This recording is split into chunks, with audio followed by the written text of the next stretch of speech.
Om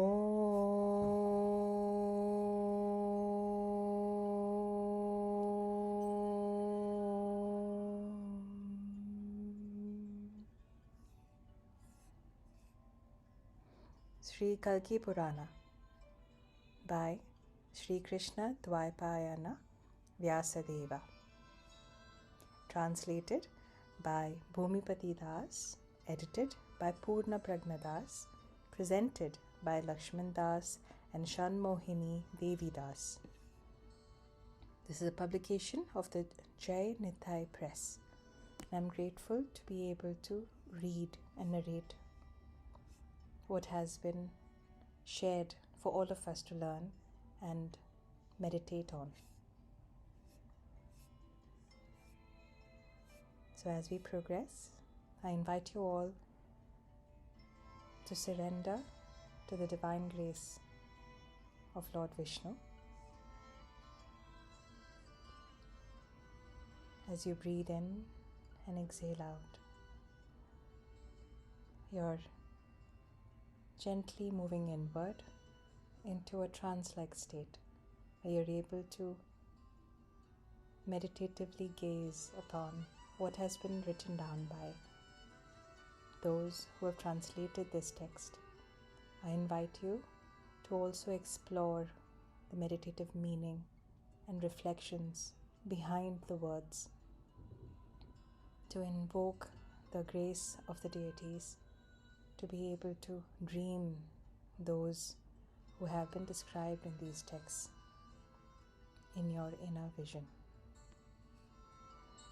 As an introduction, about 5,000 years ago, Sri Krishna Dvaipayana Vyasa, an empowered incarnation, appeared in the holy land of Bharatvarsha, realizing that as the 4 yugas progress, the human being's power of understanding gradually diminishes. He divided the one Veda into 4 and imparted them to his 4 principal disciples. Later on, his disciples then divided the Vedas into many branches. Even after dividing the Vedas, Srila Vyasadeva did not feel satisfied, thinking that it will be impossible for the people of Kali Yuga to understand the actual purport of the Vedas.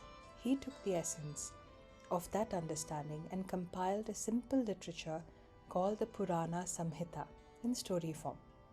Based on this literature, his 3 principal disciples wrote 3 more Samhitas: Savarni Samhita, Samasya Payayana Samhita, and Akrata Vrana Samhita. The 18 Puranas and 36 sub-Puranas were later compiled, being based on these 4 Samhitas. Because Srila Vyasadeva's Purana Samhita is the source of these literatures, all the Puranas and sub-Puranas are attributed to him. Among the Upapuranas or sub-Puranas, the Kalki Purana is the most sacred and widely respected. At the end of Kali Yuga, the Supreme Lord Hari is said to incarnate as Lord Kalki and kill all the Mlechas, Vavanas, atheists, and others of the world that defy the Vedic authority. The pastimes of Lord Kalki are the subject matter of this literature, which is presented in story form. Exalted personalities can see everything, past, present, and future. For this reason, there is no fault in narrating these future events as if they had already occurred. The Kalki Purana consists of 35 chapters. Chapter 1. A description of Kali Yuga. I offer my respectful obeisances unto Lord Achyuta, the unborn, omniscient, and unlimited Supreme Personality of Godhead, who is the destroyer of all obstacles, the shelter of all living entities, and the original speaker of the Vedic literature. He is worshipped with great devotion by the demigods headed by Indra, the foremost of sages, and by the rulers of the various planetary systems, for the purpose of attaining all kinds of perfection in life.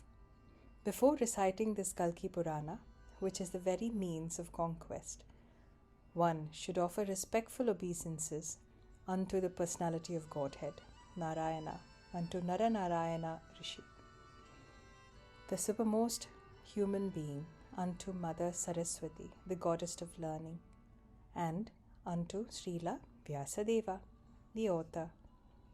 May the Supreme Personality of Godhead, having assumed the form of Kalki, who is the super soul of all living entities, establish the eternal principles of religion.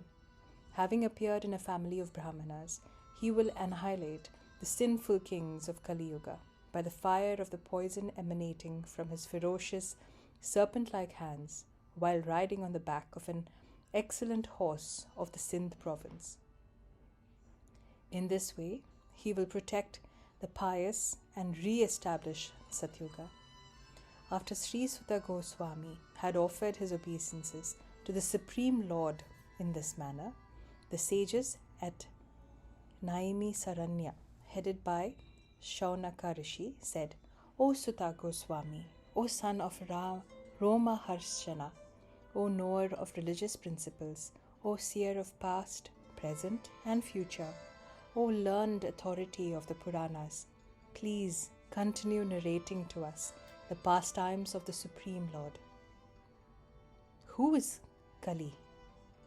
Where was he born? Where did he become the master of the world? How does he destroy the observance of eternal religious principles? After hearing these words of the great sages, Suta Goswami became so ecstatic that the hairs of his body stood on end.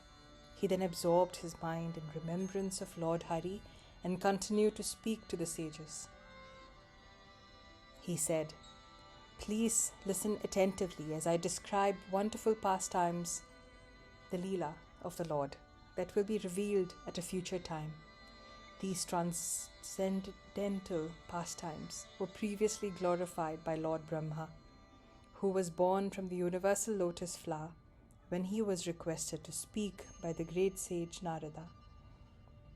Thereafter, Narada repeated what he had heard to the unlimitedly powerful Vyasadeva, who in turn narrated these topics to his exalted son Brahmaratha. Brahmaratha then described these topics of Bhagavata Dharma to Abhimanyu's son, who was known as Vishnuratha, as he was seated in the royal assembly. This narration consists of 18,000 verses. After hearing for 1 week without interruption, the saintly king relinquished his material body and departed from this world. Although the discussion of the glories of the Lord had not ended, after the passing away of Abhimanyu's son, great sages headed by Markandeya continued to inquire from Sukadeva Goswami in that sacred ashrama. I was present at that time, and so I heard everything from Sukadeva Goswami. By his order, I will now narrate to you, that is this author, these most auspicious pastimes of Supreme Lord that will take place in the future. O greatly fortunate sages, please listen attentively as I describe to you how Kali appeared in this world after Lord Krishna had returned to his own abode. After the annihilation, the secondary creator of the universe, Lord Brahma, the grandfather of everyone, who was born on the universal lotus flower, created sin personified.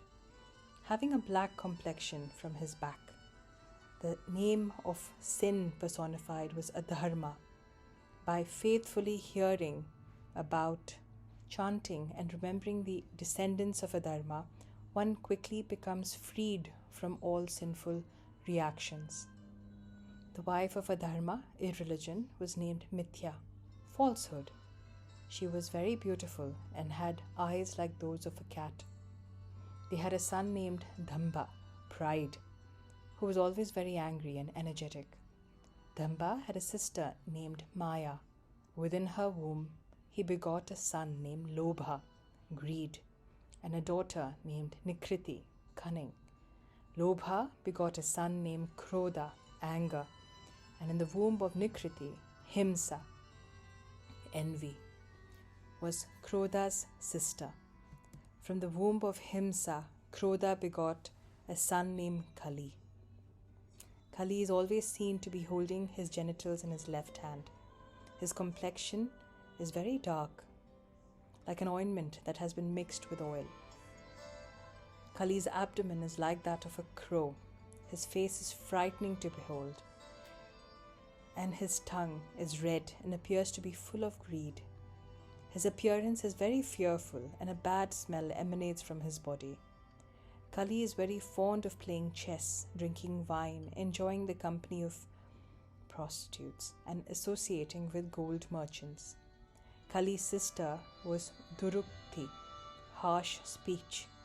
From Durukti's womb, Kali begot a son named Bhaya, fear, and a daughter named Mrityu, death. Bhaya begot a son named Niraya, hell, from the womb of Mrityu, and Niraya begot 10,000 sons in the womb of his sister. Yatana, excessive pain. Thus I have described the destructive progeny of Kali, who were all blasphemers of genuine religious principles, dharma. All these relatives of Kali were the destroyers of sacrifice, study of the Vedas, and charity, because they transgressed all the Vedic principles of religion. They were reservoirs of mental distress, disease, old age, destruction of religious principles, sorrow, lamentation, and fear. These descendants of Kali are found wandering everywhere throughout the kingdom of Kali, destroying the people of the world. They are misguided by the influence of time, very restless by nature, full of lusty desires, extremely sinful, very proud, and violent, even to their own father and mother. Those who are known as twice born among them are devoid of all good behavior, without any observance of proper etiquette, and always engaged in service of the Shudras. These fallen souls are very fond of dry arguments, and they use religion as a means of livelihood. They teach Vedic knowledge as a profession, but are fallen from the execution of their vows, and sell wine and other abominable things, including meat. They are cruel by nature and very fond of gratifying their bellies and genitals. For this reason, they lust after the wives of others and are always seen to be intoxicated. They were not born from a father and mother who were properly married, and they are short in stature and always engaged in sinful acts such as cheating others. They generally reside in a sacred place, live for only 16 years, associate with wretched people, and only consider a brother-in-law to be a friend and a relative. The people of Kali Yuga are accustomed to quarreling and fighting amongst themselves. They go to great lengths to groom their hair, wear the best of clothes, and decorate themselves with costly ornaments.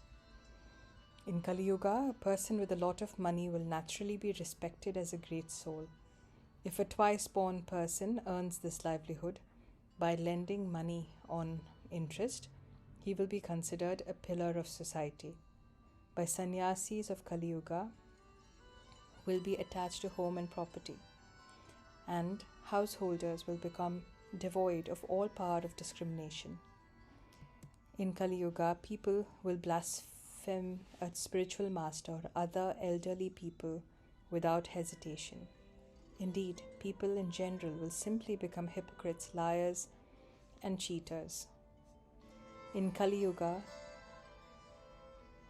the Shudras will accept charity from others or else plunder others' wealth without discrimination. Mutual agreement will become the sole criteria for solemnizing the marriage of a boy and girl. People will show sympathy and magnanimity, but it will simply be a form of duplicity. Forgiveness will be granted only when a person is unable to harm the offending party. In a society of might makes right, people will easily become annoyed with those in a weaker position. Even fools will be very talkative in an attempt to prove that they are learned.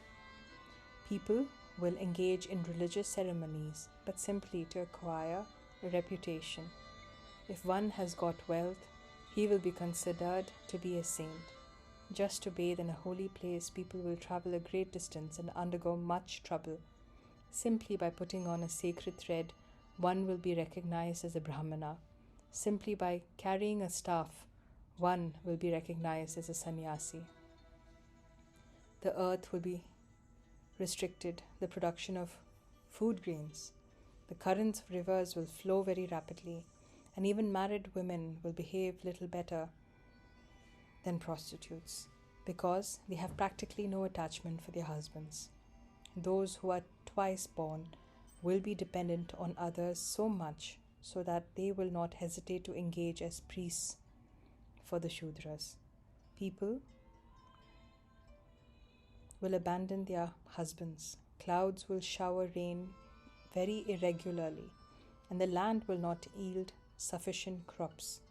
Kings will whimsically torture and kill their subjects and burden them with excessive taxes. Such unfortunate subjects will finally take their family and belongings and take shelter in the mountains and dense forests. The people of Kali Yuga will sustain their lives by eating flesh, honey, fruit, and roots without discrimination. Almost everyone will take pleasure in blaspheming the Supreme Lord. These are some of the symptoms that will manifest at the beginning of Kali Yuga. In the second quarter of Kali Yuga, people will no longer chant the holy names of the Lord. In the third quarter of Kali Yuga, there will be an upsurge of unwanted population. And in the final quarter of Kali Yuga, there will be only one class of human being, because God consciousness will have been long forgotten. When the study of the Vedas, performance of sacrifice, chanting of mantras, and other religious practices thus disappear from this world during Kali Yuga, the demigods, being afflicted due to not receiving their share of sacrificial offerings, will take shelter of Lord Brahma, the grandfather of the universe, who was born from the universal lotus flower. Keeping Mother Earth, who had become emaciated due to great distress in front, all of the gods went to the abode of Lord Brahma. There they experienced that the entire atmosphere was surcharged with the sounds of chanting of Vedic mantras, and everywhere was smoke pouring from the sacrificial fires. Lord Brahma, the leader of all sages, was sitting upon his throne conducting a fire sacrifice on an altar made of gold. Here and there were many gardens and orchards full of flowers, fruit, and wood for performing fire sacrifices. Swans, cranes, and other aquatic birds made wonderful sounds as if they were greeting their guests with joy. The swans, cranes, and other aquatic birds were surrounded by intoxicated bumblebees hovering around, innumerable creepers and flowers swinging to and fro in the cool breeze. Thus, it appeared as if they were all offering obeisances and speaking very sweetly while greeting their guests with great pleasure.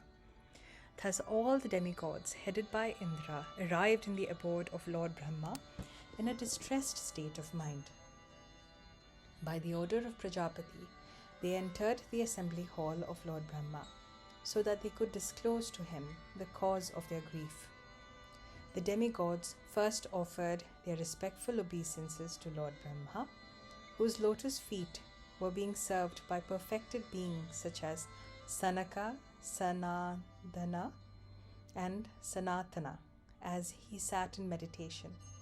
Lord Brahma is the secondary creator of the three worlds, who acts under the direction of the Supreme Personality of the Godhead. Thus ends the translation of the first chapter of Sri Kalki Purana. Chapter 2. The Birth and Sacred Thread Ceremony of Lord Kalki. Suta Goswami said thereafter, by the order of Lord Brahma, all the demigods sat in front of him and then explained how the observance of religious principles was declining at an alarming rate in Kali Yuga.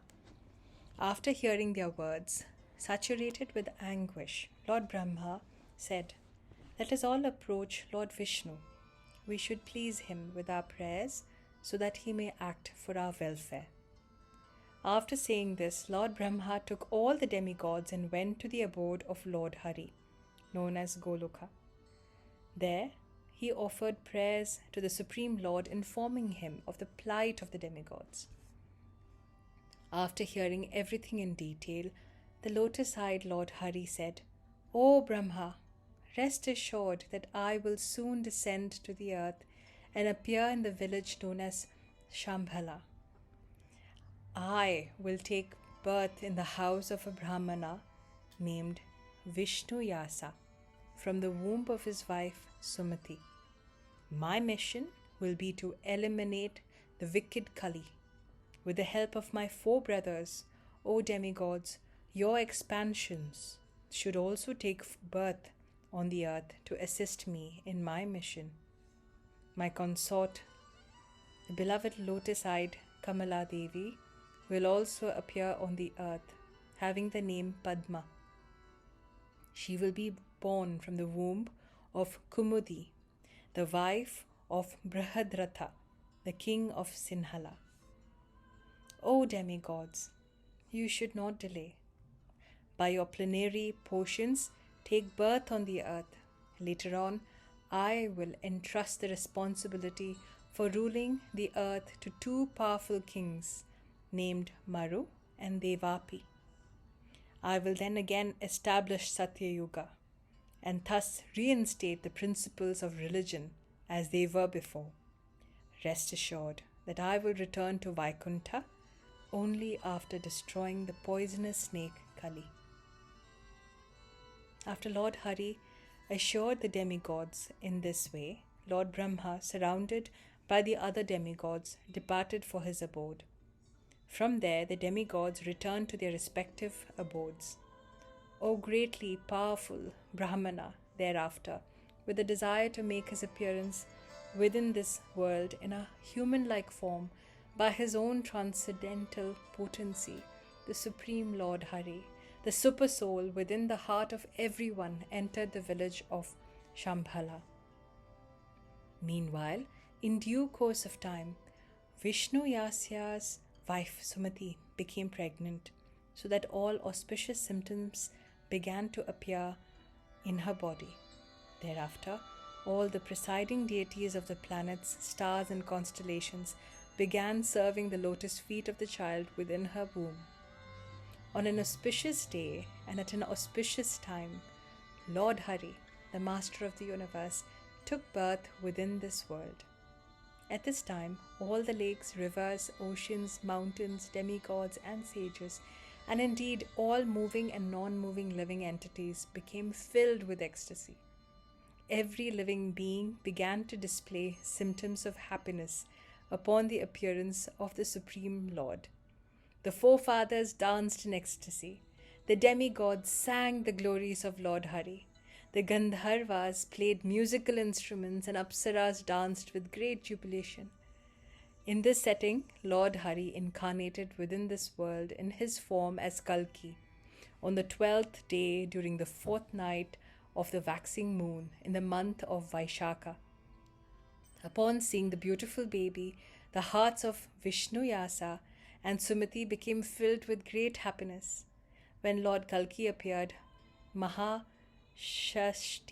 was his nurse, Ambika cut his umbilical cord, and Savitri cleansed his body with water from the Ganges. On the auspicious day of Lord Kalki's advent, Mother Earth showered nectar in the form of an abundance of milk, and the elderly ladies blessed the child with auspicious words. Lord Brahma, who knew the mystery of the Lord's appearance, hastily called for his servant Pavana and told him to immediately go to the maternity home and offer the following prayer to Lord Vishnu. O Lord, please consider how this 4-armed form of yours is rarely seen, even by the demigods. Please assume a 2-armed form like that of a human being, and then carry out your mission. Without delay, Pavanadeva, whose cooling body has a very pleasing aroma, went to the maternity room of Lord Kalki and submitted Brahma's appeal. When the lotus-eyed Lord heard this request, he immediately assumed a two-armed form. His father and mother were certainly struck with wonder upon seeing this wonderful pastime of the Lord. The parents could not understand the actual truth regarding their son because of being bewildered by the Lord's Yogamaya potency. They considered that their vision of the Lord's four-armed form had been a hallucination, and that all along they had witnessed his two-armed form. Thereafter, all the inhabitants of Shambhala celebrated the Lord's appearance by performing auspicious rituals, completely forgetful of their material miseries. Having received the all-glorious Lord Vishnu, the master of the three worlds, as her son, Mother Sumati's happiness knew no bounds. She invited the Brahmanas and gave them each 100 cows in charity. For the welfare of his child, the pure-hearted Vishnu Yasa invited many Brahmanas that were expert in reciting the Rig Veda, Yajurveda, Samaveda, and had them perform the child's name-giving ceremony. At that time, Lord Rama, Kripacharya, Vyasadeva, and Ashwathama came there in the guise of Brahmanas to have the darshana of Lord Hari, who had assumed the form of the child Kalki.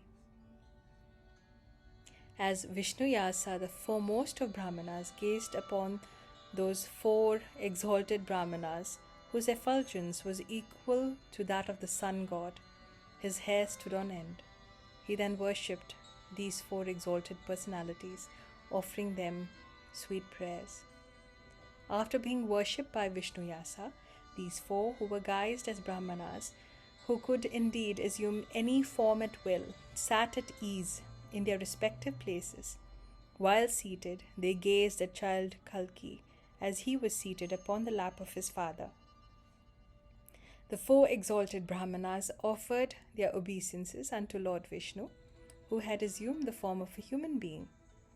They very well understood that Lord Kalki had appeared to rid the earth of all those who had become degraded to the level of sinful demons. The four exalted Brahmanas named the transcendental child Kalki. They happily performed the child's birth ceremony and then departed for their own abodes. Thereafter, as the moon in the fourth night of the waxing moon increases day by day, Lord Kalki grew up under the care of his affectionate mother Sumati. Within a very short time, the Lord grew up to become a young boy. Before Lord Kalki's birth, 3 sons were born to Sumati, named Kavi, Pragna, and Sumantra. All of them were heroic warriors who always acted for the pleasure of their spiritual master and their parents. They were highly praised by all the elderly respectable people and Brahmanas. Great saintly people like Gargamuni, Bhagya, and Vishala had also appeared in the family of Lord Kalki. All of them were parts and parcels of Kalki and his obedient servants. These exalted personalities were maintained by the king, who was named Vishakaupa.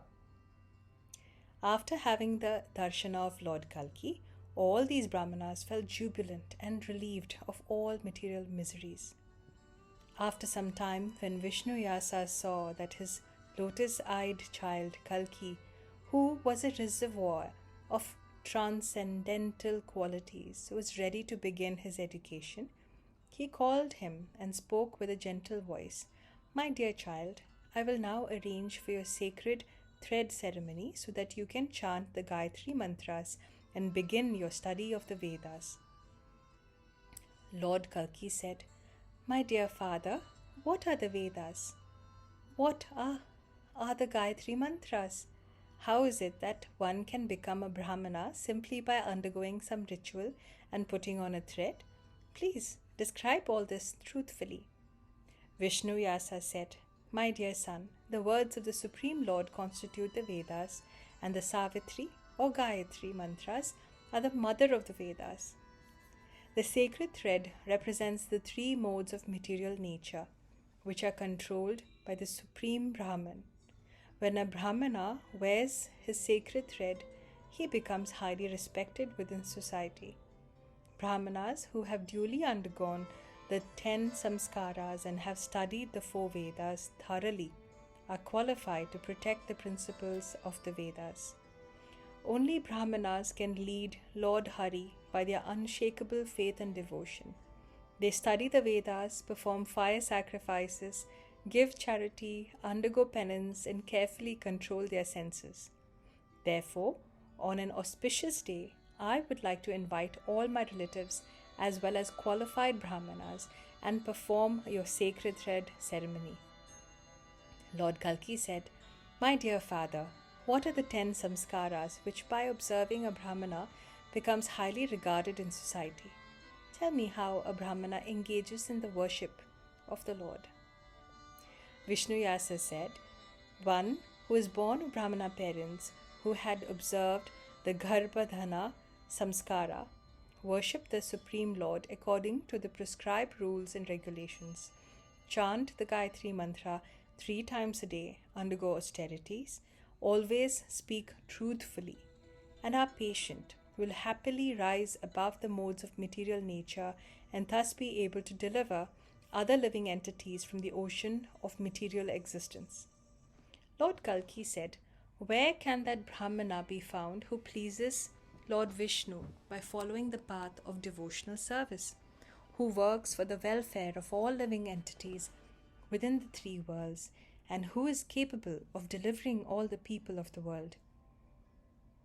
Vishnu Vyasa said, At present, the pious Brahmanas have left this country, having been chastised by the powerful Kali, who is envious of saintly persons and who destroys the practice of religious principles. Only those Brahmanas who have not become very powerful as a result of their performance of austerity are still under the control of Kali. They are simply engaged in eating, sleeping, enjoying sex, and acting sinfully in other ways, thus avoiding their duty to perform the Vedic rituals. Such Brahmanas are sinful and powerless because they whimsically engage in the service of the Shudras. Thus, they are completely unable to protect themselves from the influence of Kali. When Lord Kalki, the maintainer of the devotees, who had taken birth with a desire to destroy the influence of Kali Yuga, heard these words of his father, he underwent the sacred thread ceremony and then left home to live at the ashrama of his guru. Thus ends the translation of the 2nd chapter of Sri Kalki Purana. Chapter 3. Lord Kalki receives benedictions from Lord Shiva and Parvati. Suta Goswami said, Thereafter, Lord Kalki went to live at Gurukula. Upon seeing him approach, the greatly powerful Parashurama, who lives at Mount Mahendra, took him to his ashrama. Lord Parashurama said, My dear child, I will act as your teacher, as you may treat me as your acharya. I am the son of the greatly powerful sage Jamadagni, and thus I belong to the Bhrigu dynasty. I am well versed in the 4 Vedas, the literature dealing with the grammar, and the 6 branches of the Vedas. I am an expert in the art of shooting arrows. Previously, I made the entire earth devoid of Kshatriyas, then gave the southern portion of the country to the Brahmanas. Thereafter, I went to Mount Mahendra to perform austerities. O son of a Brahmana, you may stay here and study whatever scriptures you like. Suta Goswami said, Upon hearing these words of Parashurama, Kalki became very pleased and immediately offered his respectful obeisances to him. Thereafter, he began to study the Vedas under the direction of his spiritual master, his guru. Kalki mastered the 64 arts under the tutelage of the son of Jamadagni. He also learned the Vedas, the branches of the Vedas, the Dhanurveda, and other departments of knowledge. Thereafter, he folded his hands and spoke to his guru as follows. Lord Kalki said, "O my lord, please tell me what kind of dakshina I should give you so that you will be pleased, and I will thus be able to achieve complete perfection in life." Parashurama said, "O great soul, long ago, Brahma prayed to Lord Vishnu, the shelter of all living entities and the Supreme Personality of Godhead, to destroy the influence of Kali. I understand that you are that Supreme Personality appearing in the village of Shambhala. You have learned the art of discharging arrows from me. You will imbibe transcendental knowledge from Sukadeva Goswami, and you will be awarded a powerful weapon by Lord Shiva himself. Thereafter, you will marry a woman named Padma from the island of Sinhala. Your mission is to re-establish Sanatana Dharma. Thereafter, you will set out to conquer the entire world, and in the course of that conquest, you will defeat many sinful kings who are representatives of Kali. You will also annihilate many followers of Avidya, and finally, you will entrust the responsibility of ruling the world to Dwapi and Maru. I am fully satisfied just to know that you will perform these pastimes, and so there is no need for any dakshina. When the principles of religion are re-established, then people will perform sacrifice, give charity, and undergo austerity without impediment." After hearing these words of Parashurama and offering him obeisances 3 times, Lord Kalki, the master of the demigods, approached Lord Mahadeva and began to offer him prayers. After offering his respectful obeisances to Lord Shiva, who is very easily pleased, and worshipping him with devotion, Lord Kalki began to speak, keeping his mind fully under control. Lord Kalki said, "O Lord Shankara, you are the oldest of all, the husband of Gauri, the Lord of the universe, the only protector of the living entities, and the shelter of everyone. Your neck is decorated with the serpent Vasuki. You have 3 eyes and 5 heads. You are always absorbed in transcendental ecstasy, and you award liberation to your devotees. I offer my obeisances unto you. You are the Lord of mystic yoga and the destroyer of lusty desires. Your form is fearful to behold. Your head is always wet with the water of the Ganges. The matted hair on your head looks most enchanting. Your forehead is decorated with the mark of the half moon, and you are the personification of Mahakala. I offer my obeisances unto you. Your frequent crematoriums in the company of ghosts and goblins, and you carry a trident and other weapons in your hands. At the time of the annihilation, the entire creation is burnt to ashes by the blazing fire emanating from your anger. The conditioned souls are born in this world under the influence of false ego, and their bodies are made of the 5 Pancha Mahabhutas. You are the Lord of the mode of ignorance, and thus you are one of the directors of the material universe. Although you are involved in universal affairs, you always remain aloof from material association, as you remain absorbed in transcendental ecstasy. I offer my obeisances unto you. I worship Lord Shiva, the protector of the universe and the super soul of all living entities. He is always victorious, being a qualitative incarnation, and he delivers saintly persons by protecting the principles of religion. He is a personification of transcendental sound, a reservoir of divine qualities, and the possessor of great intelligence. By your order, the wind blows, fire burns, the sun distributes heat and light, and the moon, planets, and stars illuminate the sky. I offer my obeisances unto you. By your order, the earth sustains all moving and non-moving entities. Indra showers rain. The time factor divides the duties of everyone. And Mount Sumeru, which is the shelter of the universe, remains fixed at the center. I offer my humble obeisances to the universal form of Lord Shiva. After hearing these prayers, Lord Shiva, being omniscient, appeared before Lord Kalki with Parvati and spoke to him while smiling grandly. Lord Shiva caressed the entire body of Lord Kalki with his hands and said, "O foremost of all beings, please ask from me the benediction you desire."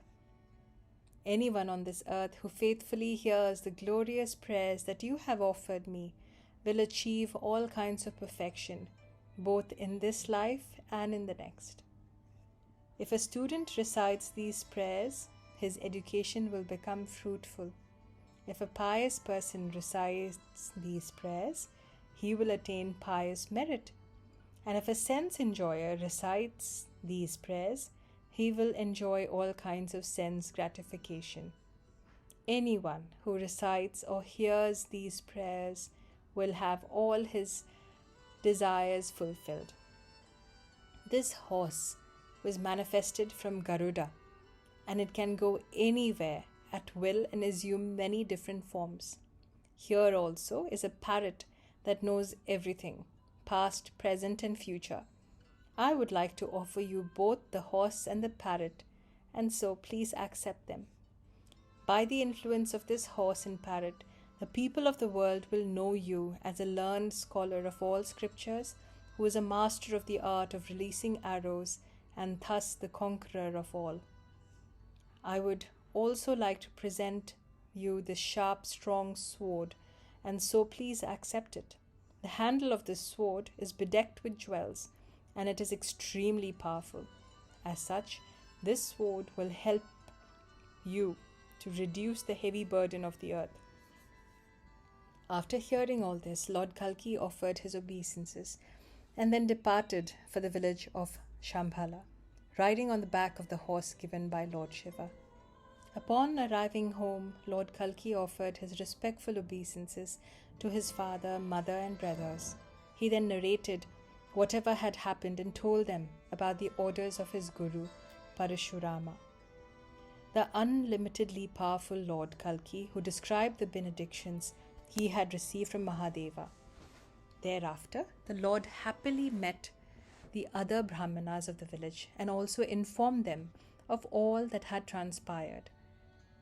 When great personalities such as Gargya, Bhargya, and Vishala heard about these pastimes of Lord Kalki, they were extremely pleased. From that time onwards, the inhabitants of Shambhala simply absorbed themselves in repeatedly hearing and chanting the glories of Lord Kalki. King Vishakayupa also came to hear these wonderful discussions of Lord Kalki, and thus he became convinced that the Supreme Lord Hari had incarnated in this world to destroy the influence of Kali Yuga. King Vishakayupa could also see the people of his capital, Mahismati, including the Brahmanas, Kshatriyas, Vaishyas, and the Sudras, had suddenly experienced a change of heart, so that they were now performing sacrifices, giving charity, and undergoing austerities. Due to the influence of the incarnation of the Supreme Lord, the husband of Goddess Lakshmi, everyone in the capital became a follower of Dharma. The king also became pious, so that he maintained his subjects with a pure heart. Those who had been born in sinful families also became inclined to become executing Dharma. When the greedy, wretched people who were totally devoid of truthfulness, being servants of Kali, saw this change of heart, they became very unhappy and left the country. Thereafter, Lord Kalki picked up his brightly shining trident and bow and arrows and set out from his palace, riding upon his victorious horse and wearing his amulet. When the king of that country, Vishakayupa, who who was very dear to saintly persons, realized that Lord Kalki, the incarnation of the Supreme Lord Hari, had appeared, he went to see him. The king saw that just as Indra, the king of heavens, rides on the back of his horse, Uchahishrava, in the midst of the demigods, and as the moon is surrounded by all the stars, Lord Kalki was seated on the back of his horse, surrounded by many great, intelligent, and powerful personalities, including Sumanta, Gargya, Bhargya, and Vishala. As soon as King Vishakhayupa saw Lord Kalki, he became stunned in ecstasy, and the hairs of his body stood on end. He offered his obeisances to Lord Kalki so that by his mercy the king became a devotee of the Lord. Lord Kalki lived with King Vishakhayupa for some time.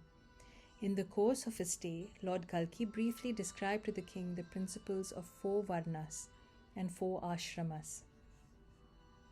Lord Kalki said, "Many pious human beings have become degraded in this age of Kali, but because of my presence, they will all become pious once again. Now, I would like that all of you worship me by the performance of a Rajasuya sacrifice and a horse sacrifice. I am the supreme destination for everyone, and I am the objective of eternal religious principles. Religion, sin, destiny, the time factor, nature, deeds, and samskaras are my followers. I will install King Devapi of the Chandra dynasty and King Maru of the Surya dynasty upon the throne to rule the world. And after the commencement of Satya-yuga, I will return to my own abode, Vaikuntha." After hearing this, King Vishakhayupa offered his respectful obeisances to Lord Kalki and then further inquired about Vaishnava Dharma from him.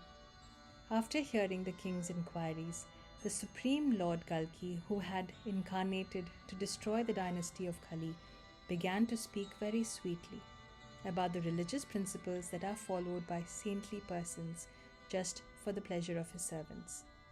Thus ends the translation of the 3rd chapter of Sri Kalki Purana. Chapter 4. Padmavati receives a benediction from Lord Shiva.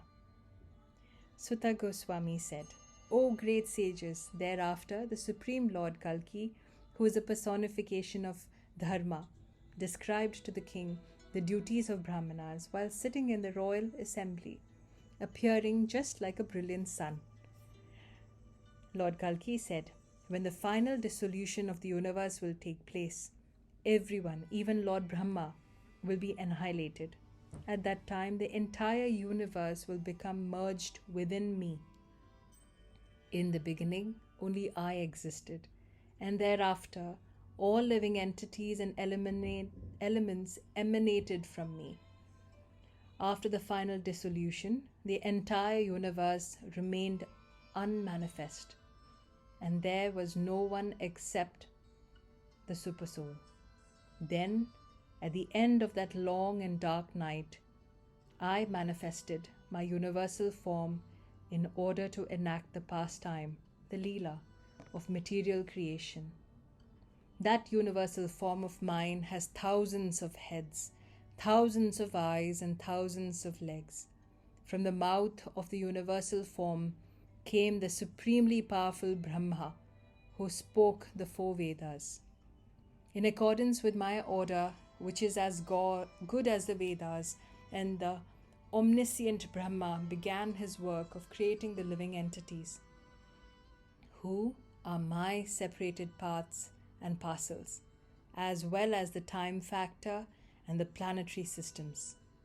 In the beginning, Brahma created the progenitors, Manus, demigods, and the human beings. Although all of them are my parts and parcels, they engage in different kinds of activities by the arrangement of Maya, under the dictation of the 3 modes of material nature.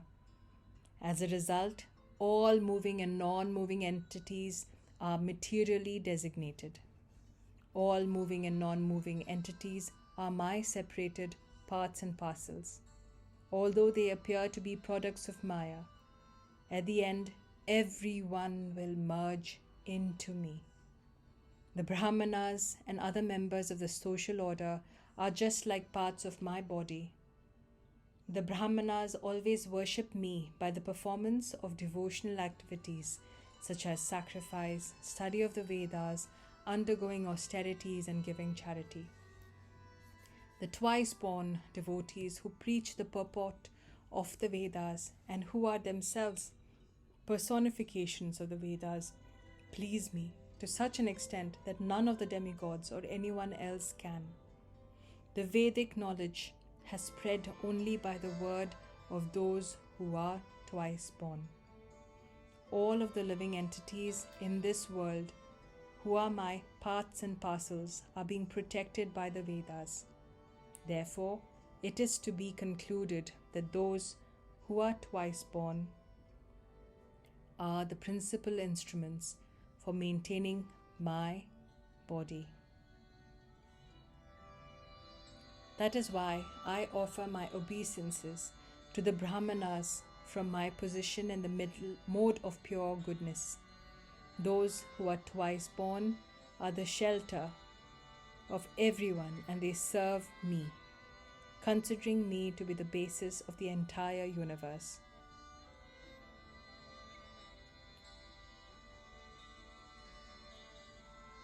Vishakayupa said, "My dear Lord, kindly describe to me the characteristics of a genuine Brahmana. In what way do they render devotional service unto you? It appears that their words carry the weight of Vedic injunctions. By your mercy." Lord Kalki said, "I exist beyond the realm of visible, moving and non-moving entities, as described in the Vedas. I am celebrated as the non-manifested Supreme Personality of Godhead. The Vedas are manifested in various forms through the mouths of the Brahmanas. The religion of the Brahmanas is to render pure devotional service unto me, being pleased by their devotional service, bhakti. I incarnate along with God Lakshmi in every millennium. The religion, the dharma of the Brahmanas is to render pure devotional service. A sacred thread should be prepared by either married or unmarried Brahmana ladies. They should take 3 strands of thread and fold them to make 6 circles. According to the injunctions of the Vedas, the sacred thread should consist of 6 circles of thread. It should divide one's back into 2 halves, as it hangs from the shoulder to the navel. Such a sacred thread should be worn by Brahmanas who study the Yajurveda. The sacred thread for those who study the Samaveda should hang below the navel. This is my Vedic injunction. When the sacred thread is placed over the left shoulder, it gives one's strength. It is a duty of those who are twice born to mark the forehead with a tilaka made of clay, ash, or sandalwood paste. Marking the body with tilaka is a limb of devotional service. The Brahmanas decorate their foreheads with tilaka, beginning from the nose up to the hairline. The length of one's tilaka should be 3 fingers. It is said that Brahma, Vishnu, and Shiva reside within the marking of tilaka. Therefore, simply by seeing a person's tilaka, one becomes freed from sinful reactions. The heavenly planets are present in the hands of a Brahmana. Their words are non-different from the Vedas' sacrificial ingredients, also exist in the hands of a Brahmana. In his body reside all the holy places and attachment for religious principles, as well as the 3 modes of material nature resides within his navel. The Gayatri Mantras is a Brahmana's necklace, and his heart is a residence of the Supreme Brahman. Dharma reside on a Brahmana's chest, and a Dharma resides on his back. O King, the Brahmanas are considered to be the real leaders of society, and so it is the duty of everyone to worship them and show them respect by greeting them cheerfully. even though the Brahmanas may belong to any of the 4 ashramas. They always preach my mission as their prime occupation. Even young Brahmana boys are enriched with transcendental knowledge and austerity. For this reason, they are very dear to me.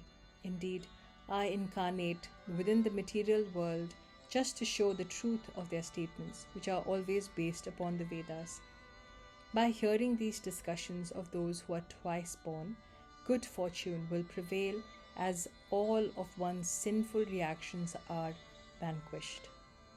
Indeed, by such submissive hearing, one can be freed of the contamination of Kali, so that no anxiety or fear will be able to enter your heart. After hearing these discussions, which destroy the contamination of Kali, from the lotus-like mouth of Lord Kalki, the exalted Vaishnava king, Vishakhayupa, departed with a purified mind. The day passed and evening approached when the supremely intelligent Sukha, who was favored by Lord Shiva, arrived before Lord Kalki. After wandering about at his will, he offered his obeisances to Lord Kalki and then stood before him with folded hands. Upon seeing Sukha, who was reciting prayers, Lord Kalki smilingly said, "May you achieve auspiciousness. Where are you coming from? What have you eaten?" Shuka said, "My dear Lord, I will tell you something of great interest, and so please hear me with attention. I have just visited the island known as Sinhala, which is situated in the middle of the ocean. Please listen to the wonderful characteristics of that island, which is ruled over by a king named Brihadratha. He has a beautiful daughter whose qualities are like nectar and which are very pleasing to hear about. This girl was born from the womb of Queen Kaumudi. One who hears of her divine qualities is relieved of all sinful reactions. That island is inhabited by the members of all the 4 Varnas. The island is decorated with beautiful palaces, residential quarters, agricultural fields, and cities. Many gates and pillars bedecked with jewels and crystals have been erected here and there. Indeed, the entire island shines like gold. On that island reside many nicely dressed women who are decorated with auspicious characteristics. There are many beautiful lakes in which cranes and swans are seen playing. These lakes are filled with lotus flowers and water lilies, and they are surrounded by gardens filled with jasmine and other varieties of flowers. Bumblebees hover over these flowers, being intoxicated by their aroma and honey. Everywhere there are seen beautiful gardens, bushes, and creepers. That beautiful island is ruled by the pious king Brihadratha. His daughter, named Padmavati, is certainly glorious and possessed of a spotless reputation. Such a talented girl, possessing matchless beauty, is very rarely found within the 3 worlds. Just by seeing her, one is reminded of Rati, the enchanter of the mind of Cupid. She's a wonderful creation of the Creator, and her characteristics are simply beautiful. She worships Lord Shiva along with her companions. As Parvati is respected and worshipped by all, the princess is adored by one and all. In the association of her friends, she remains fully absorbed in chanting mantras and meditating on the Supreme Personality of Godhead. Understanding that Kamala, whose face is exquisitely beautiful and who is very dear to Lord Hari, had incarnated within this world, Shankara, the Lord of the demigods, along with Parvati, joyfully came to see her.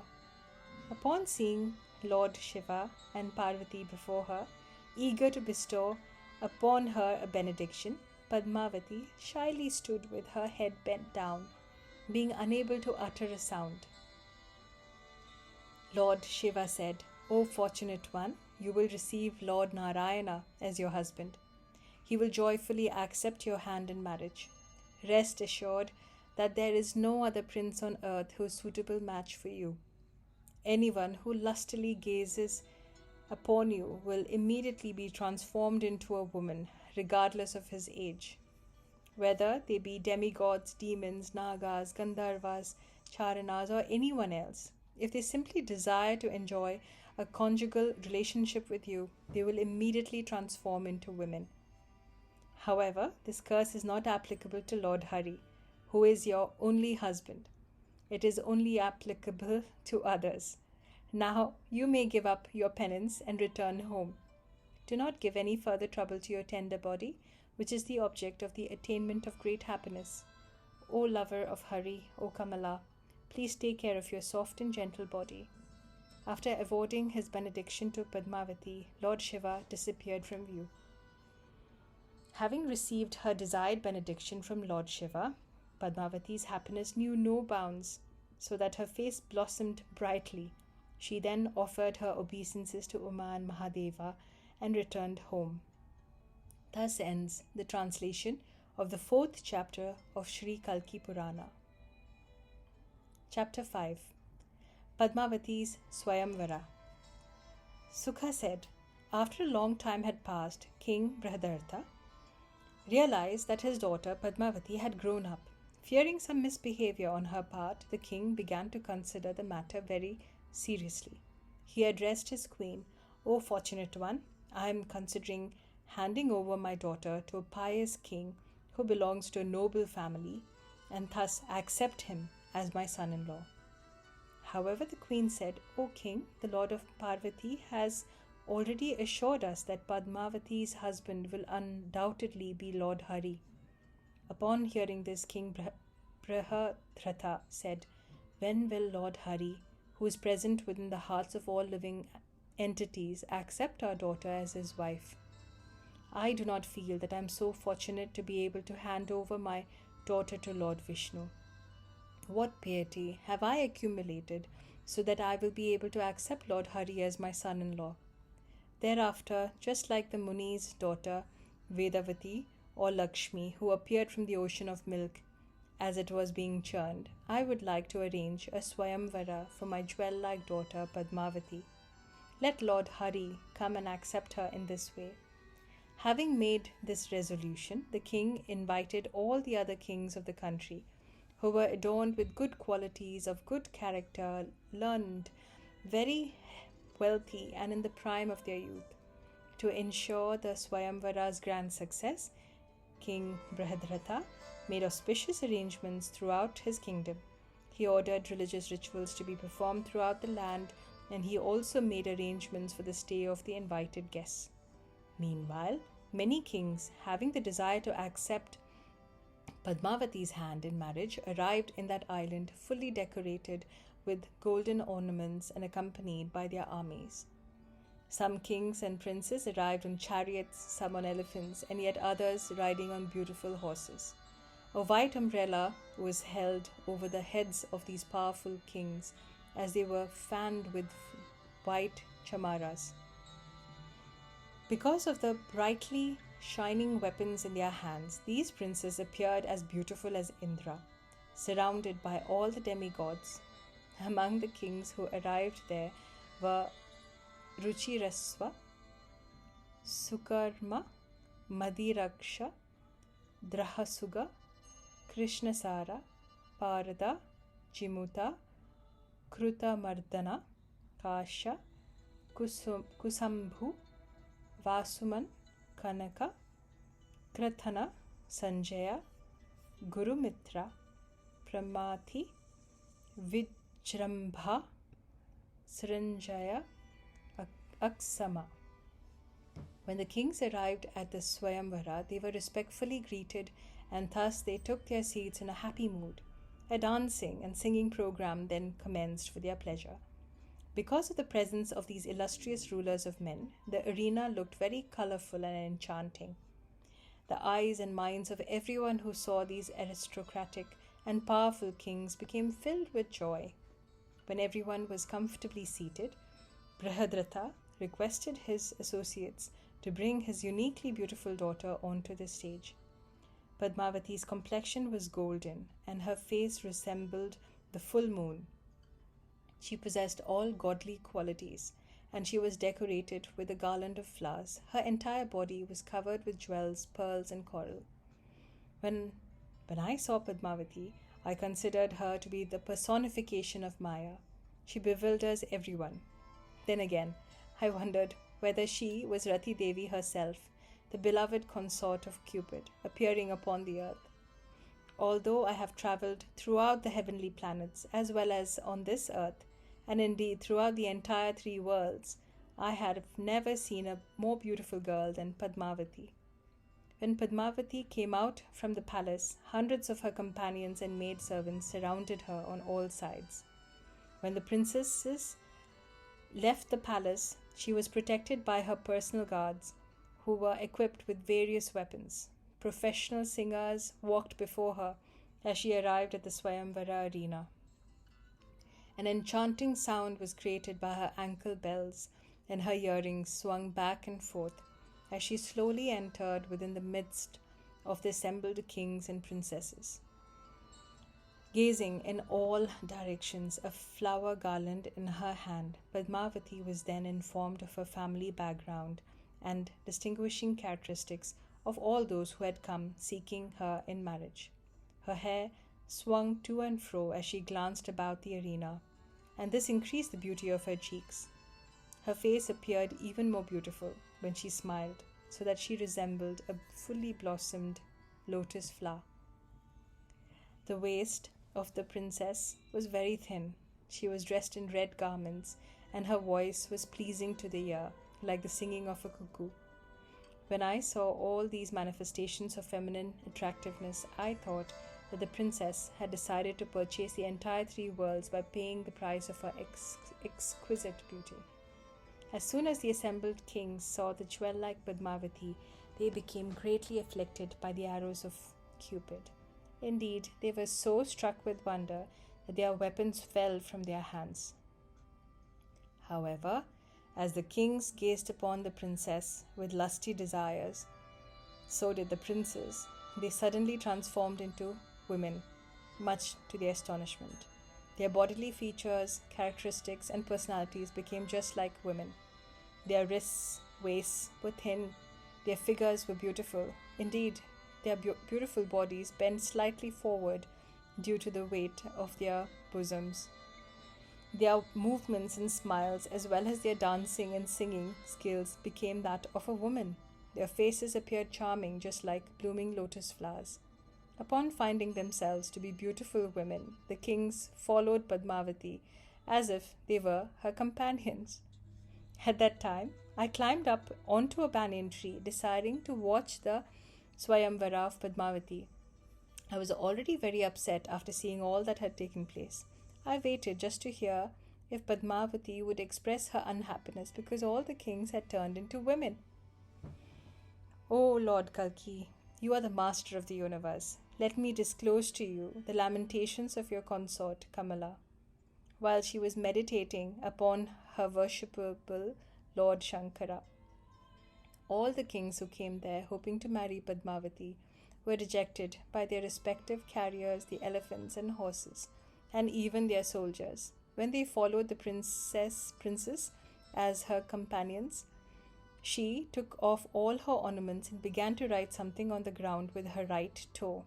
With a desire to make the words of Lord Shiva come true, Padmavati fixed her mind on her own beloved Lord Hari, the Supreme Controller. Thus ends the translation of the 5th chapter of Sri Kalki Purana. Chapter 6. Sukha goes to Sinhala as the envoy of Lord Kalki. Conversation between Padmavati and Sukha. Sukha said, thereafter, while surrounded by her relatives and companions and herself highly astonished, Padmavati addressed one of her friends named Vimala, while still remembering her husband, Lord Hari. Padmavati said, "O Vimala, is it my destiny, dictated by Providence, that any man who desires me will turn into a woman? I am extremely unfortunate and sinful. Just as sowing seeds on barren land is useless, my worship of Lord Shiva has proved futile. Will the Supreme Lord Hari, the Master of the Universe, controller of all controllers and husband of Lakshmi, ever accept me as his consort?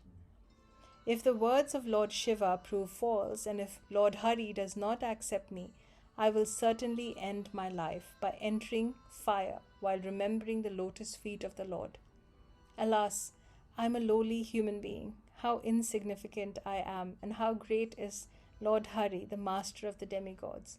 The Creator must be angry with me, otherwise why would Shankara, whose forehead is decorated with the mark of the moon, deceive me? I am still living, even after being rejected by Lord Hari. Who other than me would remain alive in such a situation?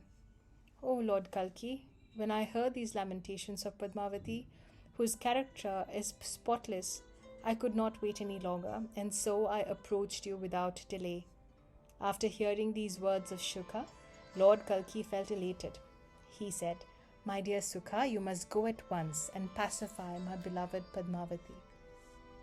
I consider you to be my best well-wishing friend.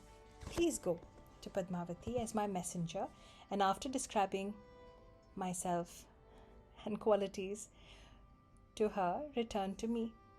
Padmavati is very dear to me. Indeed, I am her eternal husband. Our union has already been destined by Providence. Therefore, you act on my behalf so that we can meet one another. You are the knower of everything. You know all the rules and regulations prescribed in the Vedas. You also understand the proper time and circumstances.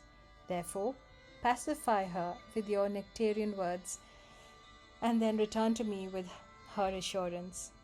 Being instructed by Lord Kalki in this way, Sukha became jubilant as his entire body became filled with ecstasy. He offered his obeisances to the Lord and quickly departed to Sinhala.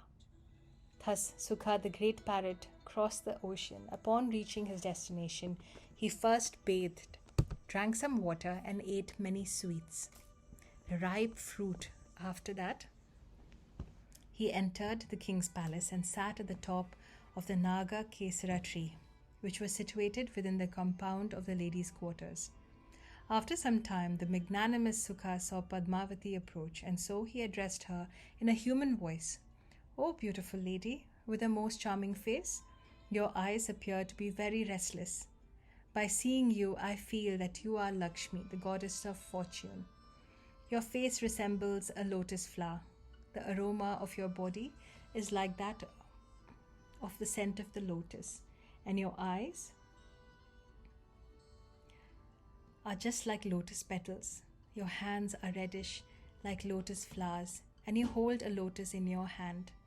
O beautiful one with a charming face, you simply bewilder all living entities. I think that the Creator had made you after collecting all the beautiful objects of the world." Upon hearing these sweet words of Sukha, Padmavati, whose navel resembled a lotus, smiled and said, "Who are you? Where have you come from? Are you a demigod or a demon who has taken the form of a parrot? Is it out of compassion for me that you have come here?" Sukha said, "I am the knower of everything, and so I know the intentions of everyone, and I am well aware of the real purport of all scriptures. I am highly regarded in the assembly of demigods, Gandharvas, and saintly kings. I travel in outer space of my own free will. I have now come to you just to see you. Although you are very learned, at present you are afflicted with grief, and thus you have given up all thoughts of enjoyment. You have grown up smiling, joking, speaking with others, the company of your friends, and all kinds of jewelry. By seeing you in such a pathetic condition, I feel morose, and so I would like to hear your sweet voice, which defeats the song of a cuckoo. Only one who has undergone great austerities is able to hear the words that are produced by the combined effort of your teeth, lips, and tongue. For those, the tenderness of Sirisa flower and the brightness of the full moon are most insignificant. People always glorify the nectar and bliss of Brahman, but to you even this seems insignificant. The pious, exalted soul who will drink the nectar of your face while being held in the creepers of your arms does not require to perform any religious duties. such as performing penance, chanting mantras, and giving charity. Anyone who once beholds your beautiful face decorated with marks of tilaka, curly hair, swinging earrings, and beautiful eyes will no longer have to accept another material body. O daughter of King Brihadrata, O well-wisher of all, please tell me the cause of your mental agony. You have no material attachment, and yet you have become very weak because of mental distress. At present, you look like a golden deity covered by dust.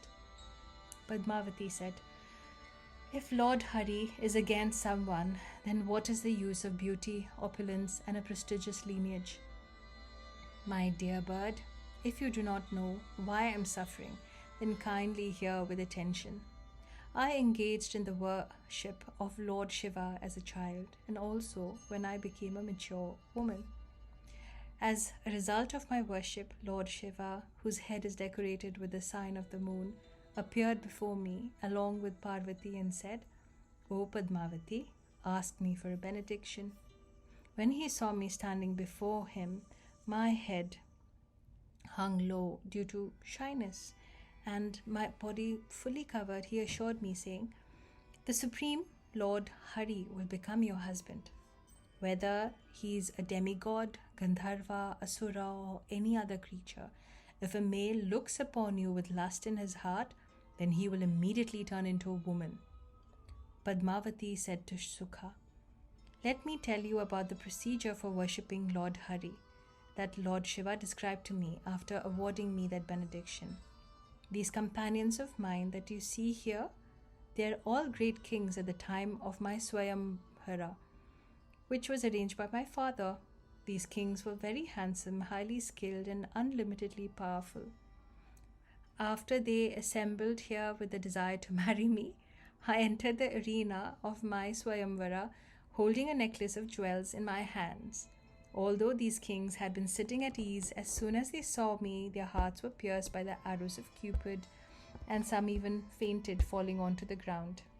However, as soon as they stood up, having regained their composure, they were aghast to find that they had transformed into women with rounded hips and heavy bosoms. O parrot, upon seeing themselves in this way, the kings became highly embarrassed and afraid to look at one another. At last, with broken hearts, they decided to follow me as my companions.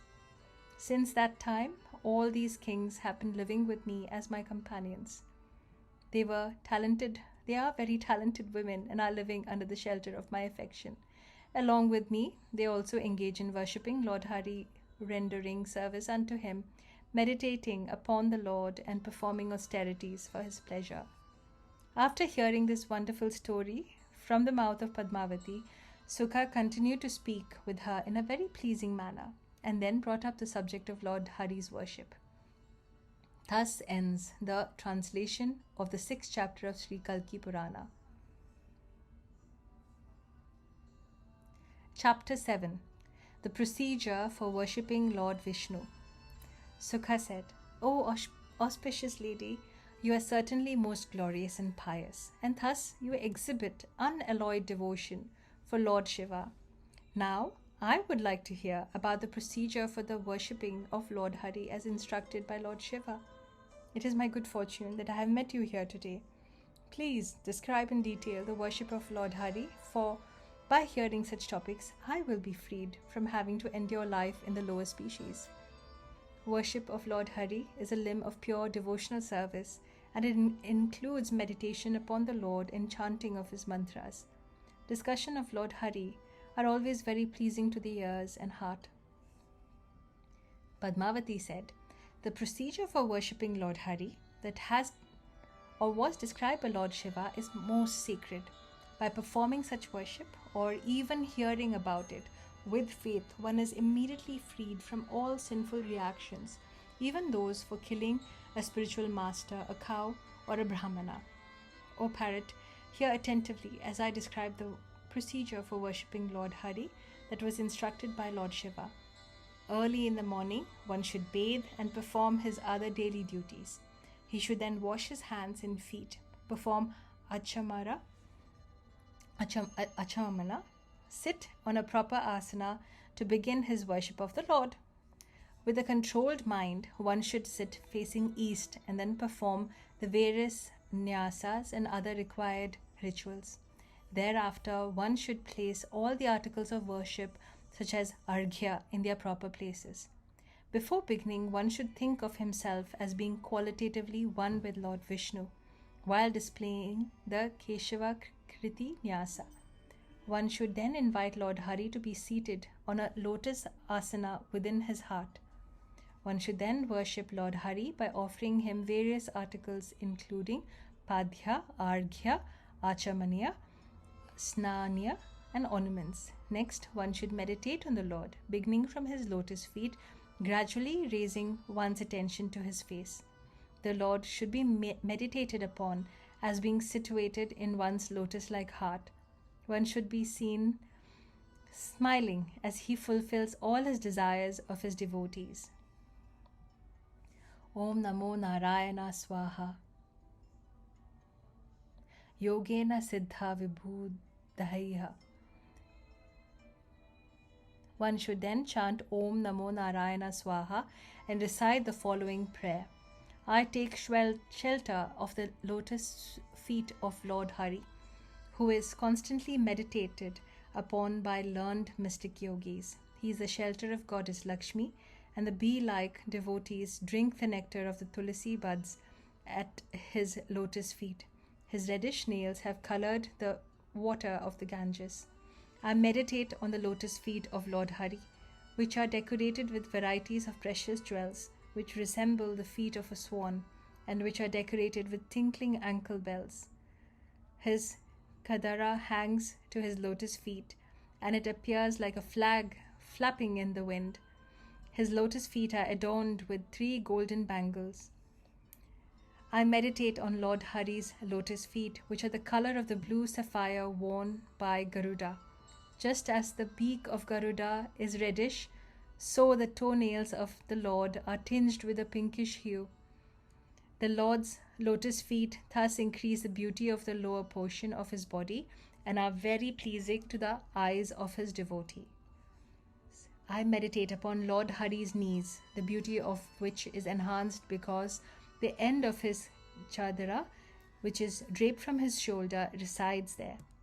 The Lord's carrier Garuda reveals his transcendental glories by singing narrations of his pastimes.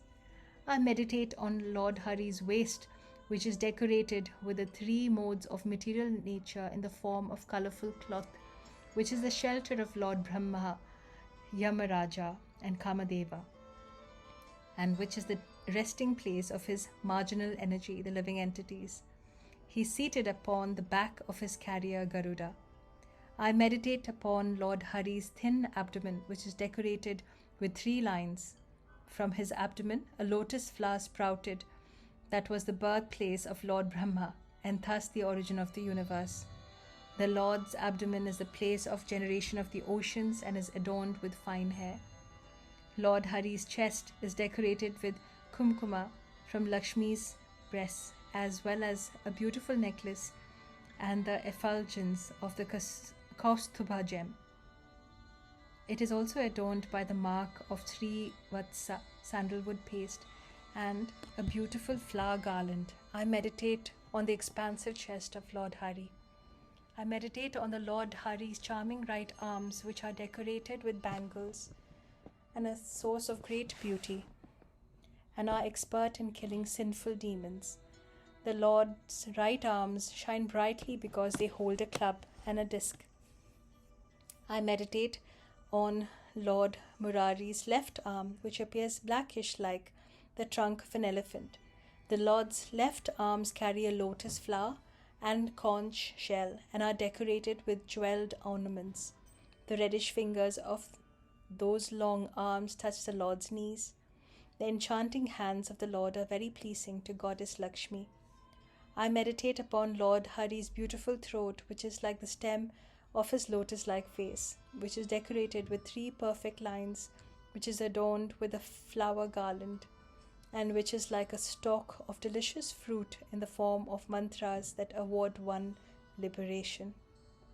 I meditate upon Lord Hari's lotus face, which is tinged with the color of a red lotus flower and has beautiful red lips. The Lord's face appears even more enchanting when he smiles, thus revealing his teeth. Nectarian words emanate from his face, which is pleasing to the heart, decorated with restless eyes and enchanting to the mind.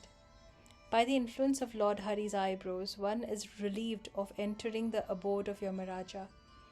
Below the eyebrows are two enchanting nostrils, from which the creation, maintenance, and annihilation of the universes are enacted. The Lord's eyebrows are the impetus for many passionate pastimes. They enhance the beauty of the Lord's face, and they bring ecstasy to the heart of Lakshmi. I meditate on Lord Hari's ears, which are adorned with fish-shaped earrings, which swing to and fro on his cheeks and illuminate the four directions. His ears appear slightly wrinkled due to carrying the burden of many ornaments. I meditate on Lord Hari's forehead, which is decorated with marks of beautiful tilaka, which is very attractive and which emits a very sweet aroma. The Lord's forehead is also adorned with beautiful leaves painted with cow's urine that captivates the hearts of all women. This forehead is the shelter of Brahma, decorated with a jeweled crown, and is pleasing to the eyes and hearts of all. I meditate upon Lord Hari's long black curly hair, which his associates lovingly decorate with fragrant flowers, which breaks the chastity of Lakshmi, which trembles in the wind, which resembles the color of a dark monsoon cloud, and which is most enchanting. I take shelter of Lord Hari, who possesses a most attractive form, whose complexion is dark like a cloud, whose eyes resemble the moon and sun, and whose eyebrows are charming like a rainbow, whose nose is long like the beak of a bird, whose eyes are broad like lotus petals, and whose yellow garments are the color of lightning. I am a fallen soul who is devoid of devotional service to you. As prescribed in the Vedic literature, my body is filled with sinful propensities and is a reservoir of misery. I am under the control of greed, lamentation, and illusion, and thus overwhelmed by mental agony. O Lord Vyasadeva, kindly deliver me by your graceful glance. Those exalted souls who diligently follow all prescribed rules and regulations, who repeatedly bow down before the original personality of Godhead, who worship him and offer him his garland of 16 prayers with unalloyed devotion, will be purified of all sins and thus merge into the ocean of transcendental bliss. This prayer, spoken by Lord Shiva to Padmavati, is purely supreme, most glorious, and the giver of fame. It awards one a long duration of life, full of peace and prosperity, and residence in the heavenly planets after death. Simply by reciting this prayer, a fortunate soul will achieve all four objectives of life, both in this world and the next. Thus ends the translation of the 7th chapter of Sri Kalki Purana.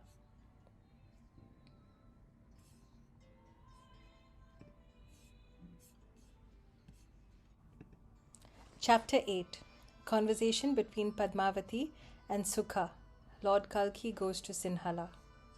Suta Goswami said, after hearing these instructions from the mouth of Padmavati, Sukha, who is honored by all saintly persons, very sober and a representative of Lord Kalki, said, O Padmavati, kindly describe the various limbs of Lord Hari's worship. I will worship them as I travel throughout the 3 worlds. Padmavati said, a devotee who is well versed in chanting of mantras should meditate on Lord Hari as I have described, beginning from his lotus feet and gradually rising to his head, while accepting him as the Lord of the universe and the super soul of all living beings. Thereafter, he should faithfully chant the Mula Mantra. A pious devotee should offer his obeisances to the Lord after chanting the Mula Mantra. Falling flat on the ground, he should then offer the remnants of Lord Vishnu's food to his associates, such as Visvasena, and after doing so, perform Sankirtana by chanting and dancing while perceiving all-pervading Lord within his heart. Thereafter, the devotee should touch the remnants of the Lord's flower garland to his head and then honor his remnants of food. This is the proper way to worship the Lord of Lakshmi. By worshipping the Supreme Lord in this way, a materialistic devotee will have all of his desires fulfilled, and an unalloyed devotee will attain liberation from material existence. Such worship is very pleasing to the demigods, human beings, and Gandharvas. Sukha said, "O chaste one, I have heard with full attention your description of the characteristics of devotional service to the Supreme Lord. Now, by your mercy, I will be able to free myself from all sinful reactions, even though I am not a great devotee. I now see you as a golden deity decorated with jeweled ornaments and full of life. By seeing your form, which is very rarely visible in the three worlds, I am convinced that you are none other than Lakshmi. I cannot think of any woman whose beauty, characteristics, and personality are equal to yours. For this reason, it would be very difficult to find a suitable husband for you within the three worlds, and yet I have found a suitable match for you across the sea. He is all attractive, extraordinarily qualified, and non-different from the Supreme Personality of Godhead. While gazing upon his enchanting body, one cannot imagine that he had been made by the Creator. After lengthy deliberation, I have concluded that he is directly the Supreme Lord Hari. I feel within the core of my heart that I have seen the supremely powerful Lord Hari, upon whom you always meditate. I do not find any difference between his form and the form of Lord Hari." Padmavati said, "O parrot, please tell me, where is his place of birth? If you know more about him, then tell me what he has accomplished in his life." "O bird, why are you sitting on top of that tree? Please come down and sit next to me. I will treat you with respect, and so do not be afraid. Come and have some sweet, juicy fruit that I brought, and drink some pure water." "Alas, how beautiful is your beak, so bright and redder than a ruby. I would be happy to plate your beak with gold. Indeed, I will decorate your neck with a sunstone set in gold locket. I will cover your wings with pearls and decorate your entire body with marks of fragrant kumkuma. Thus, anyone who sees you will become very pleased. I will decorate your tail with a strand of precious jewels. When you fly through the sky, the strand of jewels will make an enchanting sound. I will decorate your feet with ornaments so that when you walk, there will be the beautiful sound of tinkling bells. My distress has been dissipated by hearing your nectarian words. Now kindly instruct me, what can I do for you? I and my companions are prepared to do whatever you ask." Upon hearing these words of Padmavati, Sukha descended from the treetop and spoke as follows. The parrot said, "The supremely merciful Lord of Lakshmi has already made his advent at the house of a great Brahmana named Vishnu in the village of Shambhala. He has appeared to re-establish the principles of religion, having been requested to do so by his exalted devotees. He is residing with his brothers and other relatives. After his sacred thread ceremony, he went to the ashrama of Parashrama of the Bhrigu dynasty, where he mastered the Vedas. He also mastered the arts of discharging arrows and music. He received a sword, a horse, parrot, and a shield from Mahadeva as a benediction. Thereafter, he returned home to Sambhala and began helping the king. Visakhayupa protects dharma and destroys those who practice adharma." After hearing this from Sukha, Padmavati's happiness knew no bounds. Her lotus-like face brightened, and she immediately sent Sukha to bring Lord Kalki. She decorated Sukha with golden ornaments and spoke to him with folded hands. Padmavati said, "O parrot, you know the request that I will make of you. What more can I say if the Lord refuses to come here? Fearing that he might also turn into a woman, then simply convey my obeisances to him and describe everything that has happened as a result of my past misdeeds. Also, inform him of how the benediction that Lord Shiva awarded me has now become a curse. The benediction I received from Lord Shiva was that any male who looked at me with lust would immediately turn into a woman. After hearing these statements of Padmavati, Sukha pacified her and repeatedly offered his obeisances. After giving her sufficient assurances, he flew into the sky and within a short time arrived at the village of Sambhala, which was protected by Lord Kalki. When Lord Kalki, the destroyer of demons, heard the news of Sukha's arrival, he became jubilant. When they met, Lord Kalki placed Sukha upon his lap and thus saw that his entire body was decorated with golden ornaments. The all-powerful Lord Kalki caressed Sukha's body with his left palm and offered him some water to drink. Indeed, the Lord almost touched Sukha's lips with his own as he said, "My dear Sukha, where have you been during your travels? Where are you coming from just now? What are the wonderful things that you have seen? What were you doing for such a long time? And how did you get these jeweled ornaments? I have been longing to meet you throughout the days and nights. Indeed, even a moment of separation from you seemed to me more than a yuga."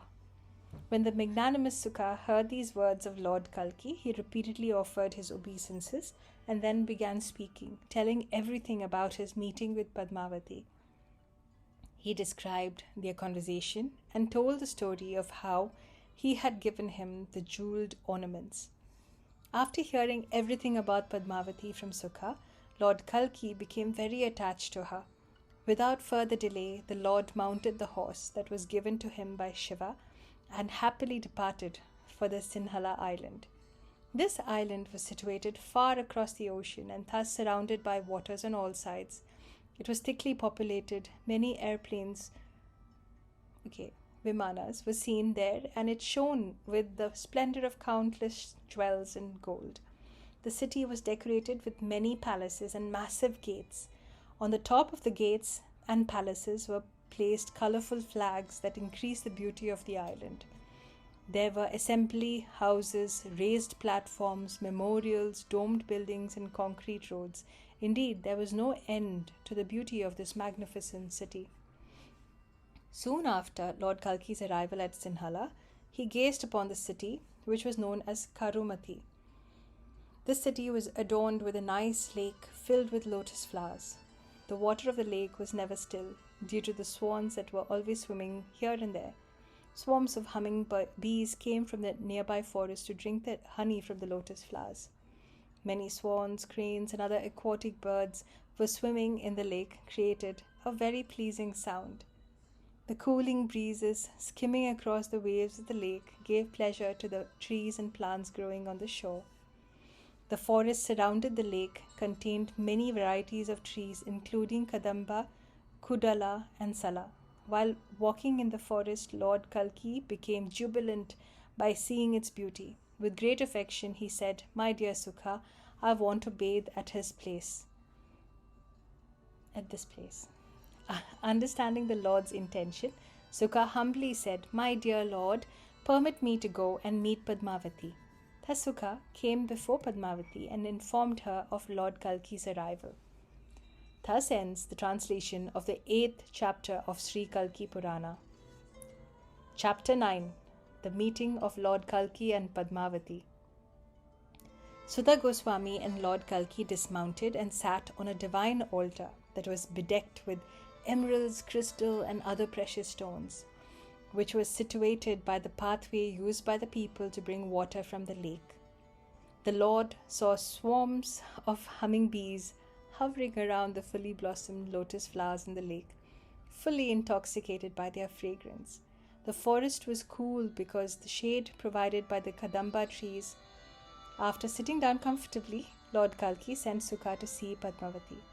Sukha flew to the residence of Padmavati and sat at the top of the Naga Kesara tree. From there, he saw Padmavati lying down on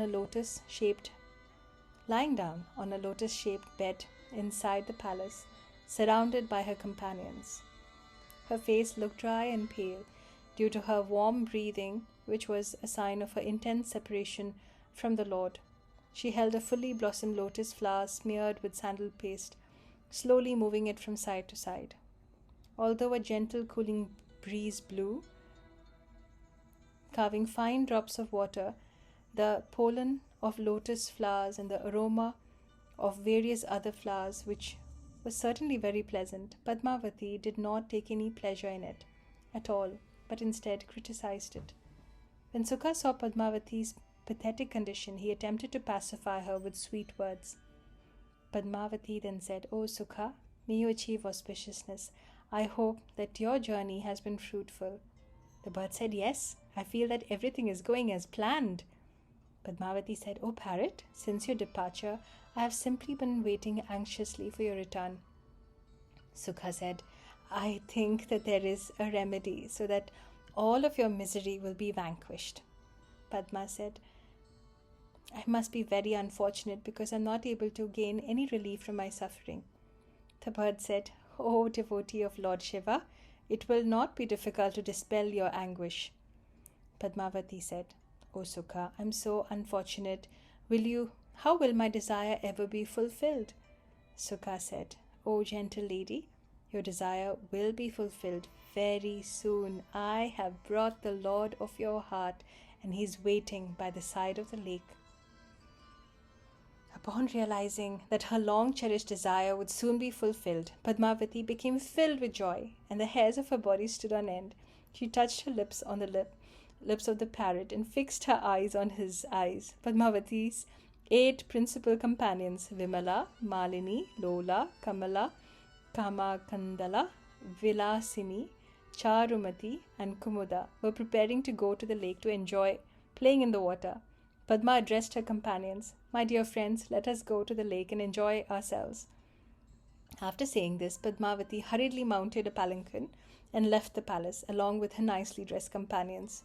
She was in a hurry to see Lord Kalki, and she reminded one of how Rukmini had left her palace to meet Krishna, the Lord of the Yadus. While Padmavati was going to the lake, all the male citizens ran away, here and there, fearing that they might turn into females if they looked at the princess. After their wives had seen that they had returned home safely, the men peacefully engaged in the worship of the Supreme Lord. In this way, the road became devoid of men. Padmavati's palanquin was carried by young, strongly built women. According to the plan of Sukha, Padmavati travelled to the lake by palanquin, surrounded by her companions. Soon, Padmavati and her companions, whose faces resembled full moons and whose forms were very charming to behold, arrived at the lake. The water of the lake was fragrant because of the presence of many beautifully blossomed lotus flowers. The swans and cranes created a beautiful sound. In this setting, all the girls entered the water and began playing with great merriment. Bees became captivated by the aroma emanating from the girls' lotus-like faces. Indeed, they became so intoxicated that they gave up enjoying the nectar of the lotus flowers. Although the girls repeatedly tried to drive the bees away, they kept coming again and again because of the heavenly fragrance and beauty of their faces. At this time, Padmavati enjoyed playing with her friends. Their minds became enlivened by dancing, singing, playing musical instruments, clapping their hands, joking, smiling, and teasing one another. Thereafter, Padmavati, who was become afflicted by the arrows of Cupid, remembered the words of Sukha and then came out of the water.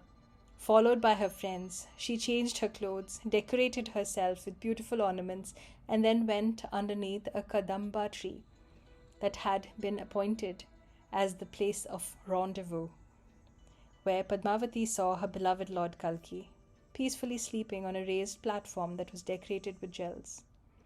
The effulgence of his body defeated the brilliance of the sun. His entire body was decorated with varieties of precious jewels. The complexion of the Lord of Lakshmi was dark, like a tamala tree, and he was dressed in yellow garments. He had lotus-like eyes, his arms reached to his knees, and his chest was very broad and displayed the mark of Srivatsa, Kaustubha gem. Upon seeing the transcendental form of the Lord, Padmavati became stunned and fearful. Indeed, she became so overwhelmed with emotion that she forgot to greet her lord. When Sukha attempted to awaken the lord, she forbade him, saying, "If this greatly attractive hero looks at me and is transformed into a woman, then what will be the use of the benediction that I had received from Lord Shiva? Truthfully, I consider Lord Shiva's benediction to be a curse." Lord Kalki, the super soul of all living entities and master of the universe, understood Padmavati's intentions and so woke up. He saw that just as Lakshmi stands by the side of Lord Narayana, the most beautiful and broad-eyed Padmavati stood in front of him. When the Lord gazed at the princess Padmavati, who was surrounded by her friends, she lowered her head out of modesty. While gazing at his eternal consort, who was bewildering like Maya Devi, Lord Kalki said, "O chanting one, come near me. May your arrival bring you auspiciousness. I have finally met you. Now my affliction caused by Cupid's arrows has been vanquished by the soothing rays from your moon-like face.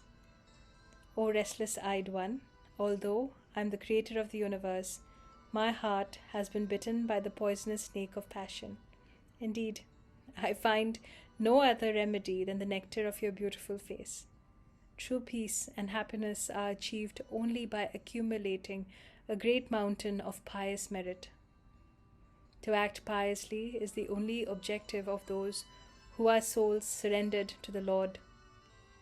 Just as the elephant keeper brings a maddened elephant under control by using a goad, only your enchanting arms will pacify my mind by extinguishing the burning caused by the 5 arrows of Cupid. Your 2 rounded bosoms, covered by a cloth, stand by their heads held high, just like the goad of Cupid. Let them be squeezed by my chest so that my heart's desire will be fulfilled. My dear one, your waist is very thin, like the middle part of the sacrificial altar. The 3 lines on your abdomen, which is decorated with fine hair, appear to be the pathway of Cupid. May that abdomen now bring me pleasure. O Rambhoru, O beautiful one, O your hips can be compared to the banks of a river, and they are bound with fine garments. Your hips destroy the lusty desires of materialistic people who are overwhelmed by insatiable lust. Let these hips be the object of my enjoyment. Let your lotus feet, which are placed within the water of my heart, which is therefore adorned with leaves in the form of your toes, and which are decorated with anklets having tinkling bells, neutralize the poisonous effect caused by the biting of the snake of my passion." After hearing these transcendental words of nectar spoken by Lord Kalki, the destroyer of the contamination of Kali, Princess Padmavati became overwhelmed with happiness because her heart had been captivated by Lord Kalki. She offered her obeisances to him and then with great devotion began to speak to her eternal husband. Thus ends the translation of the 9th chapter of Sri Kalki Purana. The marriage of Lord Kalki to Padmavati. Prayers to the kings to Lord Kalki. Suta Goswami said, Padmavati understood Lord Kalki to be non-different from Lord Hari and thus felt very shy. With a voice choked with affection, she began to offer prayers. O husband of Lakshmi, you are the Lord of the universe and the protector of religion or dharma. O supremely pure Lord, I have now realized your true position and so I take shelter of you. Please protect me. Although you are rarely attained, I have obtained your lotus feet by pleasing you with my austerities, gifts of charity, chanting of mantras and observance of vows. I believe that this is the cause of my great fortune. Now, please order me so that I can go home after touching your soft lotus feet and inform everyone of your auspicious arrival. After speaking in this way, Padmavati, whose beauty was matchless, returned home and informed her father through a messenger about the auspicious arrival of Lord Kalki, the incarnation of Lord Hari. When the king heard from Padmavati's friends the news that Lord Hari had arrived with a desire to marry his daughter, he became merged in a great ocean of happiness. The king and his ministers, priests, brahmanas, friends, and relatives hurriedly went to greet Lord Kalki in a festive mood with singing, dancing, and music. By the king's order, the entire city of Karumati was decorated with flags, gates, and auspicious articles. When King Bhadratha approached the lake, he saw Lord Vishnu, the son of Vishnu Yasa, the shelter of those without any shelter, the master of the universe, sitting on an altar bedecked with jewels. The ornaments on the Lord's blackish body appeared like lightning flashing in a dark cloud. The beauty of the Lord's transcendental body defeated the pride of Cupid. Indeed, the Supreme Personality of Godhead is the origin of all kinds of beauty. He was dressed in yellow garments having dark borders. While gazing upon Lord Kalki, the embodiment of all transcendental qualities, the possessor of sublime characteristics, and the all-attractive husband of Lakshmi, the goddess of fortune, the happiness of the king knew no bounds. Tears of love incessantly flowed from his eyes. After respectfully greeting the Lord, the king said, "O Lord of the universe, just as Sri Krishna met the son of Mandhata in a dense forest, by my good fortune you are meeting me here today." After greeting Lord Kalki, the king worshipped him with great respect and then brought him to his palace, which had decorated pillars, gates, and residential quarters. He then gave his daughter's hand in charity to the Lord. Thus King Bhadratha had his daughter Padmavati, whose eyes were like lotus petals, who had the fragrance of a lotus, and who was born at a place where many lotuses grew, married to the Supreme Lord, who possesses a lotus-like navel. While being united with his eternal consort at the island of Sinhala, Lord Kalki was praised by many exalted personalities. He decided to reside there for some time because he wished to take a tour of the island. The kings previously, who were transformed into women, were residing in Sinhala as Padmavati's companions, rushed to see the Lord of the universe Kalki. Upon seeing the Lord, they went and touched his lotus feet. Then, by the Lord's order, they regained their original forms as men while bathing in the water of the Reva river. Padmavati's complexion was very fair, and Lord Kalki's complexion was dark, like a rain cloud. In this way, they appeared to materialistic vision to be opposite to one another. Princess Padmavati was dressed in blue garments, and Lord Kalki was dressed in yellow. Having witnessed Lord Kalki's extraordinary influence, all the kings surrendered unto him as eternal servants and began to offer prayers with unalloyed devotion and profound humility. The king said, "O Supreme Lord, all glories unto you. By the influence of your supreme potency, this variegated universe has come into existence. Indeed, this material world is but the effect of your eternal energy.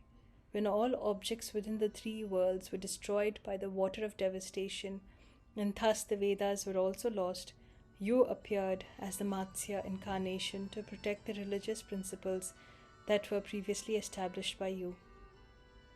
When the demons had defeated Indra, the king of heaven, and the greatly powerful Hiranyaksha was about to kill him, just to vanquish the king of the demons and deliver the earth, you assumed the Lord of Varaha.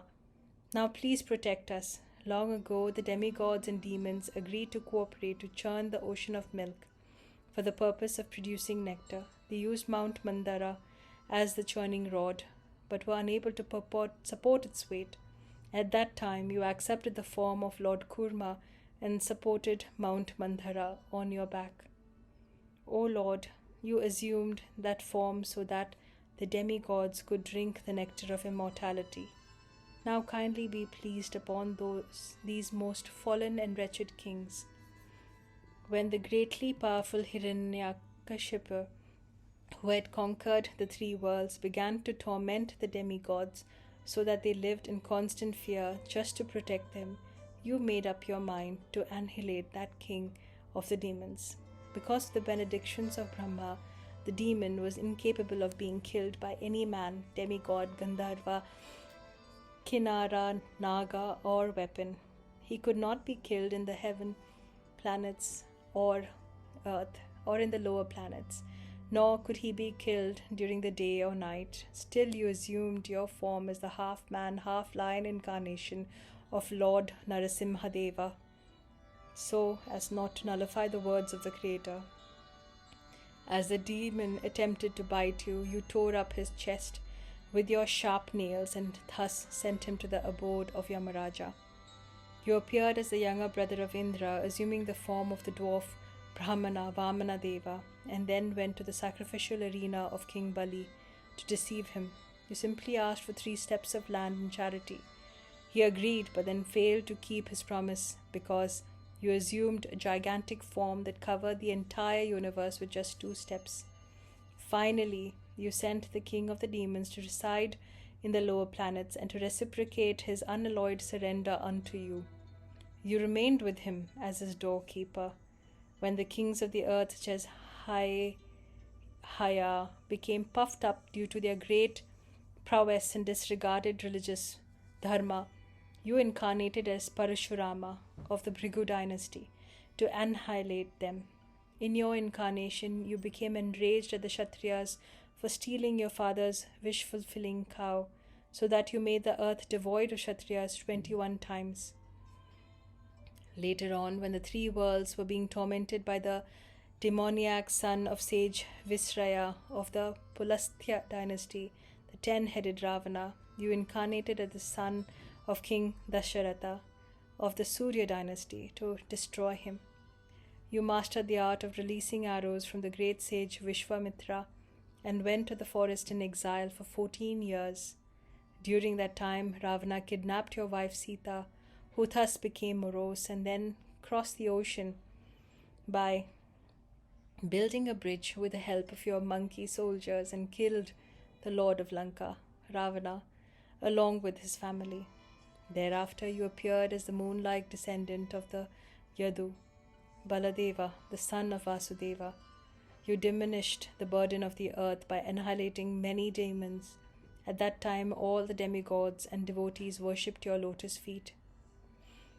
Then, in due course time, you appeared as Lord Buddha and displayed hatred for the Vedic principles that had been prescribed by the Creator. You instructed your followers to give up their attachment for this illusory material world by renouncing all desires for sense gratification.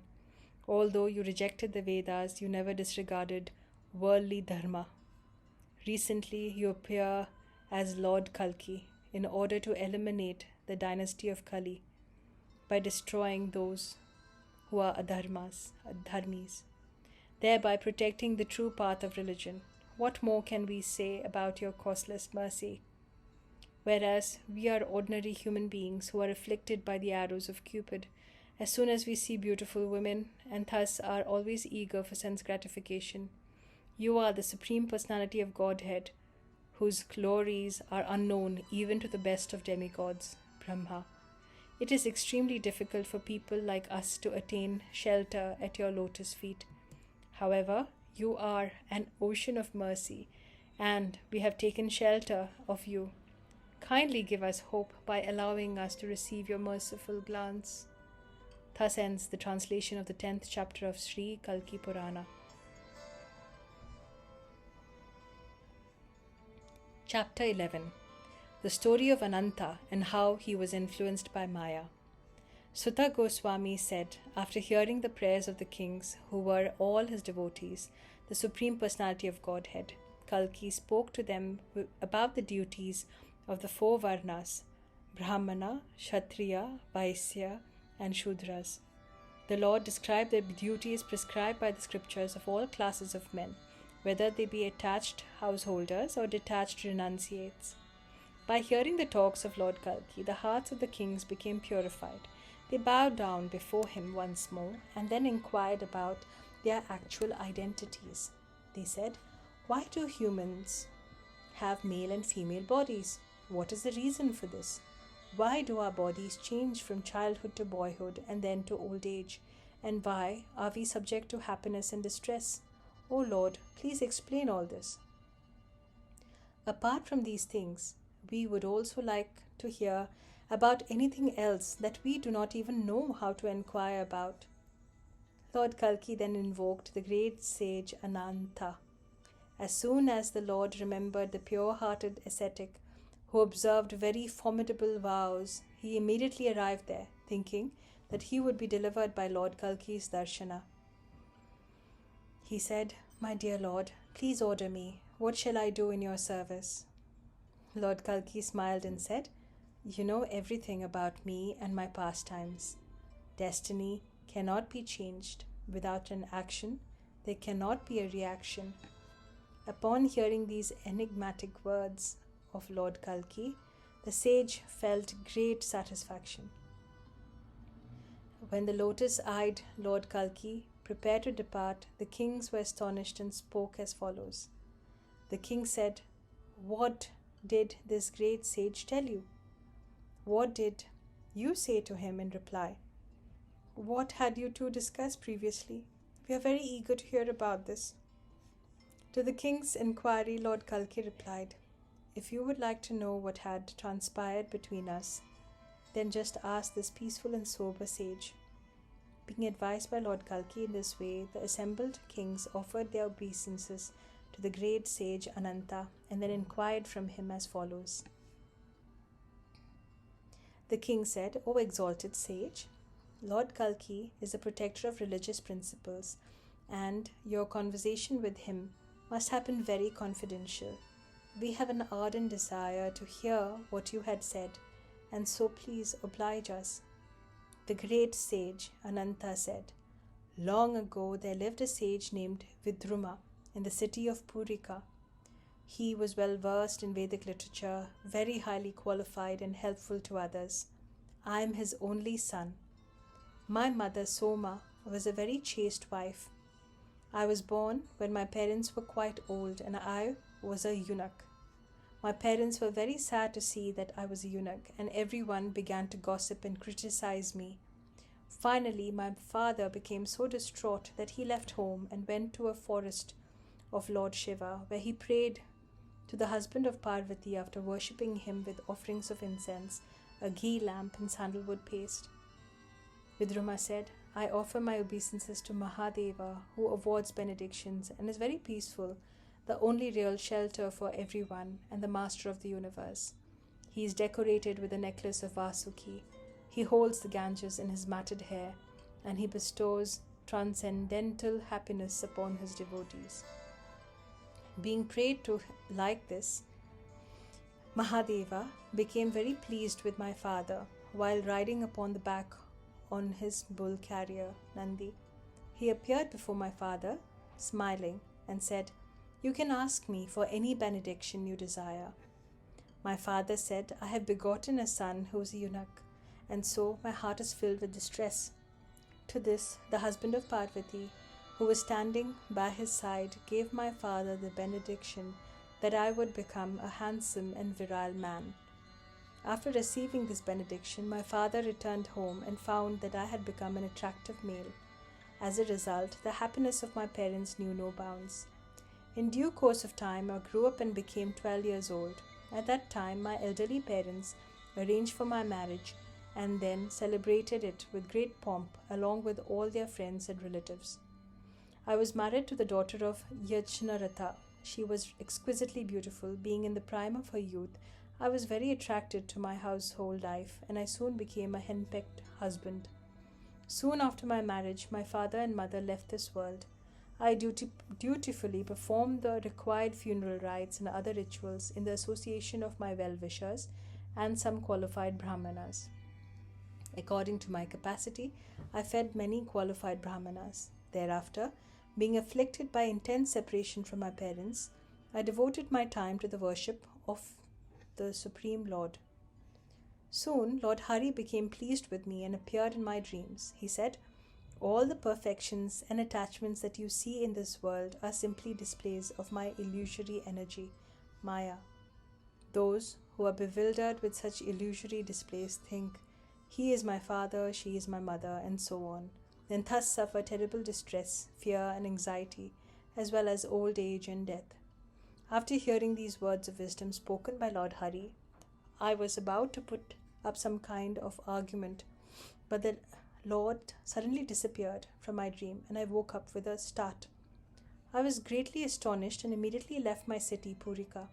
I went to Purushottama Kshetra, the transcendental abode of Lord Hari, along with my wife. There, by the right side of Lord's temple, I built a ashrama and began to serve him, along with my wife and followers. While residing in the abode of the Supreme Personality of Godhead, I developed a desire to see his illusory energy Maya, and so I began to meditate on the Lord, the deliverer from the ocean of birth and death, while chanting, dancing, and singing his glories. In this way, 12 years passed. Then once, before breaking my fast on Dwadasi, I, along with my associates, went to bathe in the sea. As I entered the water to bathe, I suddenly lost my balance and was towed under by the current, so that I was convinced that I was about to die. In fact, some fish or crab began to nibble at me.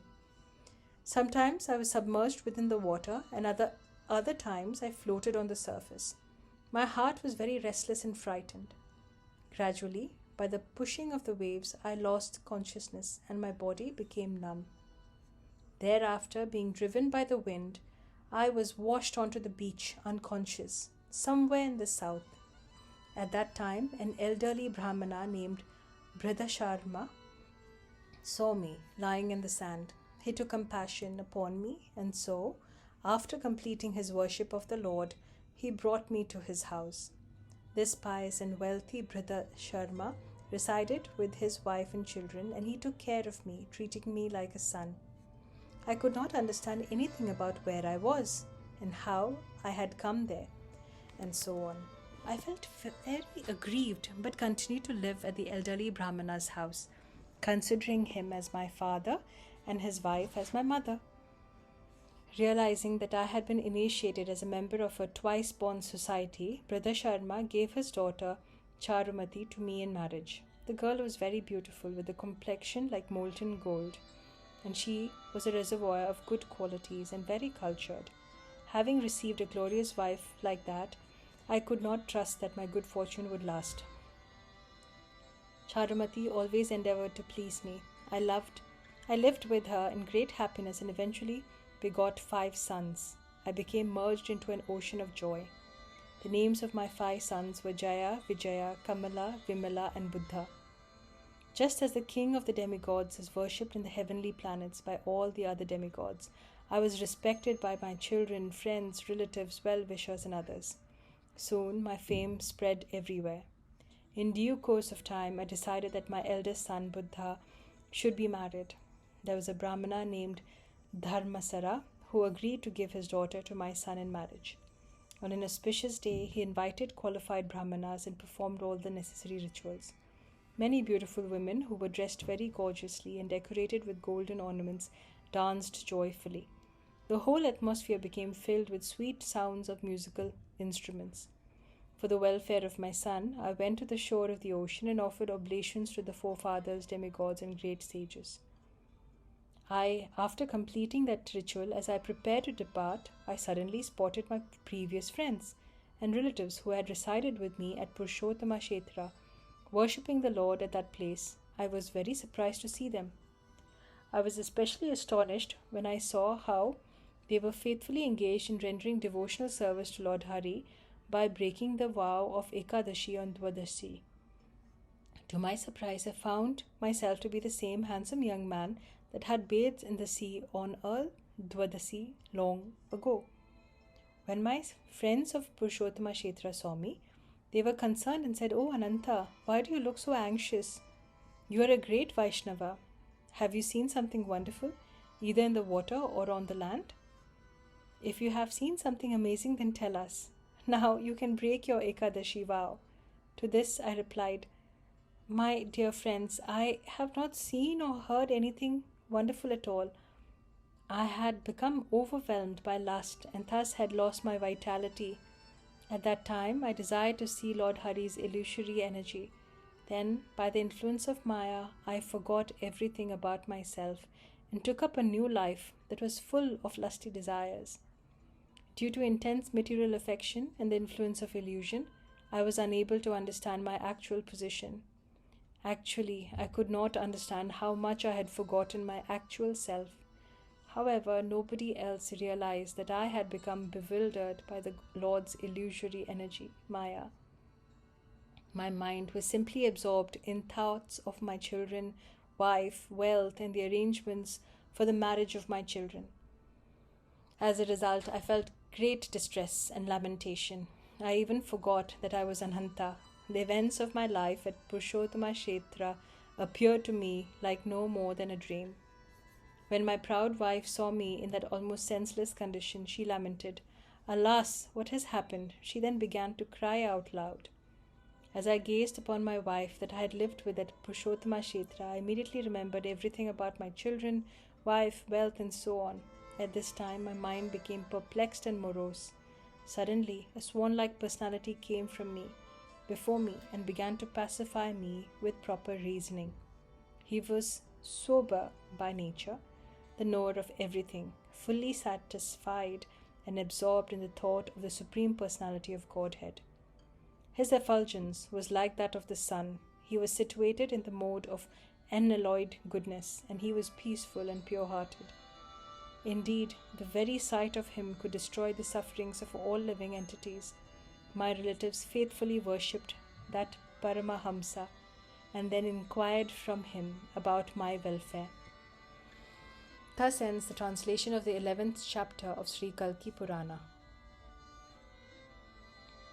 The meeting of Ananta and Hamsa.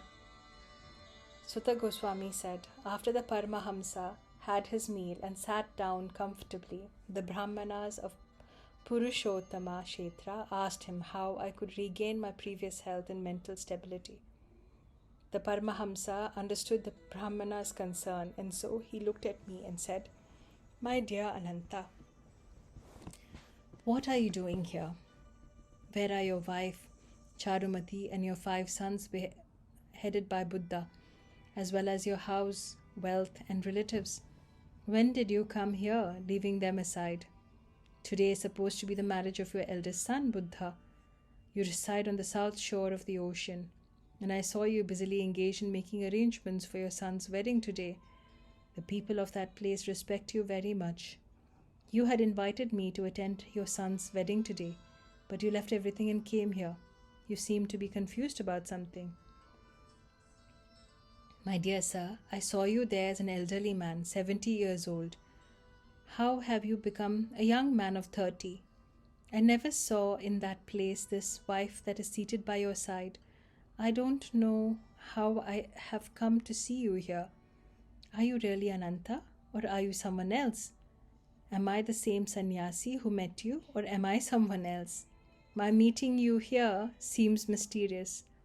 You are a householder who faithfully executes your occupational duties, and I am a beggar in the renounced order of the life.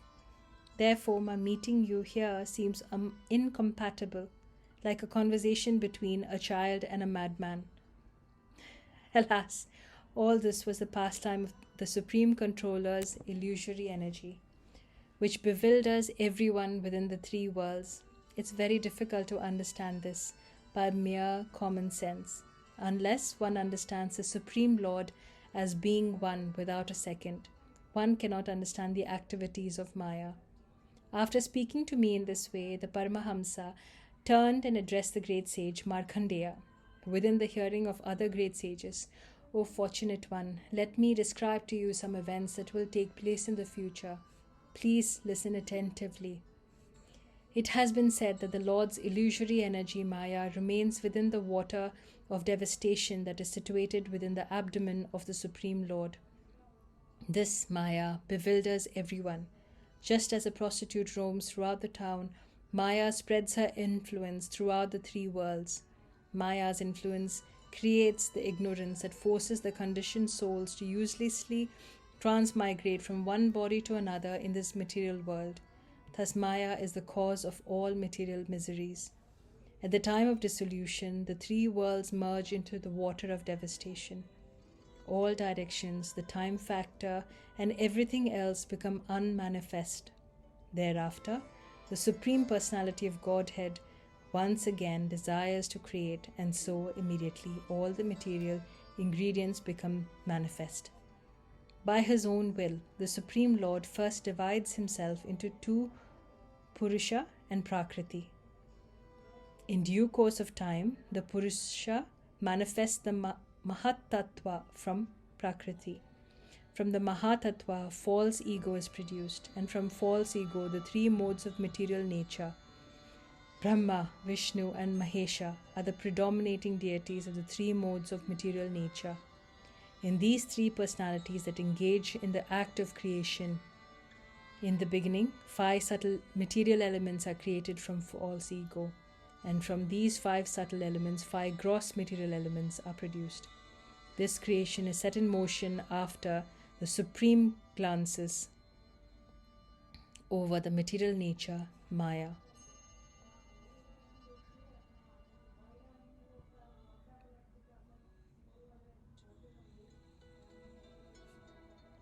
Thereafter, the demigods, demons, and human beings, as well as all other moving and non-moving entities, are created throughout the universe. All of these categories of conditioned souls are covered by the illusory energy of the Supreme Lord, and this causes them to become attached, thinking, "This body is me, and everything in relation to this body is mine." The conditioned souls are so foolish that they do not care to be delivered from the miserable material existence. Alas, how strong is Maya! Being bewildered by Maya, even the demigods up to Brahma are constantly wandering about within the material world like bulls tied with ropes through their noses or birds kept in a cage. The great souls and sages who desire to cross over the ocean of Maya that includes the conditioned souls to enjoy material sense gratification, which is filled with formidable waves, and which consists of the three modes of material nature, are certainly glorious and celebrated as knowers of the truth. Saunaka Rishi said, "What did the exalted sages, headed by Markandeya, Vasishta, and Vamadeva, say after hearing this wonderful talk? What did the kings who had been listening to Ananta say? Kindly narrate the future events that were referred to." After hearing these questions of Shaunaka Rishi, Roma Harshana Sutta praised him very highly and then described in detail the spiritual knowledge that destroys all lamentation and grief. Suta Goswami said, when the kings respectfully requested Ananta to continue speaking, Ananta explained how one can overcome Maya and control his senses by executing several penances. Ananta said, "Thereafter, I began to reside in a nearby forest and engage in the practice of penance, according to the prescribed rules and regulations. However, in spite of my efforts, I failed to regulate my mind and senses. Whenever I sat down in the forest to meditate upon the Supreme Lord, thoughts of my wife, children, and assets kept surfacing within my mind, greatly disturbing me. As soon as this would happen, my mind would become greatly disturbed and I would become filled with fear and lamentation. As a result, my meditation was broken. The mind can be controlled only when the senses are regulated. While thinking in this way, I resolved to conquer my senses. However, as soon as I attempted to control my senses, the predominating deities of the senses turned their attention upon me. The controlling deities of the 10 senses personally appeared before me and said, 'Ananta, Vyadik, Vayu, Surya, Pracheta, and Ashwini Kumaras, Agni, Indra, Upendra, and Mitra. Although we subtly reside within your body, we have now come before you. You should not cause us harm by your severe austerity. Simply by performing severe austerities, you will not receive any benefit, nor will your mind or senses be controlled. Rather, because of torturing us, you will suffer greatly. It is a fact that even blind, deaf, and deformed people go to live in the forest, and yet they cannot resist thinking about material enjoyment. The material body is a house. The spirit soul is the owner of the house. Intelligence is the owner's wife, and the mind is a servant. We are also servants controlled by the wife of the house in the form of intelligence. The conditioned souls are forced to enjoy the fruits of their activities. The mind is certainly the cause of bondage or liberation. According to the directions given by the illusory energy of the Lord of the universe, the mind takes a greedy person here and there throughout the material world. Therefore, if you desire to control your mind, you should engage in the devotional service of Lord Hari with determination. All actions to karma are exhausted by one's engagement in the devotional service of the Lord. Thus, it is concluded that devotional service is the best means for achieving liberation from material existence. The understanding that living entities are simultaneously one with and different from the Supreme Lord should be cultivated. There is no doubt that devotional service to Lord Hari awards one transcendental bliss. Attachment to the gross and subtle bodies is destroyed by engagement in unalloyed devotional service. If you simply have the darshana of Lord Kalki, you will attain liberation from material bondage. Having been instructed in this way by the controlling deities of the 10 senses, I devotedly worshipped Lord Hari with a desire to see Lord Kalki, who dissipates the contamination of Kali. It is for this reason that I have come here. I was fortunate to see the supreme form of Lord Kalki, who has no material form. I touched the lotus feet of the Supreme Brahman, who has no material feet. I heard the words of the Lord of the universe, who never utters a material sound vibration. After saying this, Ananta offered his obeisances to the lotus-eyed Lord Kalki, the husband of Padmavati, and then departed into a joyful mood. After the kings heard the talks of the sage Ananta, they also began to observe vows while following the rules and regulations prescribed by the scriptures. Thus, like sages, they cleared their path to liberation by worshipping Lord Kalki and Padmavati. Sukha said, anyone who hears the story of Ananta will be freed from the clutches of Maya. His darkness of ignorance will be dissipated and his material bondage cut to pieces, so that ultimately he will attain liberation from material existence. The devotees of Lord Hari who are inclined to follow the principles of religion, while at the same time desire to enjoy sense gratification in the ocean of material existence, should use the sharp sword of transcendental knowledge gained from this narration to cut to pieces the 6 principal enemies that reside within the body, headed by lust, after taking shelter in the form of Bhakti Yoga. Thus ends the translation of the 12th chapter of Sri Kalki Purana. Chapter 13.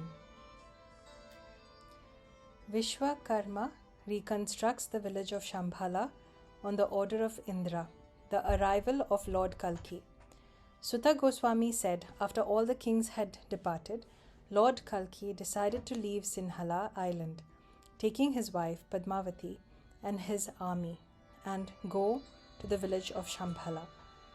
Meanwhile, when Indra realized the intentions of Lord Kalki, he called for Vishwakarma and gave him orders. Indra said, O Vishwakarma, you should immediately go to the village of Shambhala and construct many palaces, ornamental gates, residential buildings and apartments, and using as much gold as possible, decorate the village with beautiful gardens. The entire village should be bedecked with precious jewels and crystal. Do not hesitate to display your full expertise in the art of architecture. Being ordered by Indra in this way, and realizing that this was the golden opportunity to attain true benefit, Vishwakarma immediately went to Shambhala village and began constructing a beautiful residence for the husband of Lakshmi. Indeed, he built many houses. One house was shaped like a swan, another house was shaped like a lion, and still another house looked like the face of a donkey. These buildings were 2, 3, or even more stories tall, and they were all centrally air conditioned. The entire village was decorated with forests, gardens, lakes, and public wells. Indeed, the village of Shambhala came to resemble Indra's abode, Amravati. Meanwhile, Lord Kalki, his army, and associates left Karumati and started for Shambhala. After travelling some distance, the Lord set up camp on the shore of the ocean. Out of the affection for his daughter, King Brihadratha mounted a buffalo named Kaumudi and followed his son-in-law, Lord Kalki, and daughter Padmavati up to the seashore, where he gave them 10,000 elephants, 100,000 horses, 2,000 chariots, and 200 maidservants. With great affection, he also gave them various kinds of jewels and fine garments. The king couldn't take his eyes off the beautiful faces of his son-in-law and daughter. Indeed, he could not utter a word, being overcome by strong emotion. Lord Kalki and Padmavati honored and pacified King Brihadratha and then begged permission to depart. Feeling great distress and separation, King Brihadratha finally returned to his capital, Karumati. Lord Kalki then bathed in the ocean along with his associates. Suddenly, he saw a jackal crossing the ocean, appearing to walk on the surface of the water. Upon looking more closely, however, Lord Kalki saw that there was a bridge spanning the ocean. Taking advantage of this bridge, the Lord, his carriers, and his army crossed over to the mainland. After arriving at the far shore, Lord Kalki addressed his parrot. "O Sukha, you now please go to my house in the village of Shambhala. There you will find that Vishwakarma, the architect of the demigods, has constructed many beautiful palaces and residential quarters for my pleasure by the order of Indra. Go ahead and convey the news of my welfare to my father, mother, and other relatives. Tell them everything about my marriage. You go now ahead, and I will soon arrive there with my army." Being ordered in this way by Lord Kalki, Sukha, who was very sober by nature, immediately flew into the sky and in a very short while arrived at Shambhala, where it was highly regarded even by the demigods. The village was 7 yojanas across and inhabited by members of all 4 varnas. Throughout the village were memorial columns made of white marble that shone like the sun. The wonderful quality of this village was that no one experienced distress because of the climate during any season. Sukha's heart became filled with wonder upon seeing the beauty of this village. He went from one house to another, from one palace to another, up into the sky, over the numerous gardens, flying from one tree to another. At last, Sukha arrived at Vishnu Yasa's house with great delight. In a very sweet voice, he informed Vishnu Yasa of Lord Kalki and Padma's arrival from the island of Sinhala.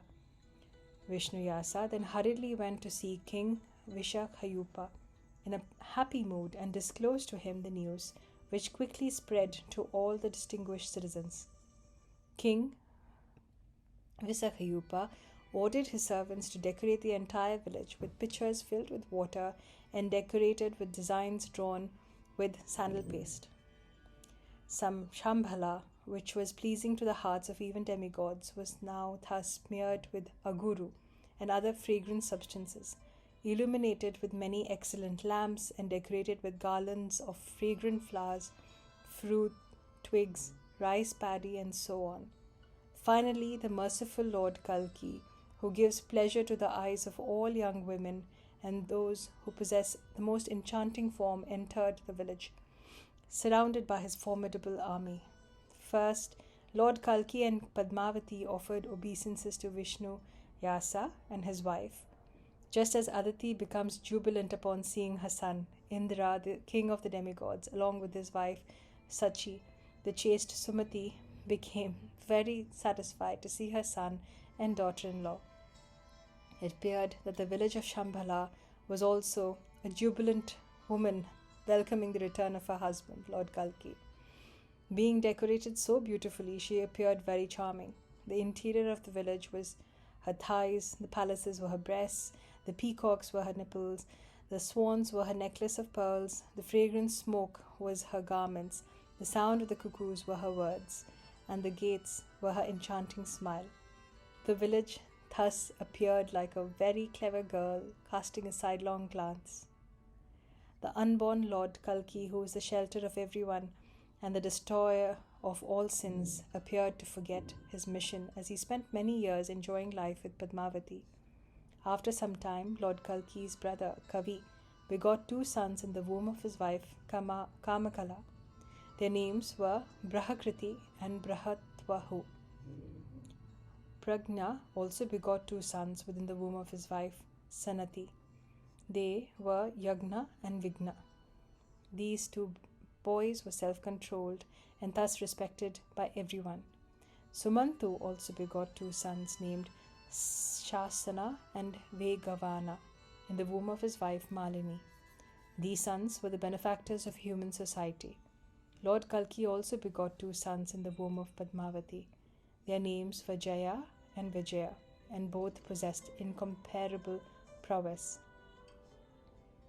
Lord Kalki appeared to flourish, being surrounded by all these family members.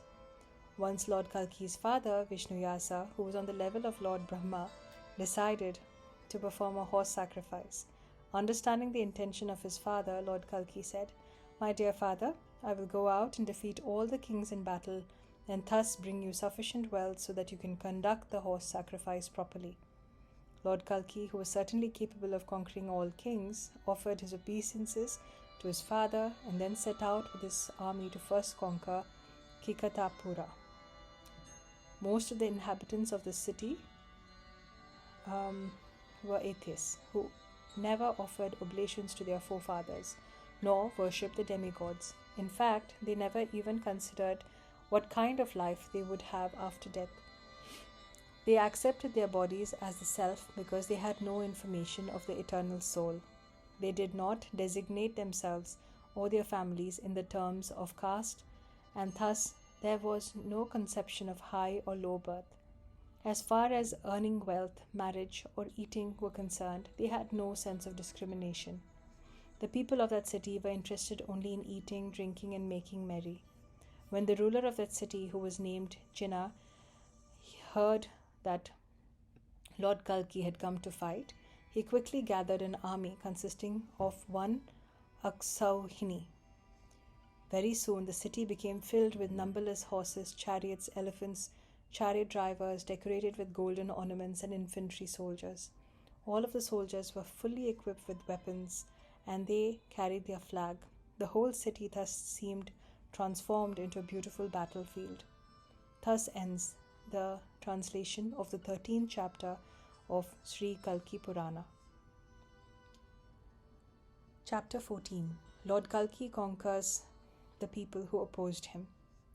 Suta Goswami said, "Just as a lion, the king of the jungle, attacks a female elephant, Lord Kalki, the life and soul of all entities, attacked the armies of the non-believers." Thereafter, a fierce battle took place between them. And when these people became disheartened and began fleeing from the battle, Lord Kalki, acting as the commander-in-chief of his army, addressed the opposing warriors who were injured in battle, whose garments and armor were scattered here and there, whose hair had become loosened, and who were screaming loudly in pain. "O souls, do not run away from the battlefield. Stay here and fight to the best of your ability, so that you will avoid the shame of being considered cowards." Although Jinnah had been injured, he became enraged upon hearing Lord Kalki's taunting words. After picking up his sword and shield, he rushed at Lord Kalki, who was sitting on his horse. In the duel that ensued, both fought with great enthusiasm, to that even the demigods, who were watching from the heavens, became surprised to witness Jinnah's skill in fighting. The greatly powerful Jinnah pierced Kalki's horse with his trident and then made the Lord fall unconscious by his onslaught of arrows. At this, the wicked Jinnah attempted to capture Lord Kalki, but was unable to pick him up. Lord Kalki had become so heavy that Jinnah could not even move him, and this fueled his rage. Being unable to take Lord Kalki prisoner, Jinnah finally took his crown and weapons and fled. Meanwhile, King Visakhayupa, who had accompanied Lord Kalki, became furious upon seeing this, and he went and struck Jinnah with his club. After accomplishing this feat, the king carefully picked up Lord Kalki and placed him on his chariot. Soon, Lord Kalki regained consciousness and began to rally his soldiers. The Lord then jumped from Visakhayupa's chariot and charged at Jinnah. Although Lord Kalki's wonderful horse had been injured by Jinnah's trident, he soon regained his composure and began roaming over the battlefield, jumping fiercely while angrily attacking hundreds and thousands of soldiers.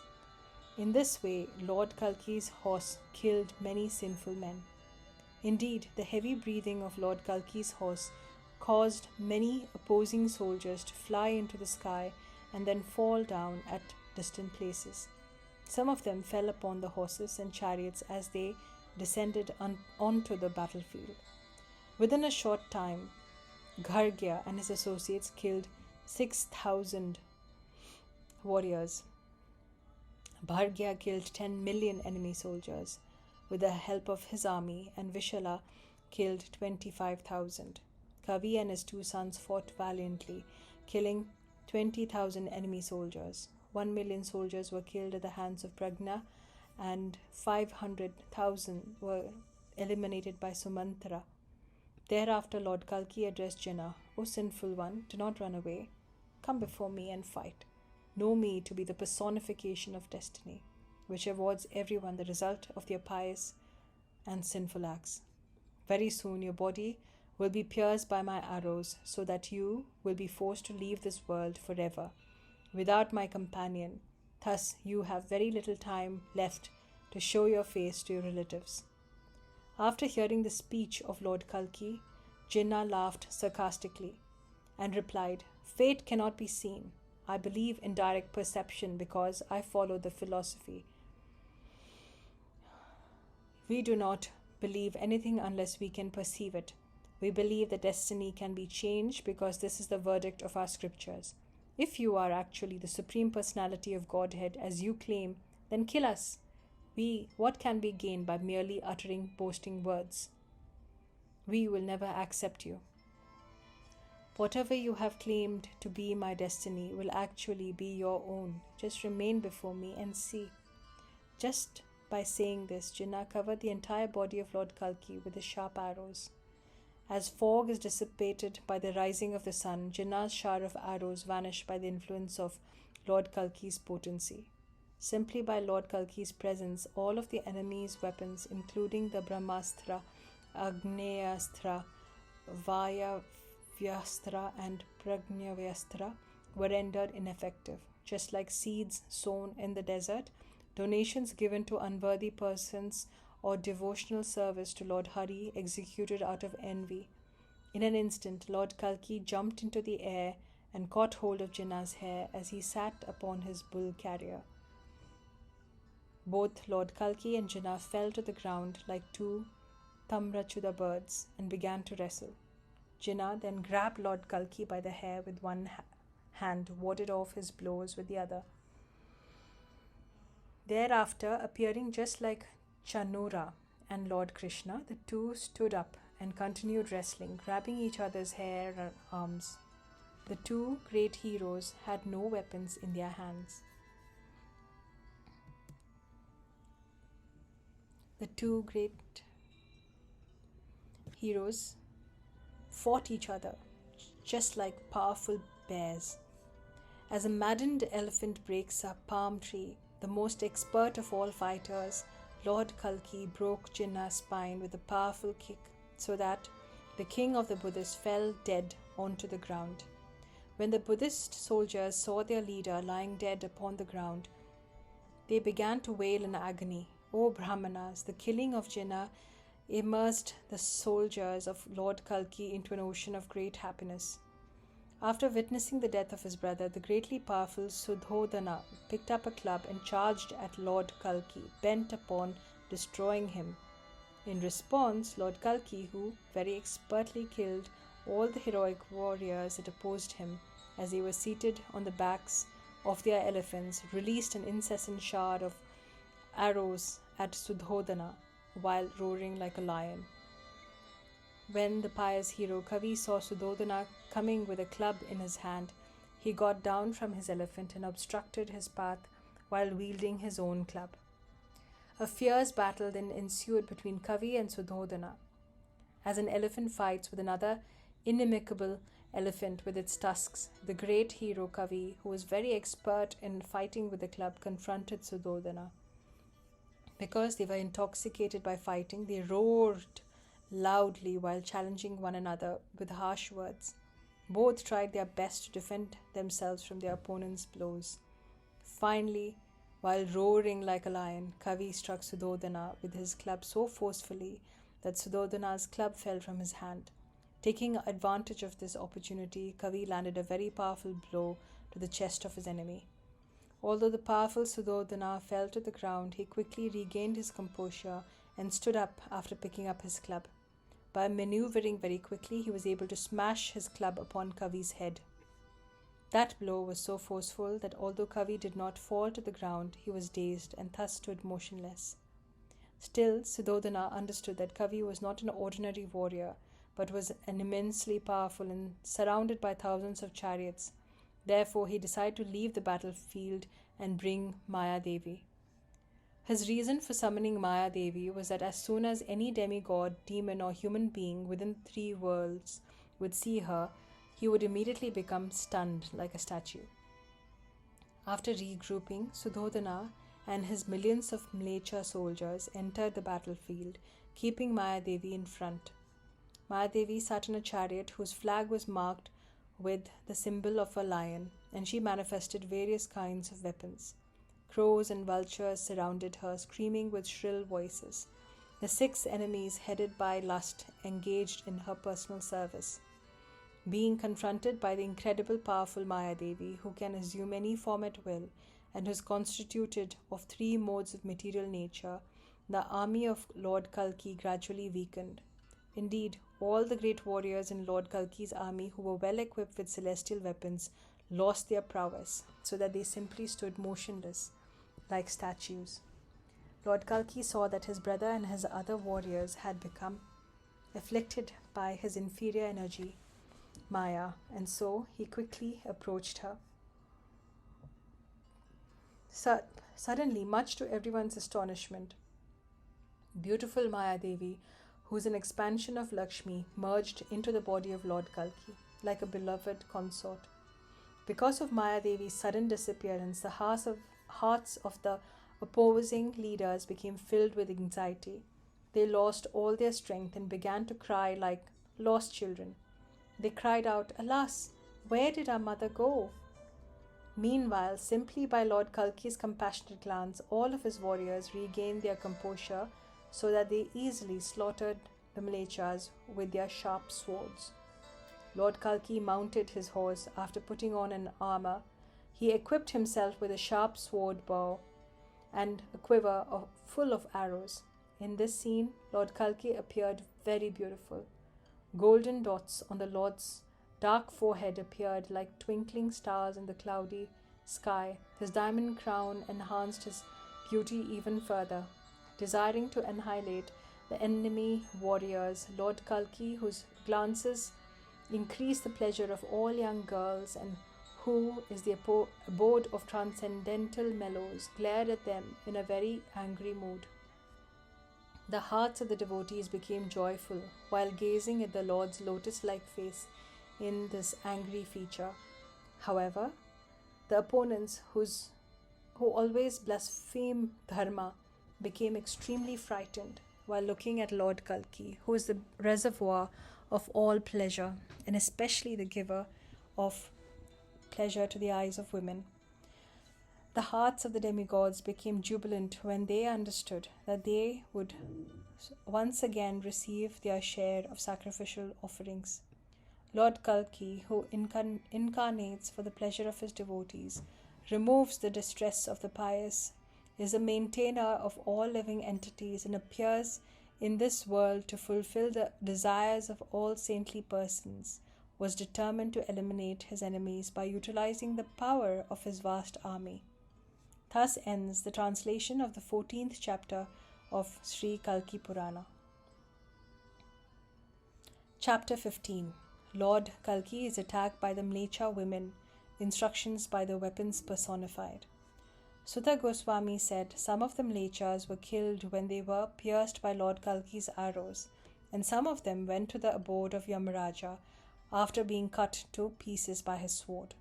Innumerable other Mlecha warriors were killed by the Lord's associates such as Visakhayupa, Kavi, Pragna, Sumantha, Gargya, Bhargya, and Visala.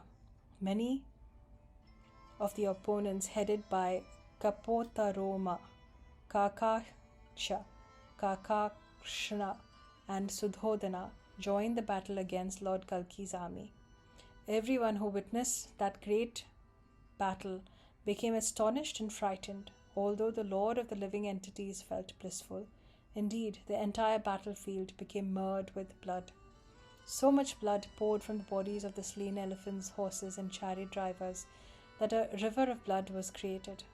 In that river, the grass appeared like foam, and the crocodiles in the form of horses created a terrifying sight. The arrows floating on the river of blood appeared like waves. The elephants seemed to form the two banks of that great river. The severed heads appeared like tortoises. The broken chariots looked like boats. The severed hands appeared to be fish, and the beating of the drums seemed to be the sound of the rushing currents. The sounds of the delighted crows and the vultures could be heard on the banks of that river of blood. This scene, although apparently ghastly, made the devotees jubilant. Countless warriors who fought from atop their horses, elephants, camels, and chariots fell down into that river with their hands, legs, and heads either pierced by arrows or severed from their bodies by the powerful enemy warriors. Some of the warriors had their garments stained with blood, some had their faces covered with ash, and some had disheveled hair. Out of shame, the survivors fled the battlefield, like mendicants running from material entanglement. Some of the warriors retreated, and some felt thirsty, and so begged for water.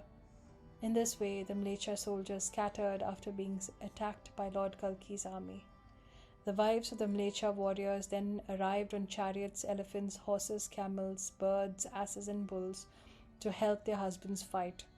These women were young and beautiful and strong, and they were not concerned about their children at home. These women were decorated with golden ornaments, and they wore clothing that were just suited for fighting.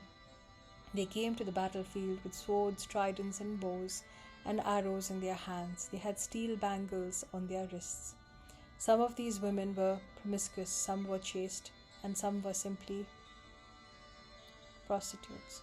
Being overwhelmed by the death of their husbands or fathers, they marched onto the battlefield, determined to fight with Lord Kalki's army.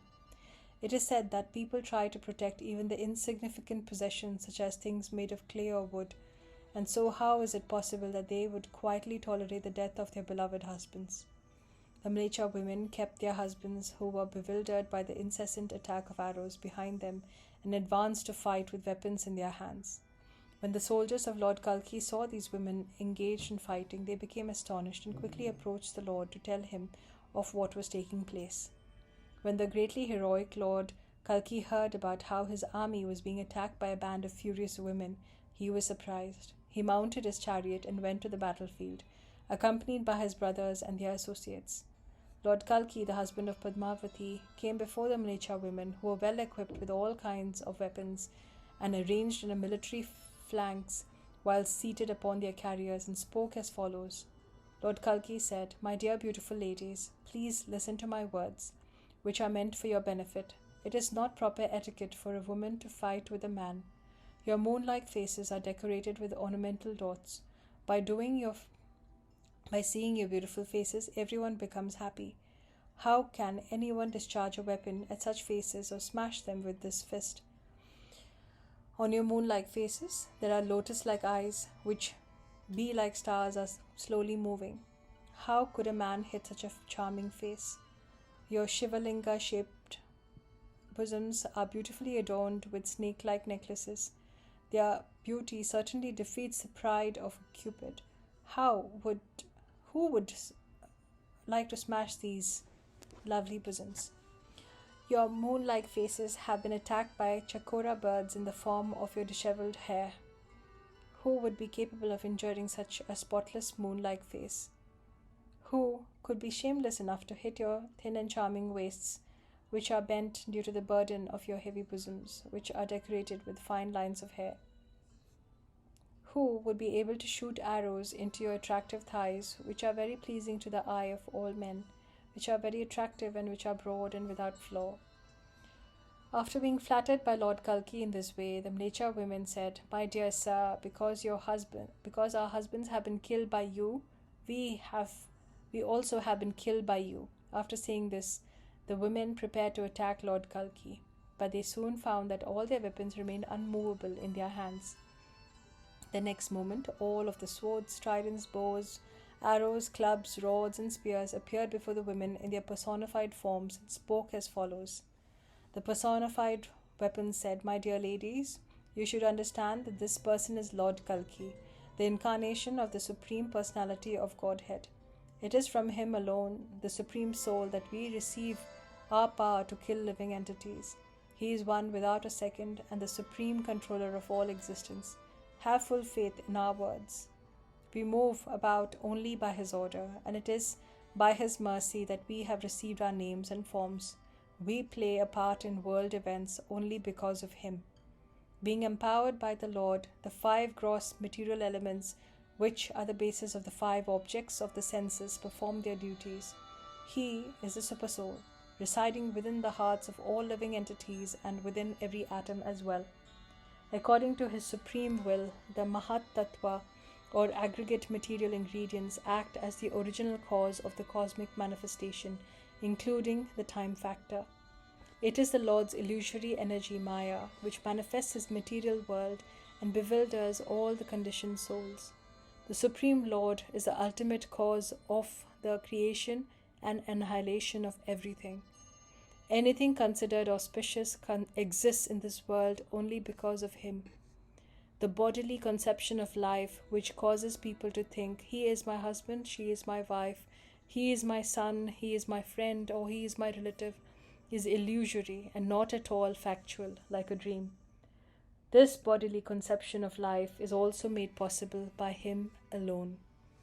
Those who are blessed, those who are beyond the influence of material attachment and affection, consider birth and death to be like temporary interruptions of an eternal journey.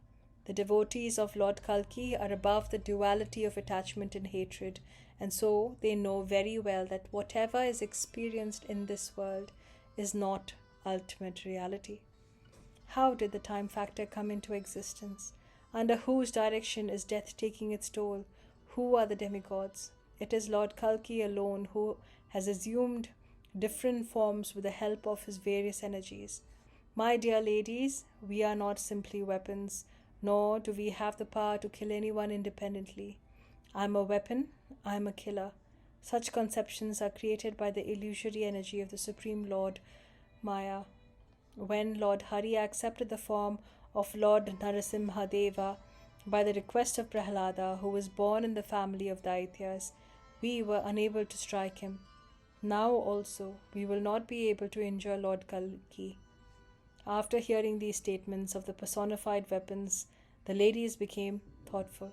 Indeed, they had a change of heart, giving up all attachment and affection of their husbands by taking shelter of Lord Kalki. Padmavati's husband, Lord Kalki, became pleased by the sincere surrender of the wives of the opponent soldiers.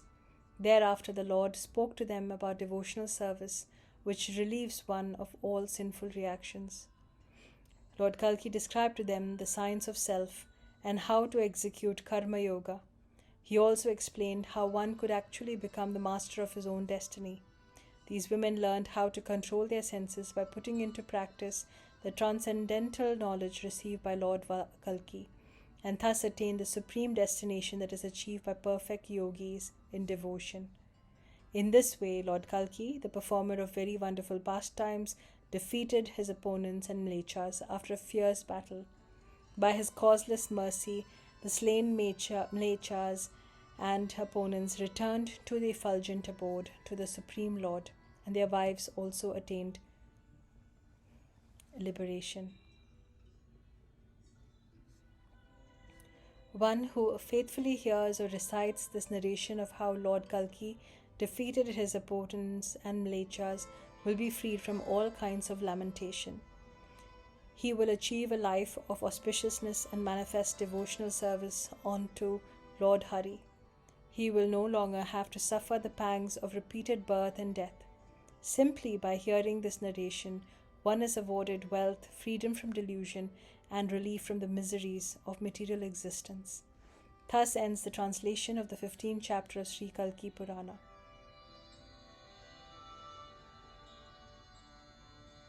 Chapter 16. The Killing of Rakshasa Kuthodari.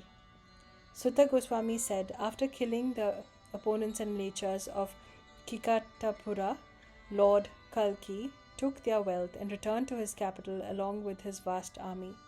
Lord Kalki, the unlimitedly powerful protector of religious principles, next went to Chakratirtha and took a ritualistic bath according to prescribed procedure. One day, as the Lord was sitting in his assembly, surrounded by Lokapalas, his relatives and other associates, he saw that some miserable-looking sages were approaching. These sages had come out of fear, and they pleaded, "O Master of the universe, please protect us."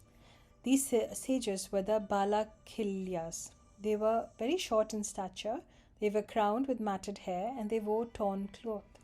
Lord Hari inquired, "Where are you coming from? Who are you afraid of? I will vanquish him, even if he is the lord of the demigods."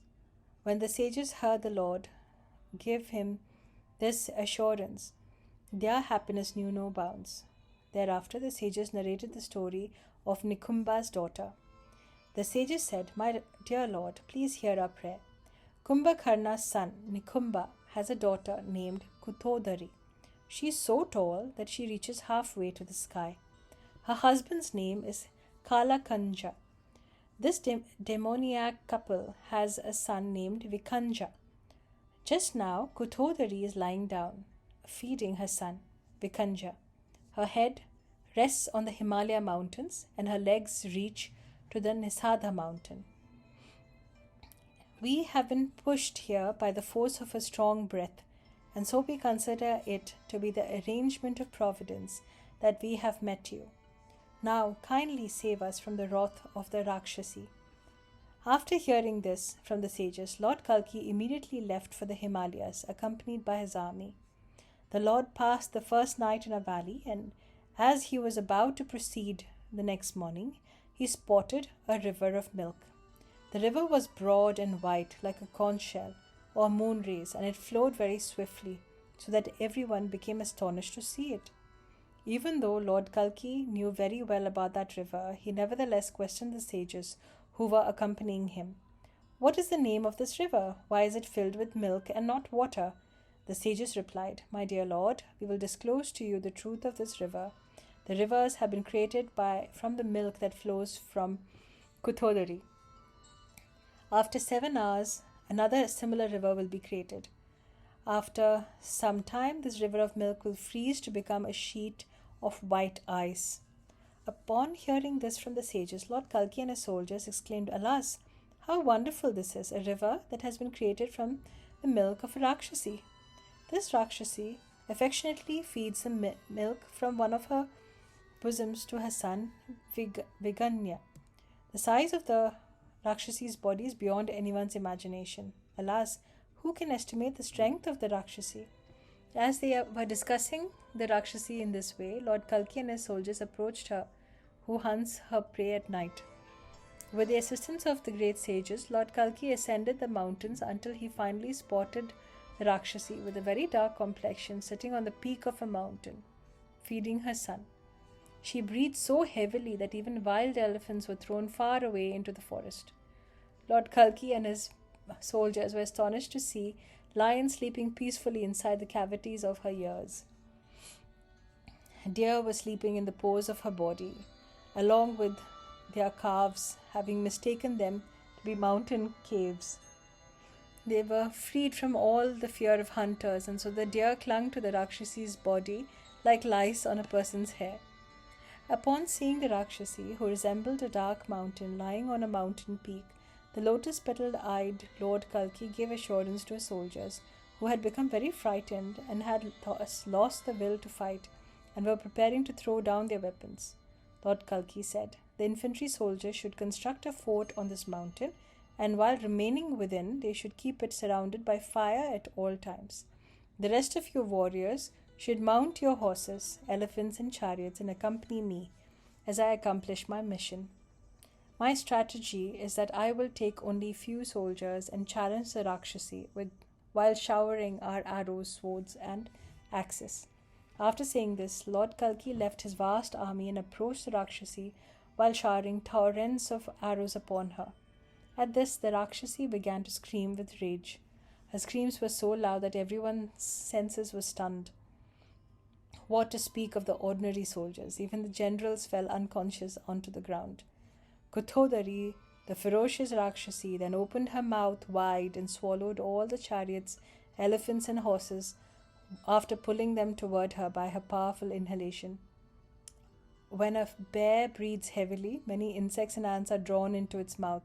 In the same way, Lord Kalki and his soldiers were forced to helplessly enter the Rakshasi's mouth. This stunned all the demigods and Gandharvas who were watching from the heavens and made them bitterly lament. Some great sages cursed the Rakshasi, while others recited prayers and mantras for the welfare of Lord Kalki. Many qualified Brahmanas simply watched quietly, unable to even attempt to counteract their great distress. The devotees of Lord Kalki cried out in frustration, whereas the demons shouted with glee. When Lord Kalki, the slayer of the demons who were inclined to harass the devotees, witnessed the distress of the spectators, he could not tolerate it, and so he made up his mind to put an end to the Rakshasi without delay. Within the dark stomach of the Rakshasi, Lord Kalki created fire with one of his arrows and then made it blaze up by adding cloth, leather, and wood. When the fire blazed brightly, the Lord raised his powerful sword. Just as Indra had previously pierced the abdomen of Vritrasura with his thunderbolt, so that he would come out of the demon's body, Lord Kalki, the master of the universe, destroyer of all sinful reactions, emerged from the Rakshasi's abdomen, along with his friends, brothers, and soldiers, who were all well equipped with weapons, after tearing open the right side of her ribcage. Some elephants, horses, chariots, and infantry soldiers emerged from the abdomen of the night-stalking Rakshasi, while others emerged through the holes of her body. After the blood-soaked soldiers came out of the Rakshasi's body, they saw her writhing in pain, flailing her arms and legs wildly, and so they picked up their bows and began showering their arrows upon her. Thus the Rakshasi's entire body was pierced by sharp arrows, and this created a vast pool of blood. She screamed, and her convulsions shook the mountain. In this way, her life came to an end. When the Rakshasi's son, Vikunja, witnessed the death of his mother, he became enraged and jumped in the midst of the ocean, that was Lord Kalki's army, without even bothering to pick up a weapon. Slain elephants appeared like a garland on his chest, horses were his ornaments, snakes became his crown, and lions were the rings on his fingers. Being overwhelmed by grief because of his mother's death, Vikunja began to torment Lord Kalki's soldiers. To eliminate this 5-year-old Rakshasa, Lord Kalki invoked the Brahmastra that was given to him by his teacher Parshurama. The supreme weapon proceeded to sever Vikunja's head from his body. In response to the pleas of the great sages, Lord Kalki thus destroyed the formidable Rakshasi and her son on the peak of a mountain in the Himalayas. After witnessing the death of the terrible Rakshasi, the demigods showered flowers upon Lord Kalki, and the sages offered him prayers. Thereafter, Lord Kalki departed. That evening, he made his camp at Hardwar on the banks of river Ganges. Lord Kalki, the incarnation of Lord Hari, passed the night at Hardwar along with his associates and soldiers.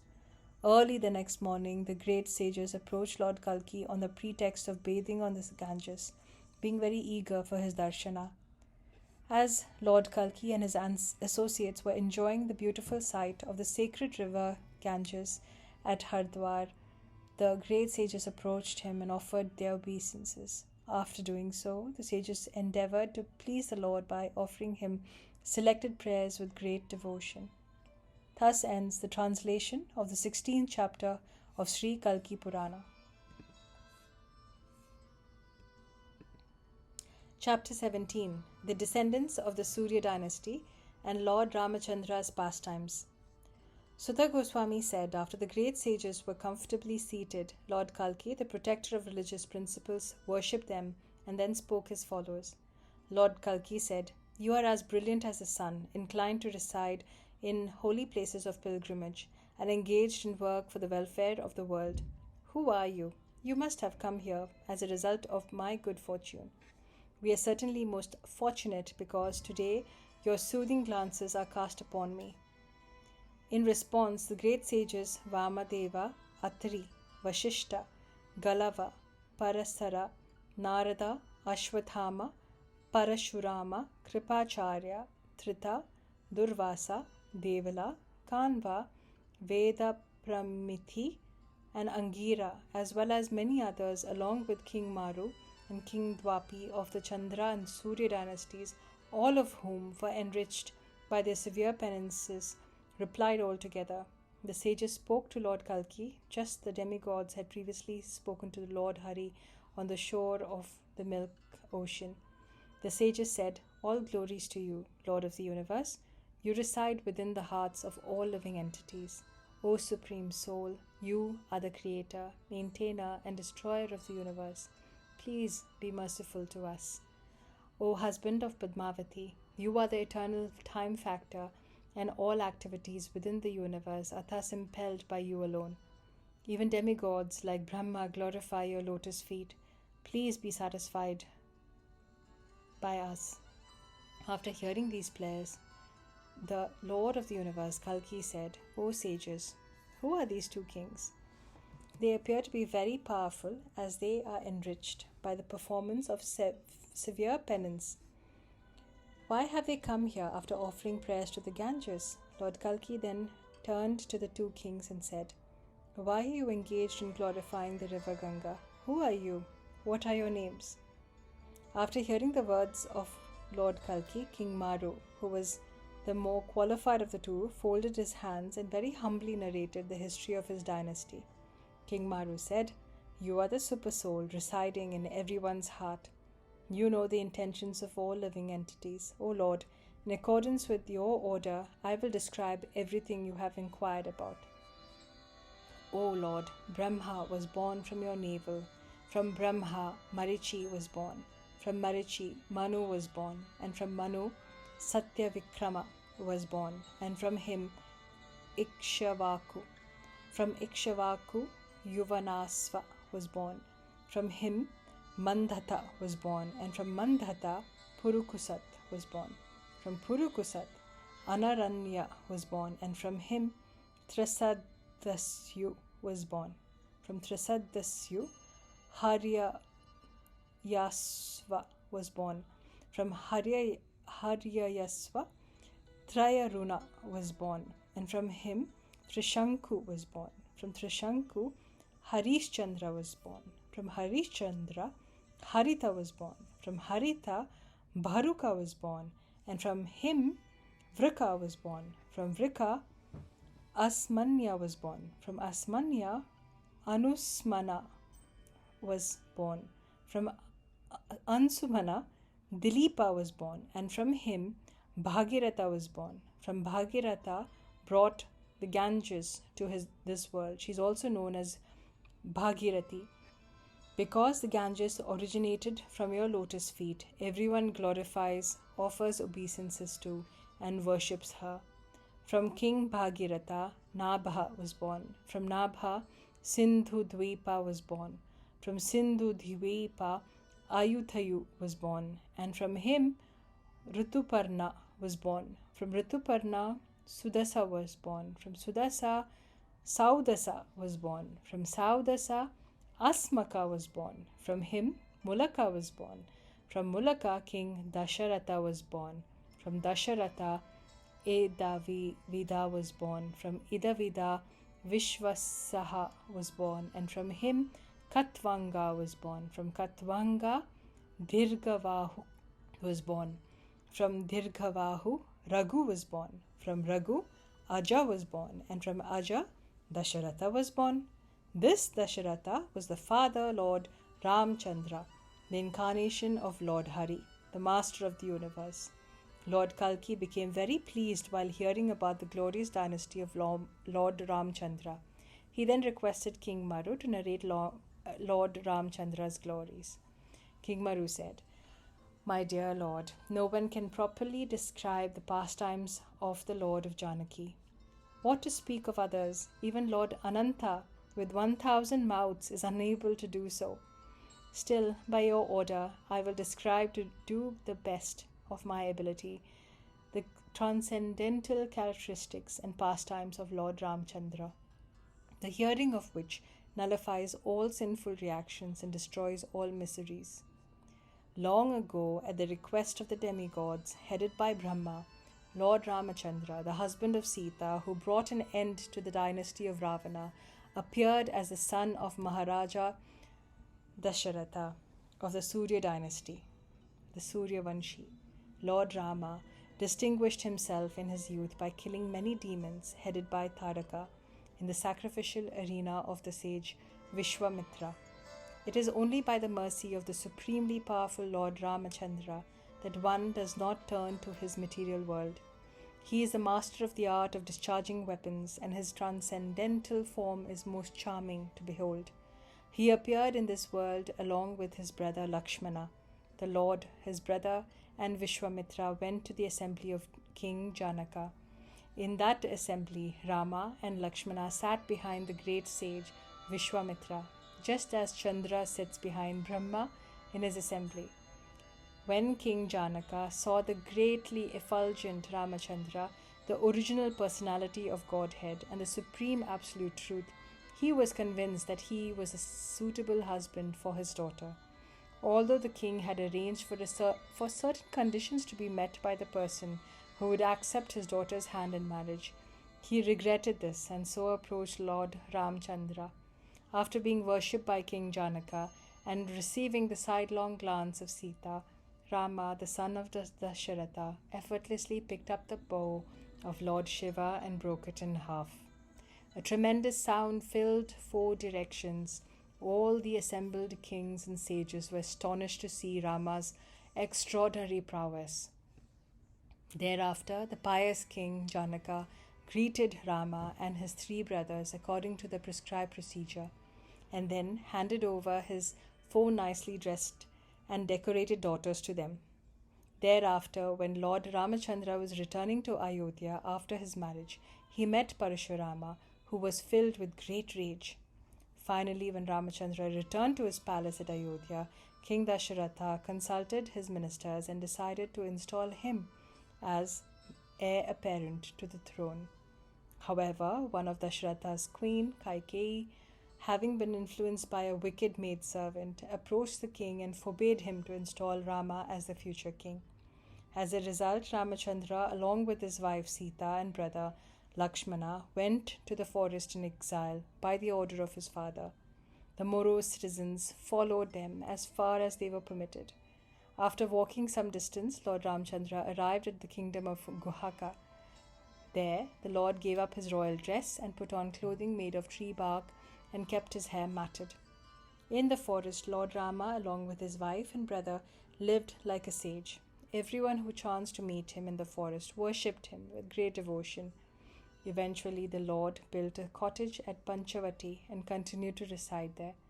This was where Bharata came to try and persuade Lord Rama to return to Ayodhya.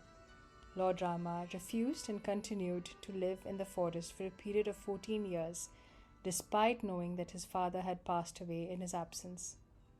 One day, as Sita, Rama and Lakshmana were sitting peacefully, Surpanaka, the sister of 10-headed Ravana, who was dressed very beautifully and thus appeared very charming with her smiling face, came there under the influence of lusty desires.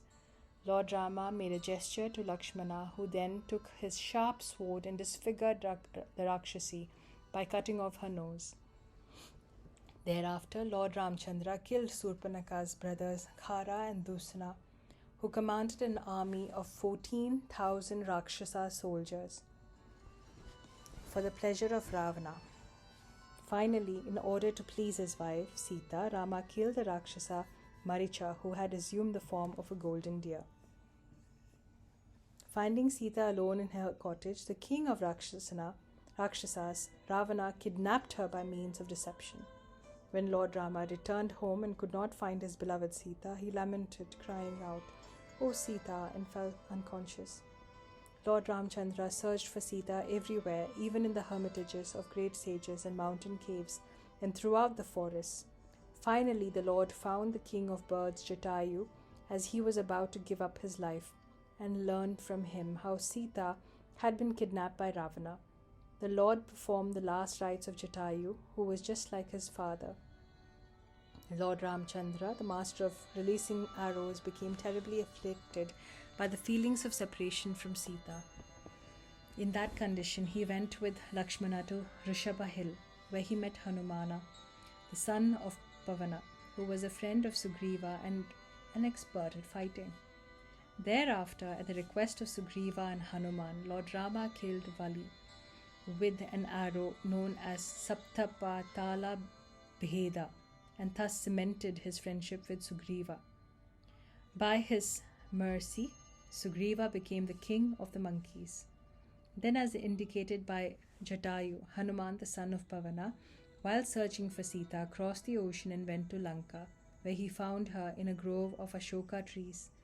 Hanuman conversed with Sita, and after gaining her confidence, he returned to Lord Rama. By employing his immense prowess, Hanuman killed many Rakshasas and set fire to the city of Lanka. Lord Ramachandra, after becoming enraged at the ocean, built a bridge across the water by floating stones, and in this way reached Lanka, along with his monkey soldiers. Thereafter, they began to destroy the gardens, fortresses, walls, and gates of that great city. Thereafter, Lord Rama and Sumitra's son Lakshmana encased themselves in armor and equipped themselves with all kinds of celestial weapons and began to destroy innumerable Rakshasas, so that they appeared like the tongue of a poisonous serpent. Nala, Angada, Sugriva, Hanuman, Jamavan, and other very powerful monkey soldiers of Lord Rama also killed many of the 10-headed Ravana's followers, using big trees and mountain peaks as weapons. They were mad with rage at Ravana, the sworn enemy of the demigods, because he had kidnapped Sita. The unlimitedly powerful Lakshmana killed Ravana's son Indrajit, who drank the blood of others and was surrounded by his wicked followers. He also sent Prahasta, Nikumbha, Makaraksha, Vikata, and others to the abode of Yamraja by means of a sharp sword. Thereafter, the invisible and arrogant Ravana, who was surrounded by millions of warriors, seated upon elephants, chariots, and horses, as well as infantry soldiers, approached Lord Rama, the worshipable leader of the army of the monkeys. The incomparably powerful Lord Rama was equipped with celestial weapons as Ravana attacked him. Lord Ramachandra of the Raghu dynasty released his arrows at Ravana, and the king of Rakshasas, who was protected by the benedictions of Brahma, who appeared like a great mountain on the battlefield, and who was the avowed enemy of all godly persons, and his brother Kumbhakarna. Soon the entire sky became covered with the arrows released by Lord Rama and Ravana, so that it appeared to be full of dark clouds. As the arrows and other weapons clashed, they created terrible sounds and sparks, so that the sky appeared to be lit with flashes of lightning. The sounds of drums were heard on that great battlefield, which took on a very grim appearance. Finally, 10-headed Ravana, who creates fear even in the mind of the king of demigods, was killed by a powerful arrow of Lord Ramachandra. compounded by the curse of angry Sita, Hanuman joyfully reunited Sita, who was pure like fire, with Lord Ramachandra, who was before they all returned home. By the request of Indra, the king of the demigods, Lord Ramachandra entrusted the responsibility for ruling the kingdom of Lanka to Vibhishana. Thereafter, Lord Ramachandra, surrounded by the best of monkeys and accompanied by Lakshmana and Sita, returned to Ayodhya after mounting the celestial Pushpaka chariot that was given to him by Kuvera. While passing over the forests in which he had earlier resided during his exile, the Lord remembered how he had lived like a sage and had become a good friend of Guhaka. After his return to Ayodhya, the Lord was worshipped by the great sages. He pacified his brother Bharata, who had been greatly pained due to the separation from him. By the order of his mothers, Lord Rama sat on his father's throne and commenced ruling the kingdom. His coronation ceremony was performed by great sages headed by Vashishta Muni. While seated upon the throne as the king of Ayodhya, Lord Rama appeared like the king of the demigods and master of all living entities. Simply by the Lord's presence, the kingdom of Ayodhya flourished in all respects. The Brahmanas cheerfully engaged in performing their austerities, and all the subjects scrupulously observed religious principles. Because the clouds showed sufficient rain at the proper time, the earth appeared green and full of prosperity. Indeed, the people of the entire world became peaceful and pious. By exhibiting his transcendental qualities, Lord Ramachandra, the reservoir of pleasure, fulfilled the desires of everyone and especially pleased the heart of Sita. In this way, the Lord ruled Ayodhya for 11,000 years. He satisfied the demigods by performing many gorgeous sacrifices, including 3 horse sacrifices. Then, for some reason, Lord Rama exiled Sita to the forest, so that he appeared to act mercilessly. At that time, the magnanimous sage Valmiki gave shelter to Sita in his ashrama. In due course of time, Sita gave birth to 2 glorious sons named Lava and Kusha at the hermitage of the sage Valmiki. After growing up, they sang the narration of Lord Ramachandra's pastimes composed by Valmiki. When Valmiki brought Sita and her 2 sons to see Lord Rama, the Lord said to her, "You must again enter fire to prove your purity." Upon hearing these words, Mother Sita entered within the earth and went to Rasathala. Thereafter, Lord Ramchandra, his family priest Vashishta and his brothers' followers, and indeed all the inhabitants of Ayodhya, including the animals, happily bathed in river Sarayu and then ascended to Vaikunta on celestial chariots. By faithfully hearing these nectarian narrations of Lord Ramchandra's pastimes, one gets relief from all material pangs, is awarded good children, wealth, and followers, and ultimately attains the beautiful world of the spirit world. While hearing this narration, one's mind floats in an ocean of transcendental bliss as the ocean of material existence dries up, so that by the mercy of the Lord of Lakshmi, one attains liberation. Thus ends the translation of the 17th chapter of Sri Kalki Purana.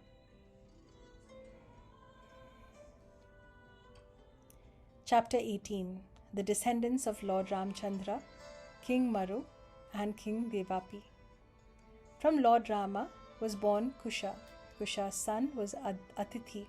Atithi's son was Nishada, whose son was Nabha, and his son was Pundarika.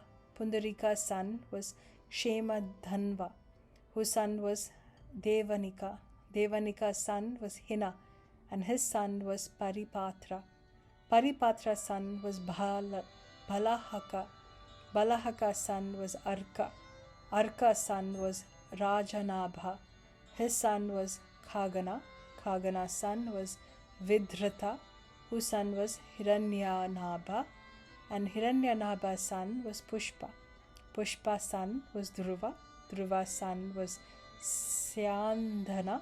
Syandhana's son was Agnivarna, and his son was very powerful Sigra, who is my father, and my name is Maru.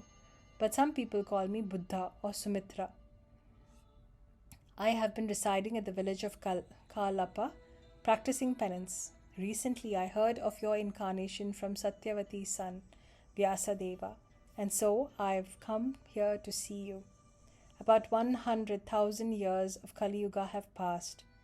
You are the super soul, residing within the hearts of all living beings. Simply by surrendering to you, all of one's sins, reactions accumulated during millions of lifetimes are vanquished. One's piety and reputation are enhanced, and all of one's desires are fulfilled. Lord Kalki said, "My dear Maru, after hearing about your ancestors, I can understand that you belong to the Surya Vanshis. Who is this person accompanying you? He appears to possess all auspicious characteristics as well." Upon hearing the words of Lord Kalki, King Dwapi very humbly spoke as follows. Dwapi said, "After the final dissolution of the universe, four-headed Brahma was born from your lotus-like navel. His son was Atri, whose son was Chandra. Chandra's son was Buddha. Buddha's son was Pururava. Pururava's son was Nahusa. Nahusa's son was King Yayati. Yayati begot two sons named Yadu and Turvasu within the womb of his wife Devyayani. O Lord of the universe, later on Yayati begot three more sons named Druhya, Anu and Puru in the womb of Sarmishtha. Just as during the creation of the universe, false ego creates five gross material elements, King Yayati begot these five sons. Puru's son was Janmejaya, whose son was Prachinvan. Prachinvan's son was Pravira. Pravira's son was Manasyu. Manasyu's son was Abhyada. Abhyada's son was Uruksaya. Uruksaya's son was Trayaruni, whose son was Pushkaruni. Pushkararuni begot a son named Brihadshetra, whose son was Hasti, after whom the city Hastinapur was named. Hasti had three sons named Ajamida, Ahimida, and Puramida. Ajamida's son was Rig, whose son was Sanvarana. Sanvarana's son was Kuru. Kuru's son was Parikshit. Parikshit's son was Sudhanu, Jhanu and Nishada. Sudhanu's son was Suhotra.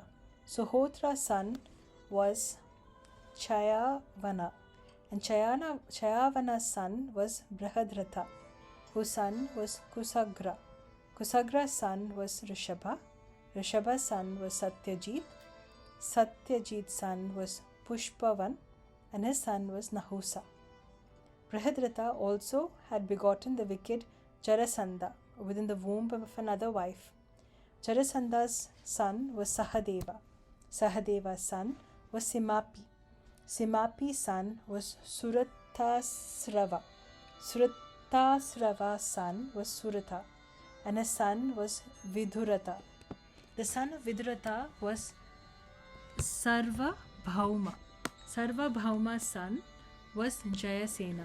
Jayasena's son was Rathanika, and his son was the wrathful king Yutayu.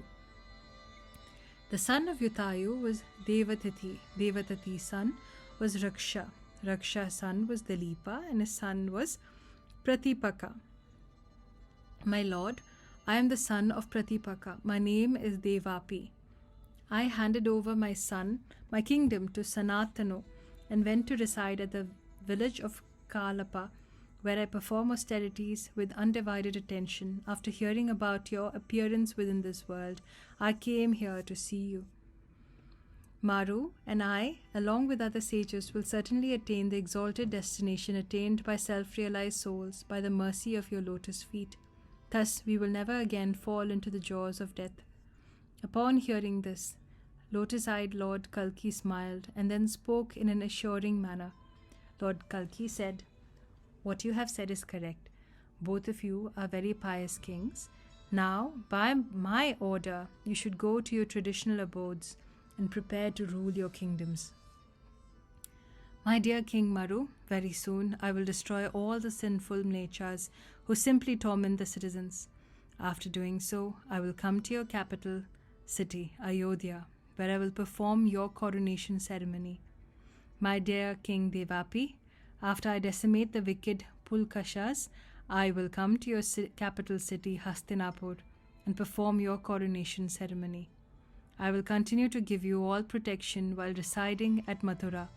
I will kill Sayakarna, Ustramukha, Ekajanga, and Bilodhara, and thereafter re-establish Satya-yuga for the welfare of all pious souls.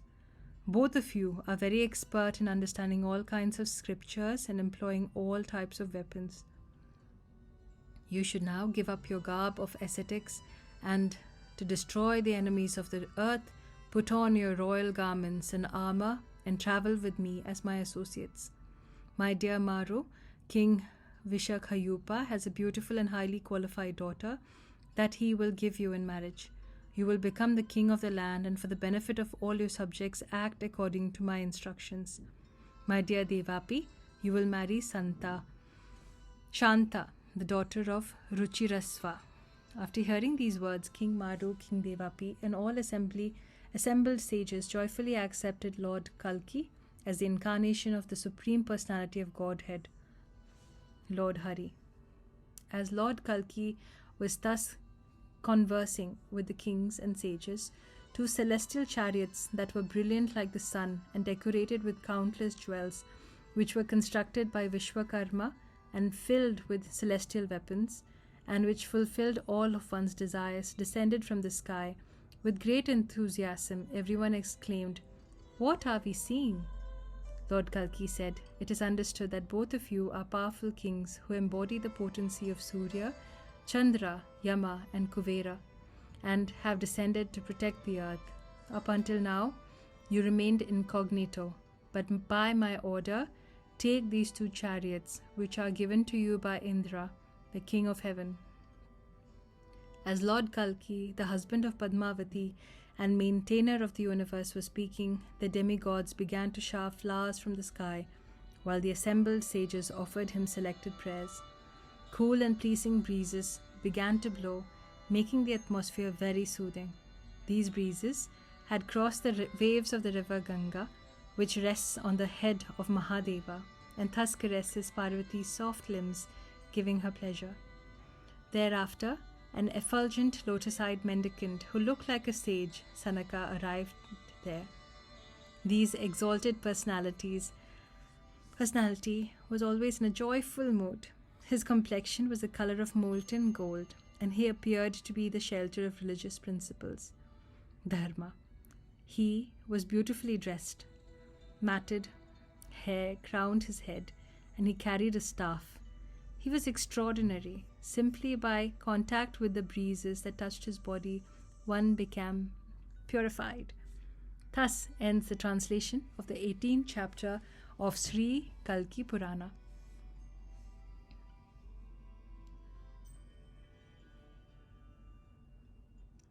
The appearance of Satya-yuga and a description of the different Manus. Suta Goswami said as soon as they saw this mendicant, Lord Kalki and his associates stood up to show respect and then worshipped him with offering of Padya, Arghya, Achamanya. After comfortably seating that member of the renounced order of life, who was greatly respected by the members of the other ashramas, the Lord inquired, "Who are you? You must have come here as a result of my good fortune." Great souls, who are the well-wishers of all living entities, often travel throughout the world just to deliver the fallen conditioned souls. Maskari said, "O husband of Lakshmi, I am your eternal servant, the personification of Satya-yuga. I have come here to see your present incarnation and thus witness its opulence. You are without any material designations and beyond the influence of time, and yet you have appeared for some time within the vision of the materially designated souls. By the arrangement of your internal potency, material time measured in moments, hours, days, nights, fortnights, months, seasons, years, yugas, and the reign of the 14 Manus moves by your supreme will. There are 14 Manus who appear in one day of Brahma. They are Swayambhuva, Swarochisa, Uttama, Tamasa, Raivata, Chaksusa, Vaivasvatha, Savarni, Daksha, Savarni, Brahma Swavarni, Dharma Savarni, Rudra Savarni, Loka Visrutha, Veda Savarni, and Indra Savarni. These Manus are fragmental parts of your supreme opulence. They assume various forms and names just to carry out your respective duties. 12,000 years of the demigods is the duration of the 4 yugas on earth. The duration of Satya-yuga is 4,000 celestial years. Treta-yuga is 3,000 celestial years. Dwapara-yuga is 2,000 celestial years. And Kali Yuga is 1,000 celestial years. The transitional periods of the 4 yugas are 400, 300, 200, and 100 celestial years respectively. In this way, the total comes to 12,000 celestial years. The duration of the reign of each Manu is 71 cycles of the 4 yuga. 14 Manus reign during one day of Brahma. This is also the duration of Brahma's night.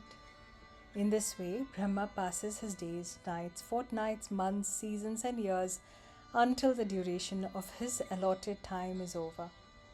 Brahma lives for 100 years, and after death he merges into your existence. After the final dissolution of the universe, Brahma decides once again is born from your lotus navel.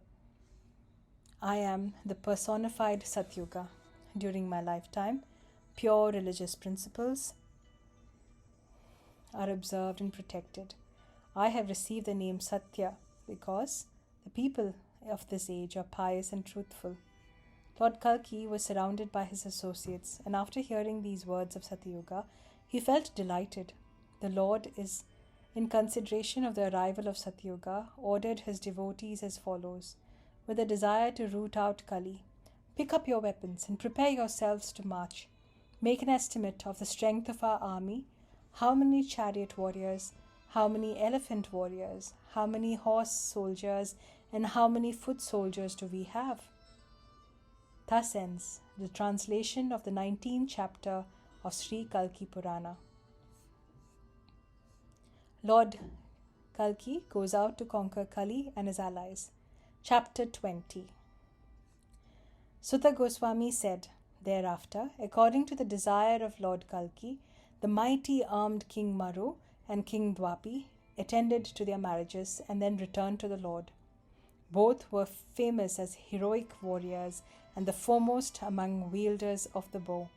They were surrounded by their soldiers who were equipped with all varieties of weapons.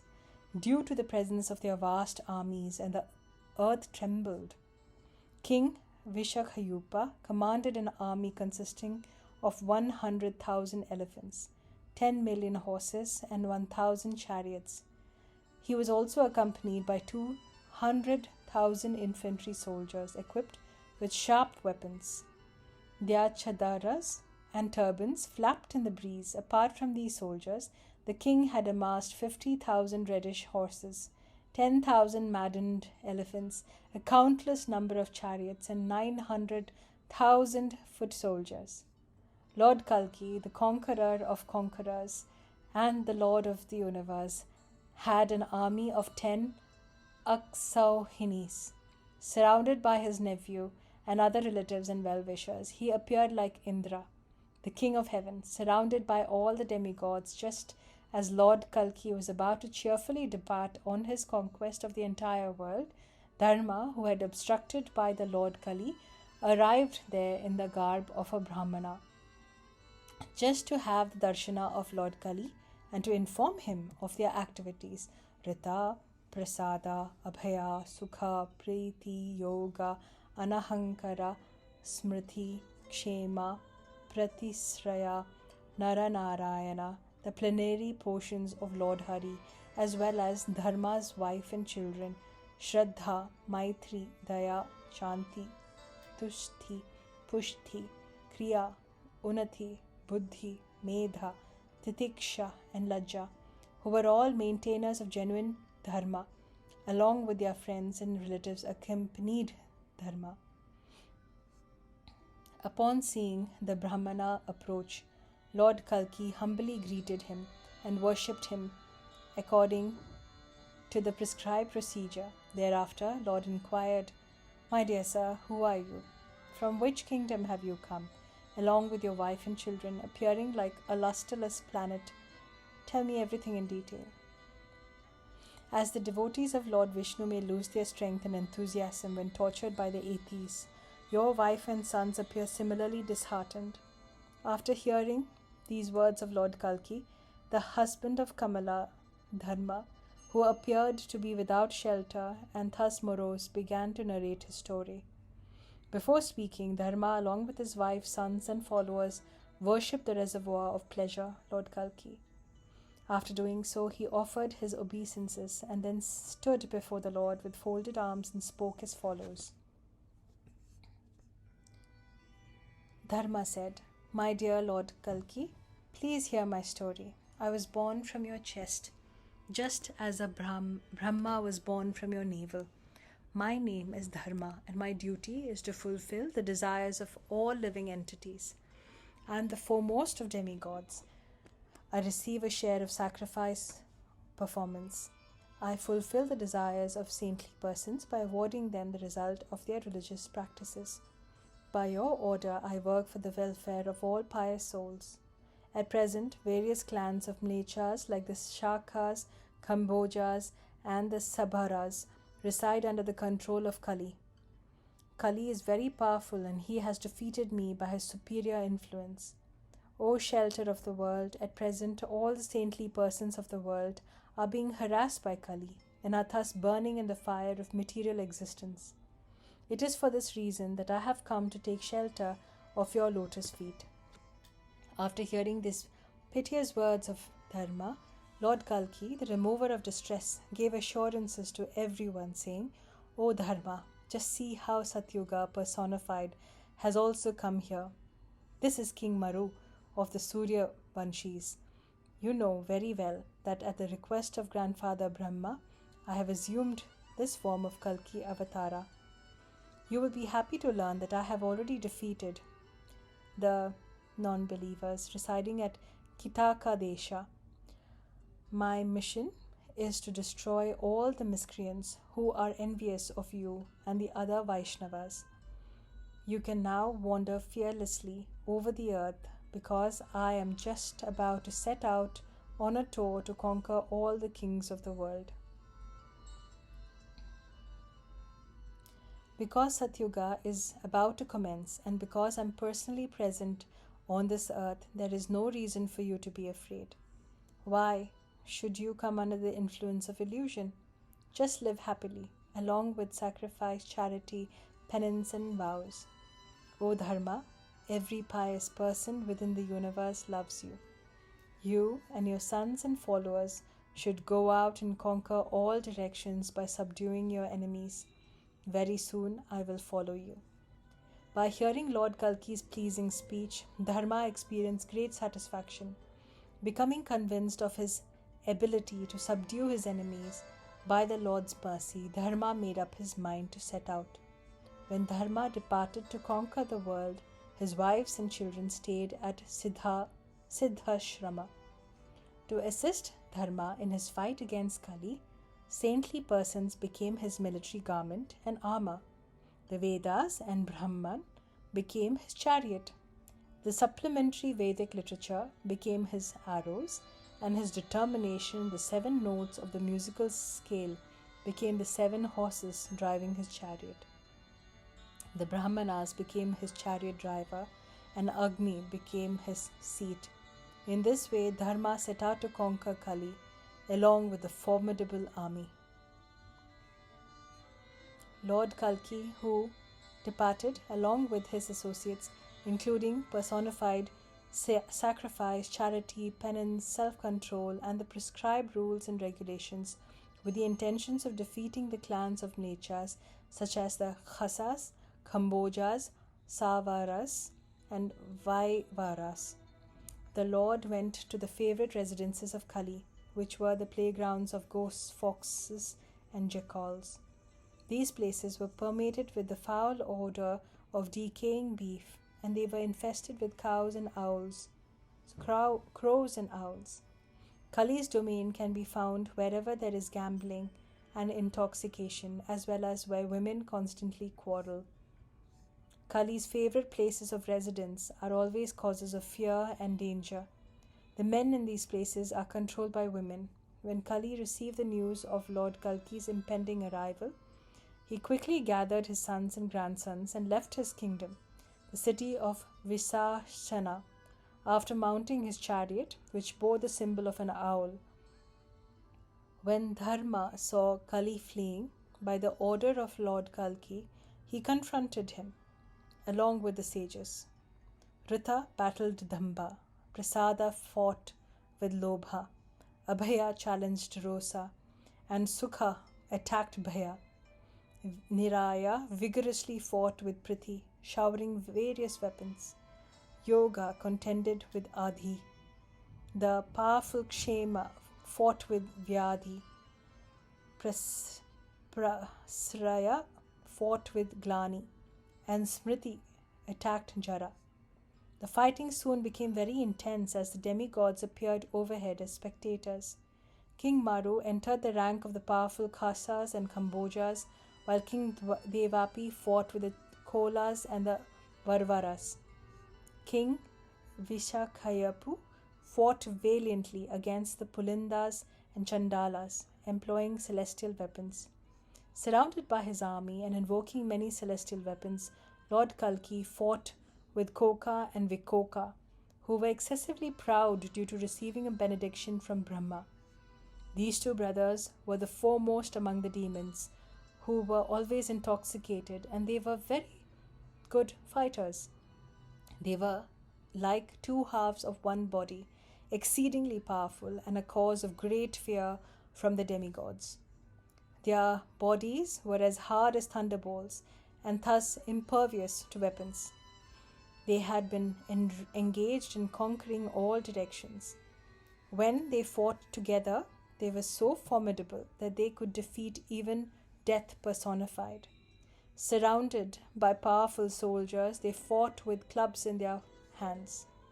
In the battle between Lord Kalki and the two brothers, Koka and Vikoka, the leaders of both armies, fought fearlessly.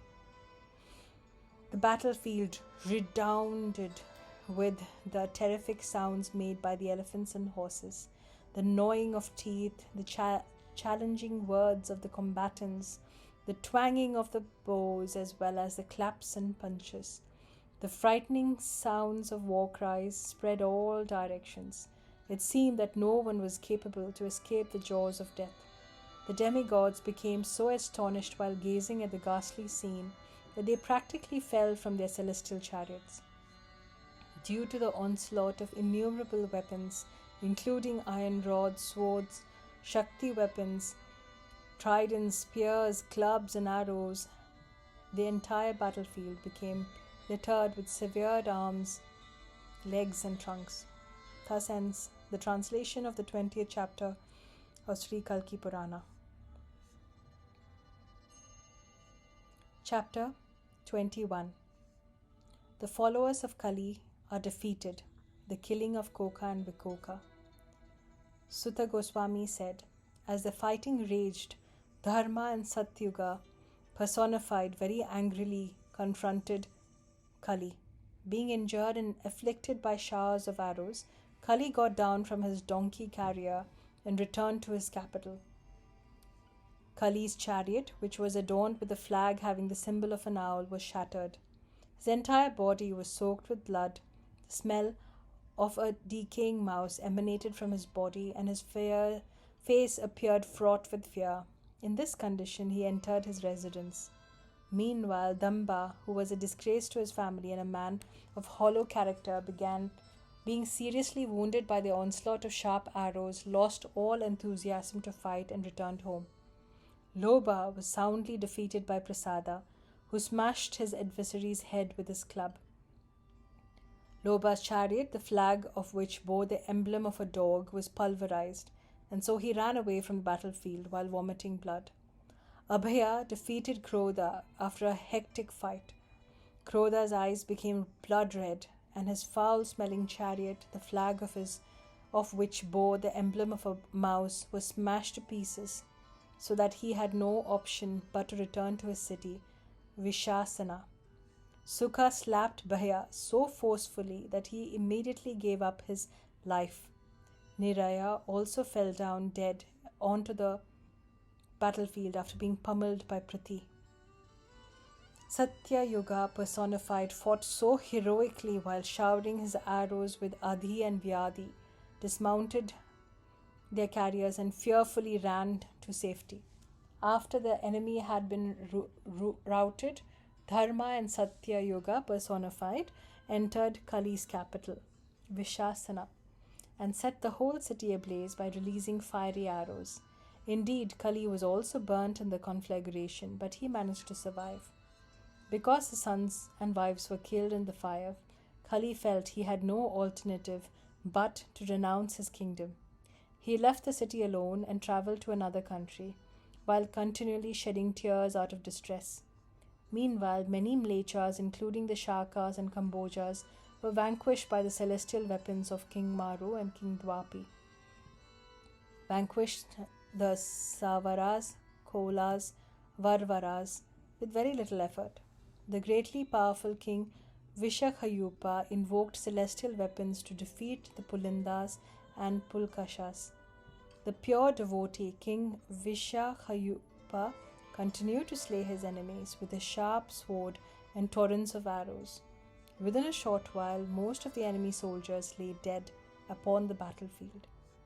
Lord Kalki, who was especially accomplished in the art of fighting with a club, caused a great fear to enter the hearts of the enemy as he oppressed Koka and Vikoka.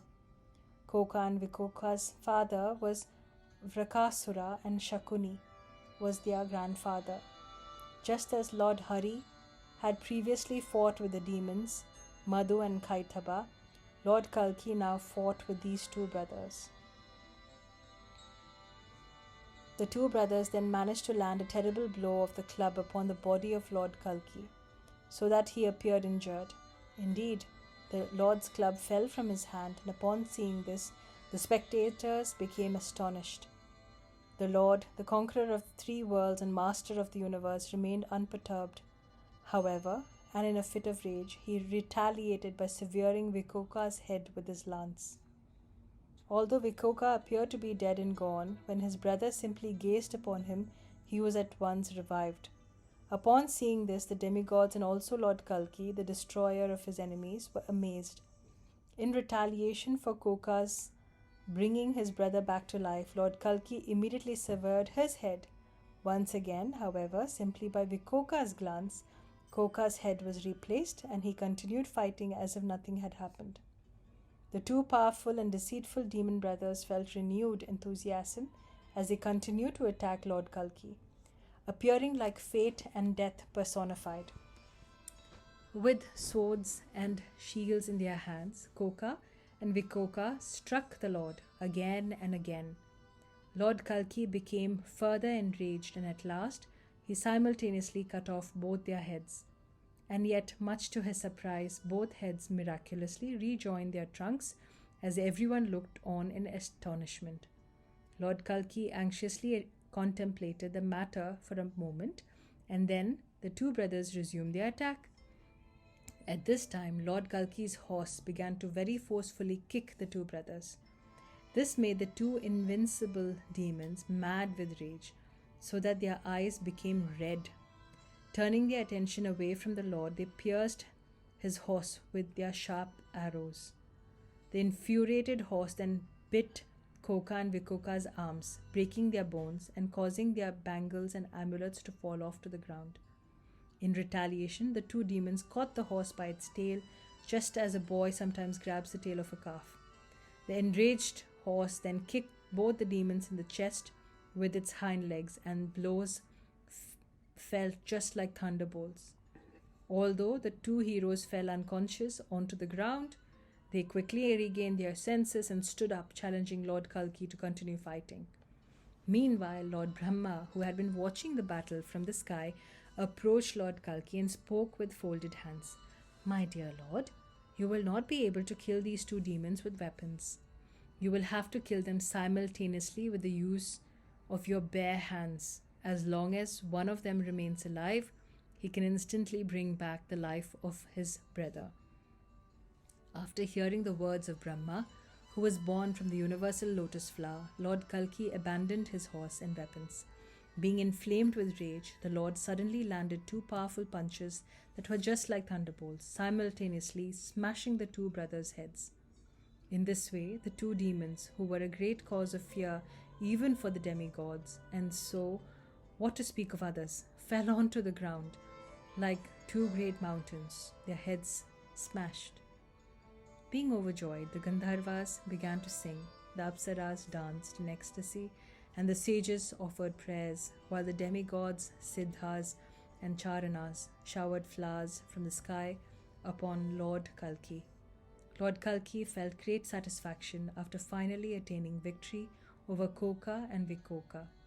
By invoking celestial weapons, the Lord proceeded to kill 10,000 enemy warriors while smashing their chariots and slaying their horses. The formidable Pragna killed 100,000 enemy soldiers, and Sumantu killed 25,000. Other powerful warriors, filled with a terrible rage, including Ghargya, Bhargya, and Vishala, also joined the fray, killing innumerable Mlechas and Nishadas. After defeating all his enemies, Lord Kalki and his associates proceeded toward the city of Balatangara, which was inhabited by Karnas. While going, Lord Kalki and the kings accompanying him were glorified by everyone, and music filled the air. The Lord was fanned by Chamaras as his entourage, which consisted of countless soldiers bearing celestial weapons, proceeded in a joyful mood, riding upon their chariots, horses, and elephants. Thus ends the translation of the 21st chapter of Sri Kalki Purana. Chapter 22. Lord Kalki travels to Balatangara, ruled by Shashidwaja. A great battle takes place. Suta Goswami said, after a short while, Lord Kalki, sword in hand and riding upon his horse, arrived at the city of Bhalata, accompanied by his vast army. The king of Bhalata was a great mystic yogi who was aware that Kalki was an incarnation of Supreme Personality of Godhead. Lord Hari, he came out of his city, along with his army, to fight with the Lord. This king, named Shashidwaja, was actually a devotee of Lord Krishna, and he was constantly merged in transcendental ecstasy. He was very intelligent, handsome, wealthy, and very powerful. His chaste and devoted wife, Sushanta, observed many religious vows in relation to Lord Hari.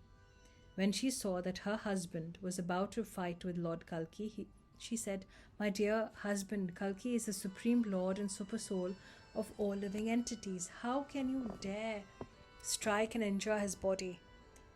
King Shashidwaja said, "O goddess Sushanta, in battle there is no fault in injuring the body of an elderly person or even one's disciple. This principle has been ordained by Brahma himself. If one comes out victorious in battle, he can enjoy his kingdom without any hindrance, and if he dies on the battlefield, he goes on to enjoy the celestial happiness in heaven. Therefore, for a Kshatriya, both victory and defeat are auspicious." Sushanta said, "The enjoyment of a kingdom without hindrance and the attainment of the heavenly planets may be accepted as the goal of life by those who are intoxicated by thoughts of sense gratification, but they are most insignificant for those who render service at the lotus feet of Lord Hari. O Lord, you are a servant and Lord Kalki is the master. You have no desires for material enjoyment. and he is the bestower of fruits of action. Considering this, how is it possible for you to fight with him?" King Shashidhwaja said, "My dear goddess, both the Supreme Lord and his servants are transcendental to the dualities of material existence, such as happiness and distress.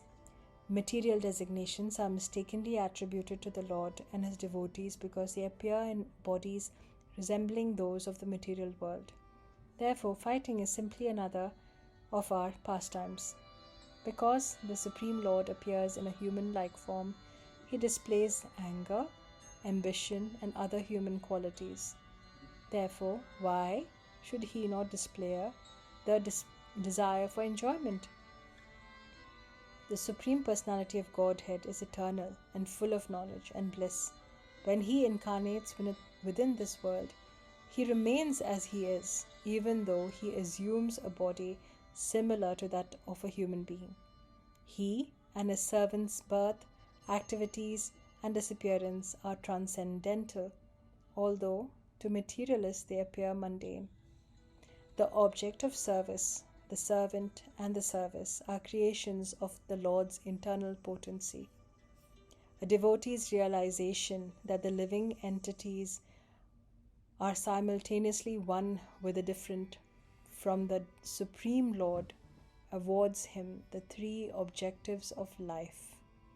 O Goddess, it is for this reason that I am eager to fight with Lord Kalki. You should now worship the Lord of Lakshmi with great attention." Sushanta said, "O Lord, I am very glad that you have such a wonderful service attitude toward Lord Hari. There is no other objective in this world or the next than Lord Vishnu." Upon hearing Sushanta speak in this way and hearing her offer obeisances to the Lord, King Shashidhwaja remembered Lord Hari as tears came to his eyes. Indeed, he felt proud to be a devotee of Lord Vishnu. Thereafter, the king joyfully embraced his wife and then entered the battlefield while remembering Lord Hari and chanting his holy names, along with countless Vaishnava warriors. After entering the battlefield, King Shashidhwaja created great destruction in the ranks of the army of Lord Kalki. At this time, the powerful Sannadhas and Sayakarnas picked up their weapons and fought along with their king. Shashidhwaja's son, Sriman Suryaketu, was a great warrior and master bowman and a devotee of Lord Hari. He fought with King Maru of the Surya dynasty. Suryaketu's younger brother was named Brahatketu. He was very handsome. He had a voice like a cuckoo and he was very expert at fighting with a club. He fought with King Devapi. King Vishakhayappu, surrounded by many elephant warriors and brandishing celestial weapons, confronted King Shashidhwaja. In the midst of the dust raised by the hoofs of the horses, the greatly powerful Gargya, a master bowman whose arms moved like the wind and who rode upon a red horse, engaged in fighting with a very expert bowman, Shanta. The battle became very intense as all these powerful warriors fought with their tridents, clubs, arrows, anchors, spears, swords, maces, and axes. The battlefield became a collage of flags, poles, emblems, clubs, umbrellas, kamaras, dust raised by the hoofs of the horses. The demigods observed this fierce battle from their positions behind the clouds. The Gandharvas hovered over the battlefield, singing in sweet voices. Indeed, a huge crowd gathered to witness the battle because of the deafening noise created by the blowing of conch shells, beating of drums, challenges of the warriors, cries of the elephants, neighing of horses, and clash of weapons. No one could hear what their companions were saying. Everyone engaged in fighting with their equals. Soon the battle came to resemble a great fight between the demigods and demons, thus giving Yamaraja many candidates for punishment. Numerous soldiers belonging to the armies of both Kalki and Shashidhwaja lost their arms, legs, and heads in that great battle. Some injured soldiers ran here and there, screaming with pain. Others made grotesque sounds, while still others lay soaked with blood. Some wounded soldiers fell onto other warriors, and others were crushed under the legs of horses and elephants and the wheels of chariots.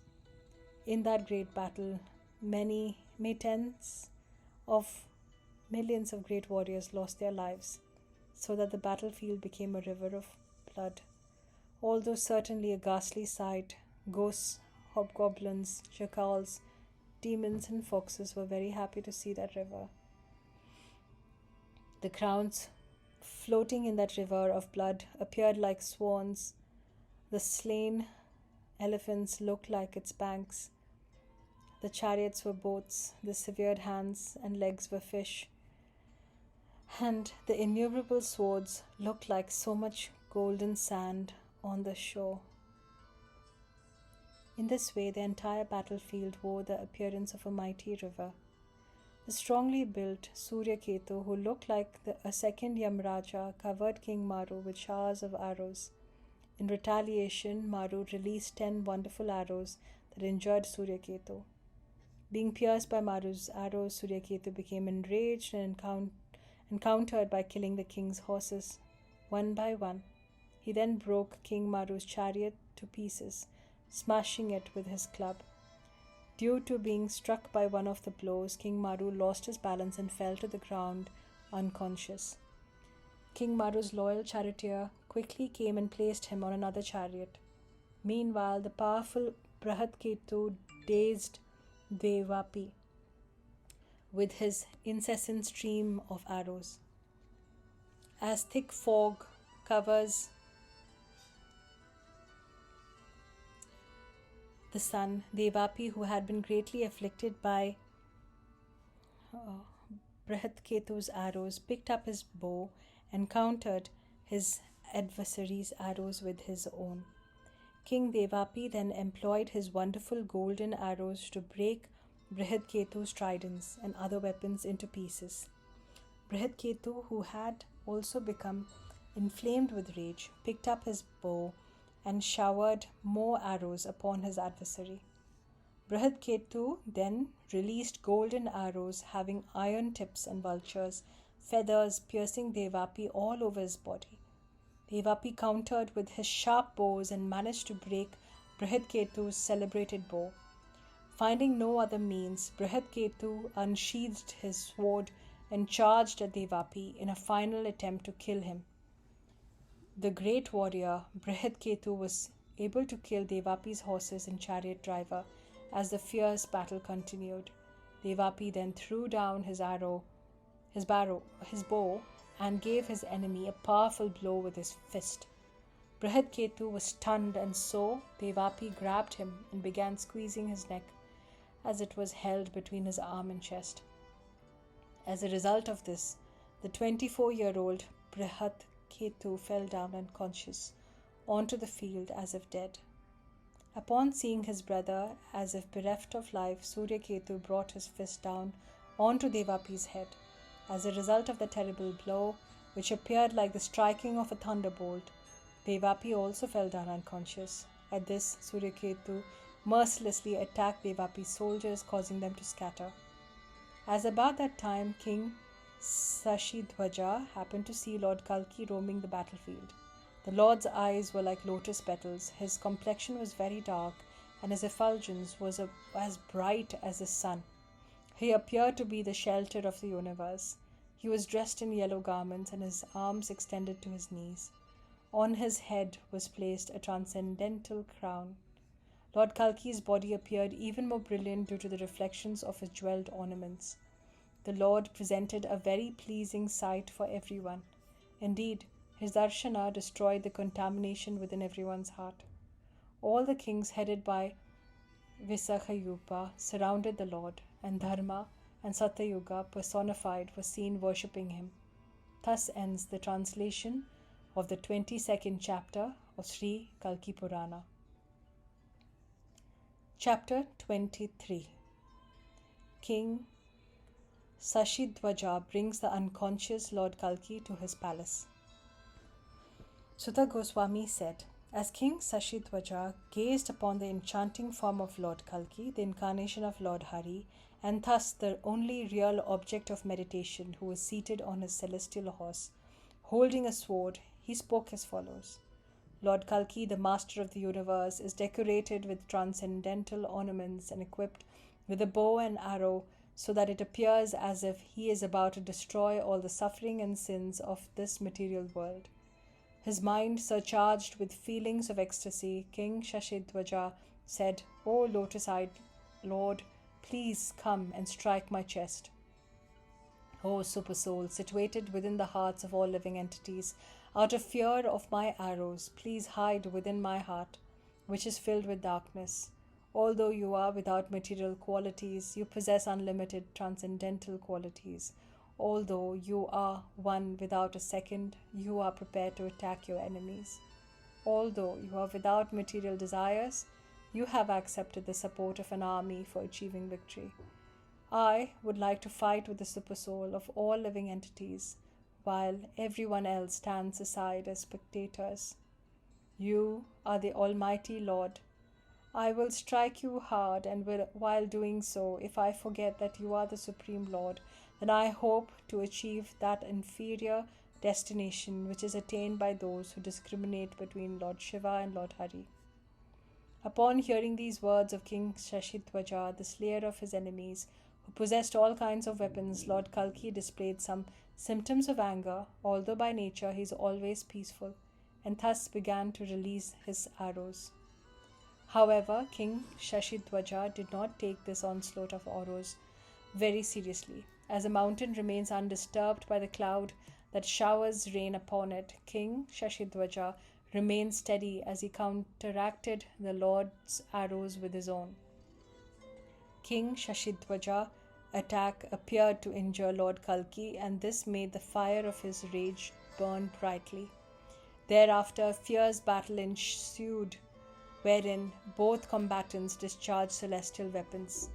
Both neutralized the effects of each other's Brahmastra by invoking another Brahmastra, Parvatiastra, by employing another Parvatiastra, Vayuastra, by discharging another Vayuastra, Pragnyastra, by invoking another Agniastra, and Garudastra, by employing a Panagastra. In this way, Lord Kalki and King Shashidhwaja fought furiously while discharging their entire arsenal of weapons. As they witnessed this contest, all the spectators, including the rulers of the universe, became frightened, thinking that the time of annihilation has arrived. As the demigods watched the battle from their vantage point in the sky, when they saw a fiery weapon being discharged, their hearts became overwhelmed with fear. After a while, Lord Kalki and King Shashidhwaja put aside their bows and arrows and began wrestling, kicking, punching, and slapping each other with all their strength. Both Lord Kalki and King Shashidhwaja were very powerful warriors and experts in the art of fighting. Both became pleased to witness each other's skill. When Lord Kalki slapped King Shashidhwaja, causing him to lose consciousness, the sound produced by that blow reminded everyone of the sound made by Lord Varaha as he delivered the earth from the nether regions at the beginning of creation. Within a moment, King Shashidhwaja regained his senses and stood up. In a fit of rage, the king smashed his fist upon the body of Lord Kalki, making him fall unconscious onto the ground. Upon seeing this, Dharma and Satya-yuga personified rushed to where Lord Kali, the master of the universe, was laying. However, before they could reach him, King Shashidhwaja restrained him, holding them tightly in his arms. The king then embraced Lord Kalki to his chest and brought him to his palace, considering himself to be very fortunate. He thought that no king of the earth would now be able to defeat his two sons.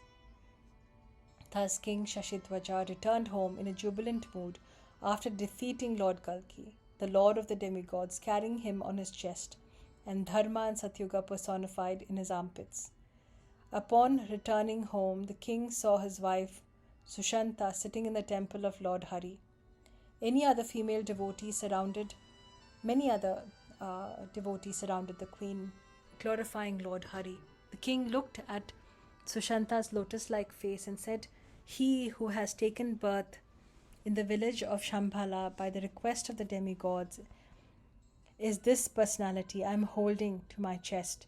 He received an education, was married, and then vanquished many atheists and mlechas.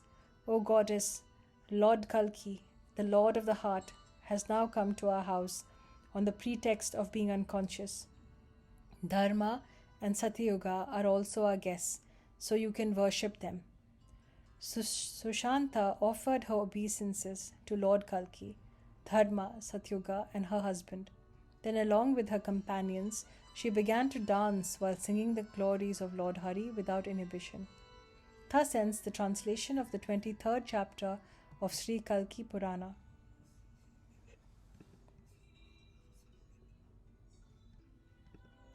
Chapter 24. The prayers of Sushanta. Lord Kalki marries King Sashidwaja's daughter. Sushanta said, "O Lord Hari, all glories unto you. Please give up your illusory pastime of being unconscious. O most intelligent one, kindly show me your lotus feet, which are faithfully served by saintly persons and demigods. Your body is fully spiritual, and thus it is the most valuable object within the universe. This form of yours is present within the hearts of the devotees. Your beautiful form bewilders even the mind of Cupid. Now, please do whatever you consider to be beneficial for me. The world of lamentation goes far away if your transcendental glories enter someone's ears. The shower of nectar in the form of the sweet words emanating from your moon-like mouth pleases everyone. Your face is adorned with a sweet smile. Please speak something with your lotus mouth that will benefit all classes of men. My husband is a person who irritates everyone. If he has caused you any pain, kindly give up your anger and display some compassion. Otherwise, how will people believe that you are all-merciful? The material body has been created with the 5 gross material elements as its ingredients, as well as the 3 subtle elements, all of which are manifestations of your external energy. In the beginning, you glanced over material nature for the sake of your pastimes, your Leela, and then you enacted the creation, maintenance, and annihilation of the universe by your 3 qualitative incarnations. My dear Lord, please bestow your mercy upon us, who aspire for engagement in your devotional service, even though we possess material bodies and senses that act under the direction of your illusory energy, Maya, which consists of 3 modes. Those who always chant your holy names, which destroy the contamination of Kali, removes the fear of material existence, and enables one to develop transcendental qualities even though undergoing material miseries at present, will never again have to accept a material body. Because of your appearance within this world, the prestige of the devotees has been reinstated. The Brahmanas once again engage in their ritualistic performances. The demigods feel secure. Satya-yuga will soon commence. Dharma are being obeyed, and the influence of Kali has slackened. May I also receive the benefit of your incarnation. I have a husband, sons, grandsons, elephants, horses, flags, chariots, kamaras, wealth, jeweled asanas, and countless other possessions. But without the presence of your lotus feet, all these things appear to be of very little value. O Lord of the universe, if your enchanting smiling face, from which captivating and meaningful words emanate, does not cast its soothing glance upon me, then let me die without delay. As you traverse the surface of the earth, riding upon your horse, your presence removes all fear. You are the shelter of Brahma and Shiva. You vanquish even the most powerful warriors with your sharp arrows. You give protection to those who seek your shelter after being defeated by you in battle. your lotus face is as soothing as 100 moons. Being greatly satisfied by Sushanta's prayers, Lord Kalki awakened from his state of unconsciousness and once again assumed the role of an invincible warrior. Seeing Sushanta in front of him as well as Satya-yuga personified to his left, Dharma to his right, and King Sashi-Dhwaja behind him,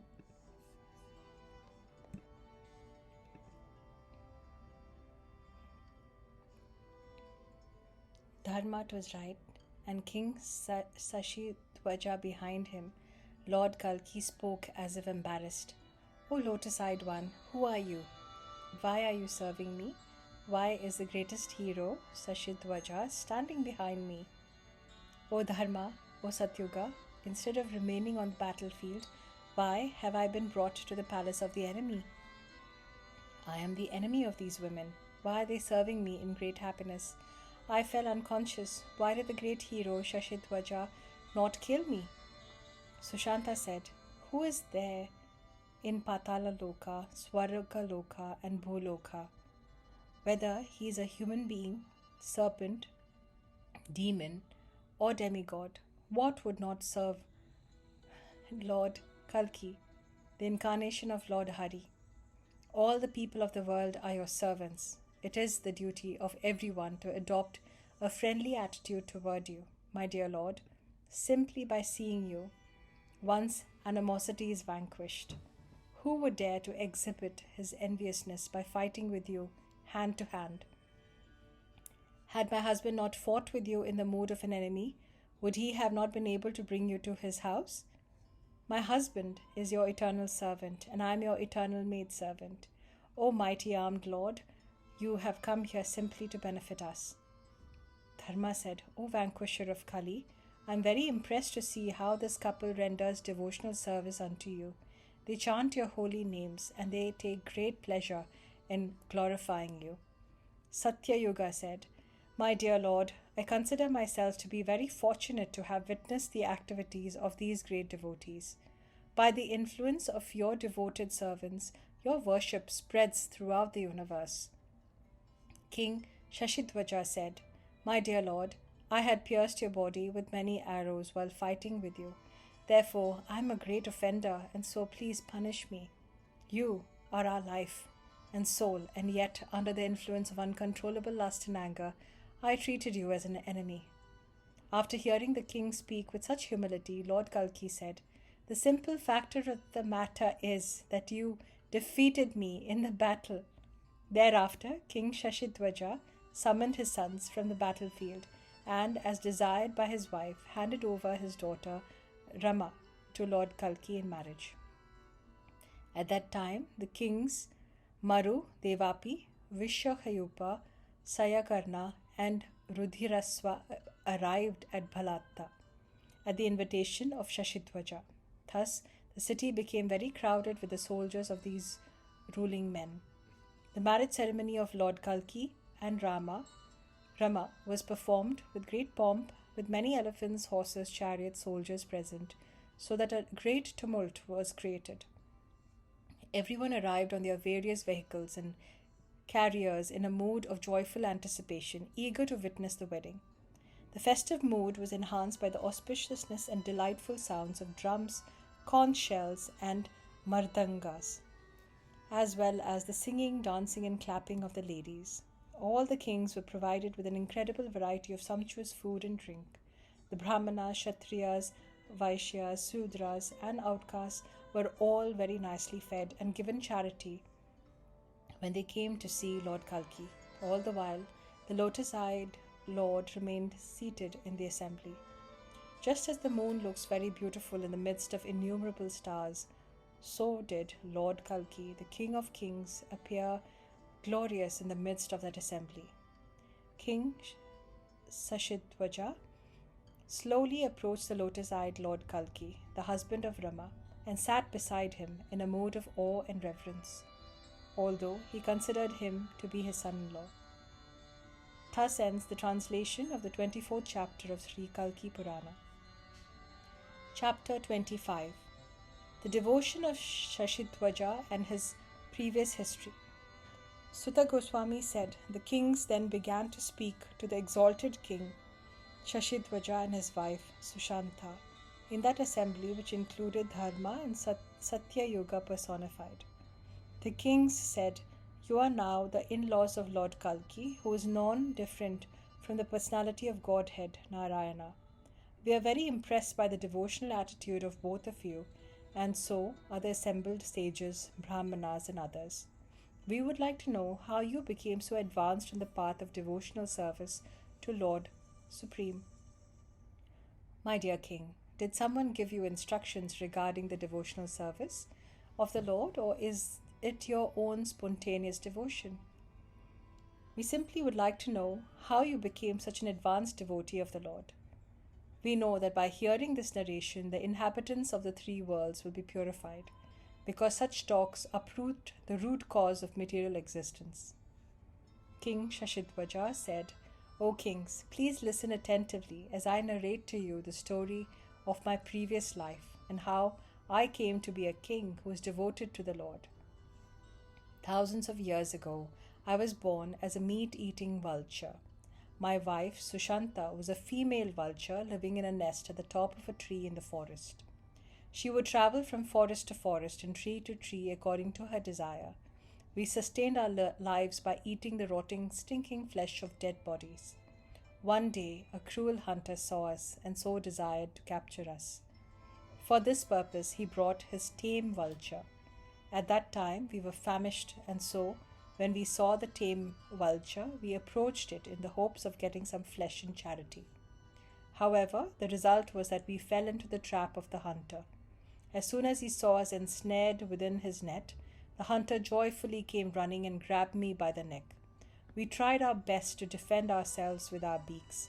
Wanting our flesh, the hunter took us to the banks of the Gandaki river, which is as good as Ganges, and killed us by smashing our heads against the Shalagrama Shila. Because we had given up our lives while touching a Shalagrima Shila on the shore of the holy Gandaki river, we were instantly awarded 4 armed forms and ascended to Vaikuntha in an effulgent celestial chariot. We resided there for 100 yuga cycles and then were transferred to Brahmaloka. In Brahmaloka, we resided for 500 yuga cycles and then descended to Swargaloka, where we resided for 400 yuga cycles. After residing in the heavenly planets, we were born in this mortal world. I can clearly remember how everything was made possible simply by the mercy of the Shaligrama Shila and Lord Hari. It is astonishing to think how one can remember his past lives after giving up his life on the banks of the river Gandaki. Simply by touching the water of the river, one can feel something extraordinary. When such a wonderful result is obtained by giving up one's life while touching Shaligrama Shila, then what can be said of the result obtained by those who serve Lord Hari with devotion? Thinking in this way, we remained absorbed in the worship of the Supreme Lord, sometimes dancing in ecstasy, sometimes singing in the glories of Lord Hari, and sometimes rolling on the ground with a heart overwhelmed by the feelings of love of God. In this way, we passed our lives. I had already heard from Brahma that Lord Hari would incarnate as Lord Kalki to destroy the influence of Kali. I am thus well aware of his unexcelled prowess. Thus, King Shashidvaja narrated his history in that assembly. He considered himself and his family members to be supremely fortunate, as he gave Lord Kalki, the husband of Rama, 10,000 elephants, 100,000 horses, 6,000 chariots, 100 young maidservants, and countless valuable jewels. After hearing his description of the king's previous life, all the members of the assembly were astonished and began to regard him even more highly. Even in that assembly began to glorify the Supreme Lord and meditate upon his transcendental form. After some time, they inquired from King Shashidvaja about the characteristics of pure devotional service. The king said, "What are the characteristics of devotional service to the Lord? Who is a genuine devotee? And what are the prescribed rules and regulations? What does a devotee do? What does he eat? Where does he live, and what does he speak about? O king, you are the knower of everything, and so please describe whatever was requested by us. The king was very happy to hear these questions, which were all in relation to Lord Hari, and so he thanked them. Then, with a desire to purify the world with the sound of the holy names of Lord Krishna, the king, having the power to remember his previous lives, began to repeat whatever he had previously heard from Lord Brahma. King Shashidhwaja said, "Once, long ago, in the assembly of Lord Brahma, there were many great sages present. At that time, sage Sanaka asked Narada Muni the very question that you have put before me.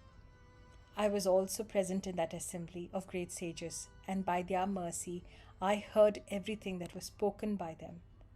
Oh, you who are capable of removing the sins of the conditioned souls, please listen attentively as I repeat whatever I had heard."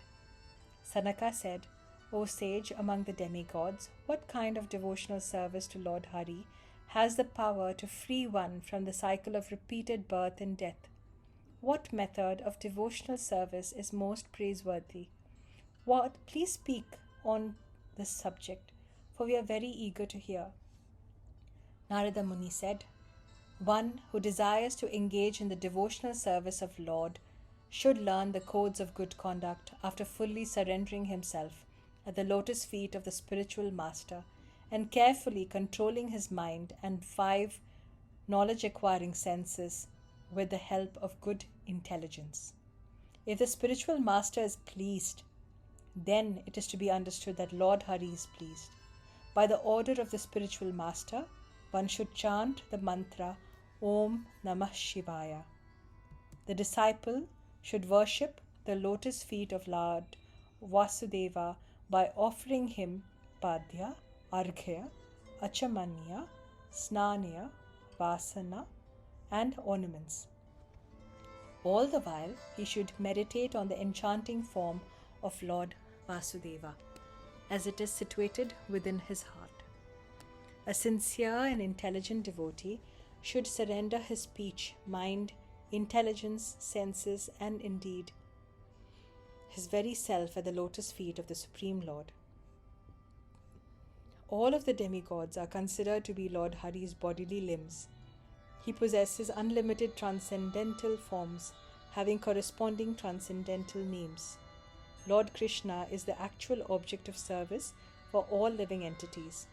The constitutional position of the spirit souls is that they are the Lord's eternal servants, being part and parcel of Him. This is the conclusion of those who know the truth, but due to the dense darkness of ignorance, people in general forget this. The relationship between the Lord and His devotees is one of master and servant. Actually, there is nothing that can exist independently of Lord Krishna.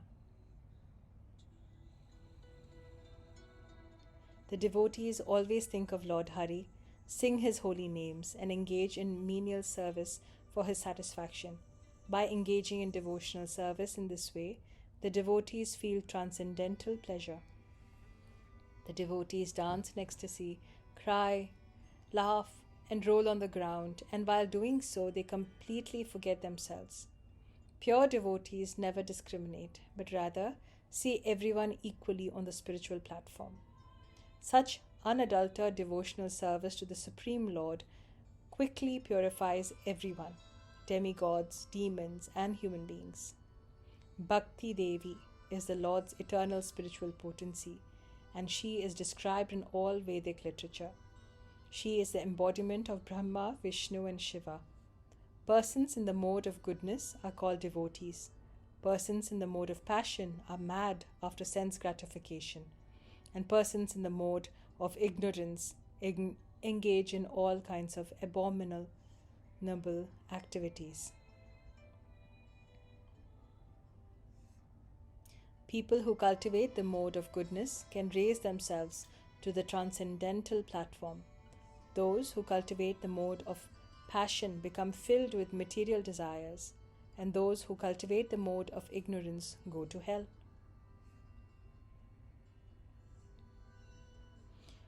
Food that is pure, juicy, and nutritious, and that has been offered to Lord Vishnu, is considered to be in the mode of goodness.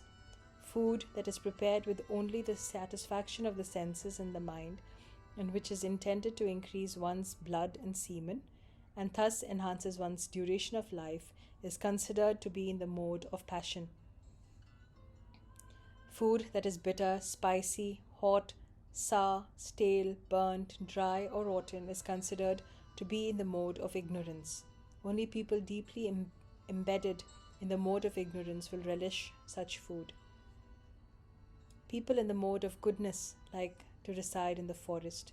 People in the mode of passion like to reside in a city or village. And people in the mode of ignorance like gambling, casinos, and brothels. Lord Hari does not award his devotee material comforts, nor does a pure devotee ask anything from the Lord. And yet there are exchanges of love between them at every moment. The dealings of the Lord and his devotees are not like those of materialistic people in this miserable world.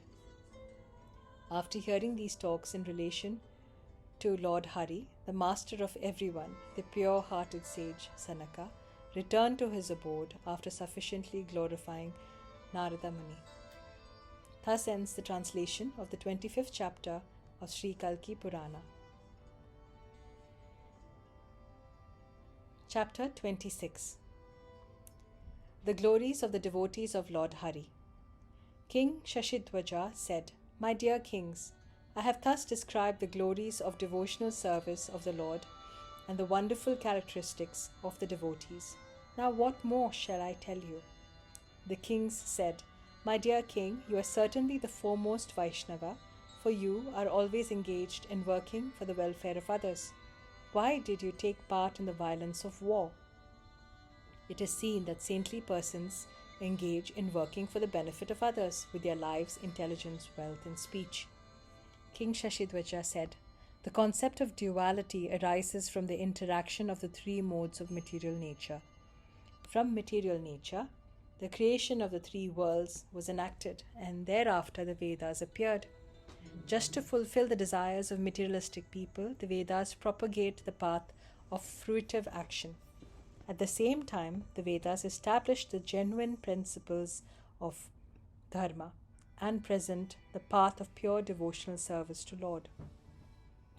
Under the guidance of the Vedas, great sages like Vatsyayana propagate the worship of Lord Hari, the master of the universe, within human society. Following in the footsteps of the great sages, we sometimes engage in fighting in a way that is in accordance with religious principles. According to Vedic injunctions, it is the duty of a king to kill all aggressors. Lord Vyasadeva, the compiler of the Vedas, has said that just as it is a sin to kill someone who deserves protection, so it is a sin to protect someone who deserves to be killed. If someone intentionally commits a sin, then no amount of atonement can purify him. That is why I killed innumerable soldiers who opposed me, and then brought Lord Kalki to my palace along with Dharma and Satya-yuga personified. In my opinion, this was bona fide devotional service. Now all of you can express your opinions, and I will give you my replies in accordance with the Vedic injunctions. Lord Vishnu is present everywhere, and if this fact is established, then who can harm anyone? Who can be killed without the sanction of the Lord? The actual killer of everyone is Lord Vishnu. The protector of everyone is Lord Vishnu, and the person being killed is part and parcel of Lord Vishnu.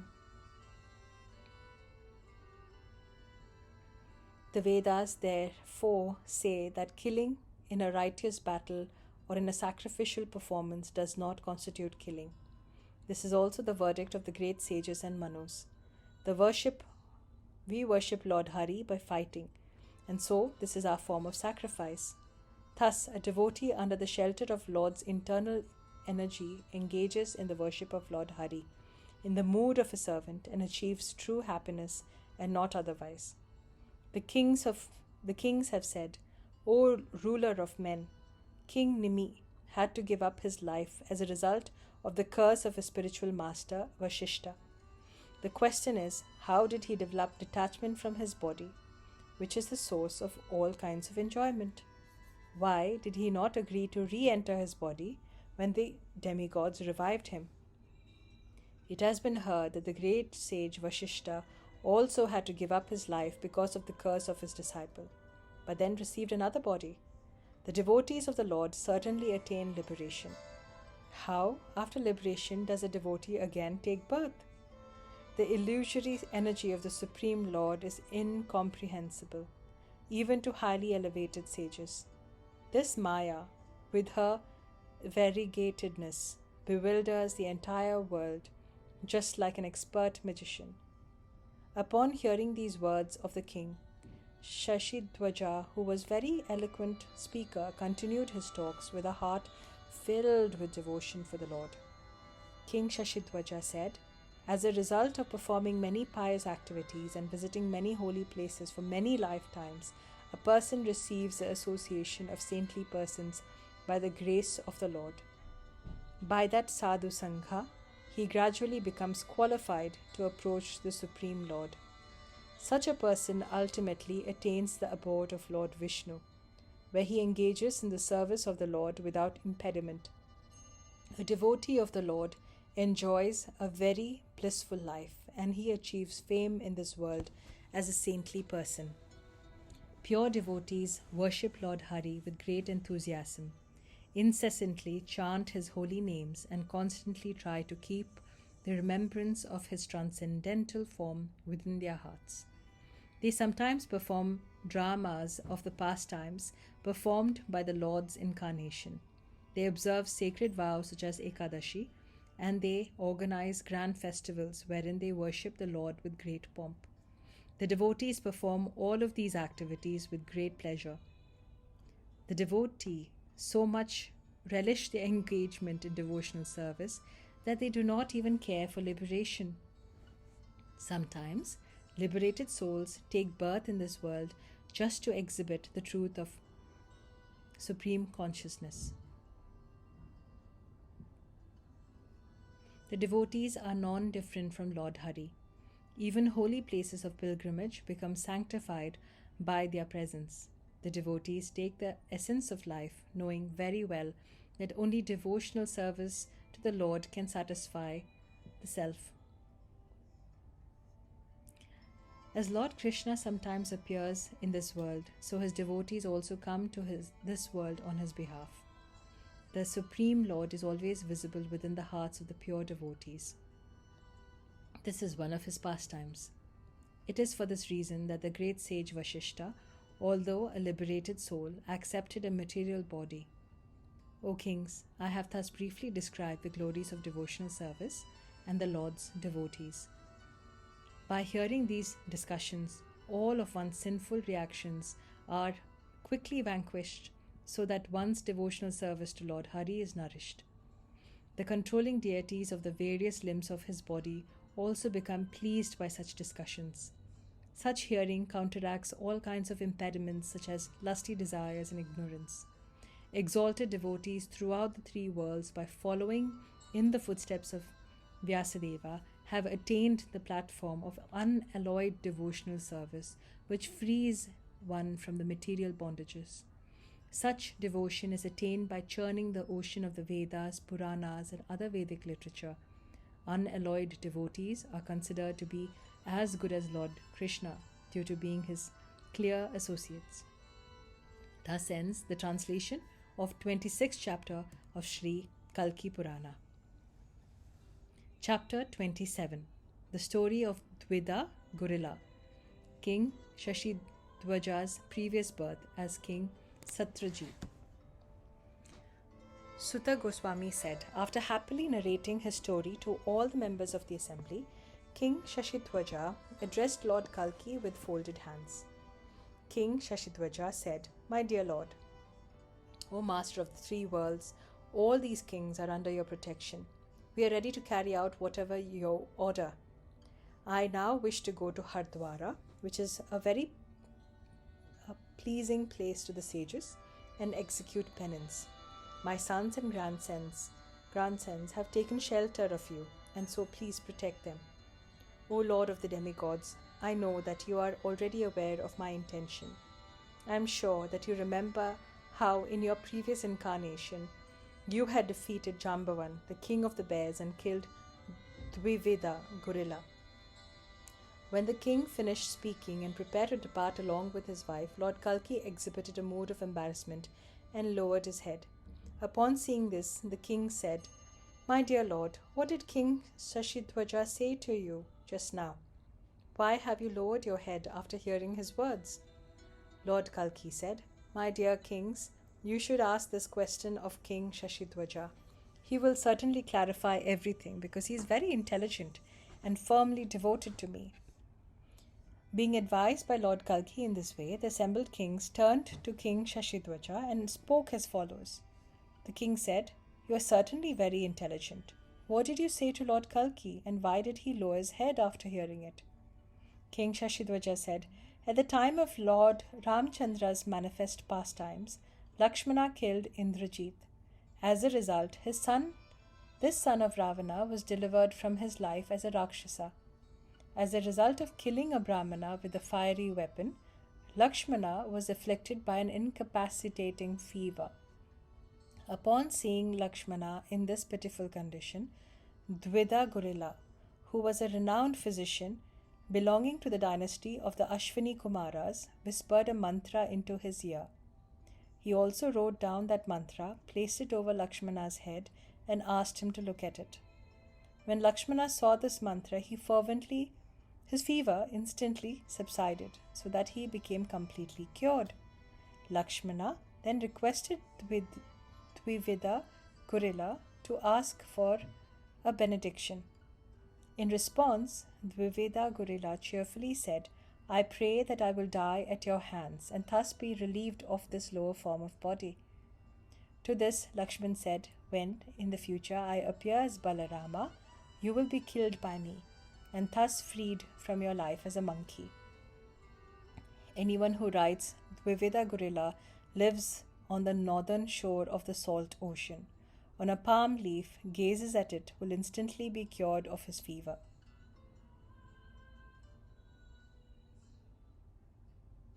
Samudra syautare tire dvido namah vanara.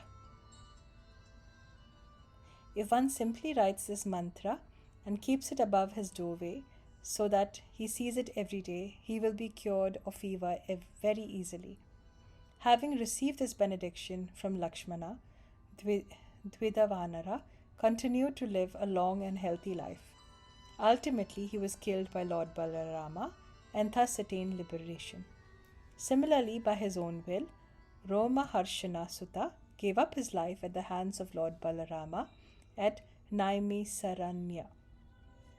O kings, when the incarnation of the Lord Vamanadeva covered the 3 worlds with 2 steps, Jambavan circumambulated his raised foot. Lord Vamana became astonished to witness his great speed and said, "O king of the bears, you are certainly very powerful. Now ask me for a benediction." Jambavan, who was an expansion of Lord Brahma, replied with great pleasure, "Please award me the benediction that I may die by means of your Sudarshana Chakra."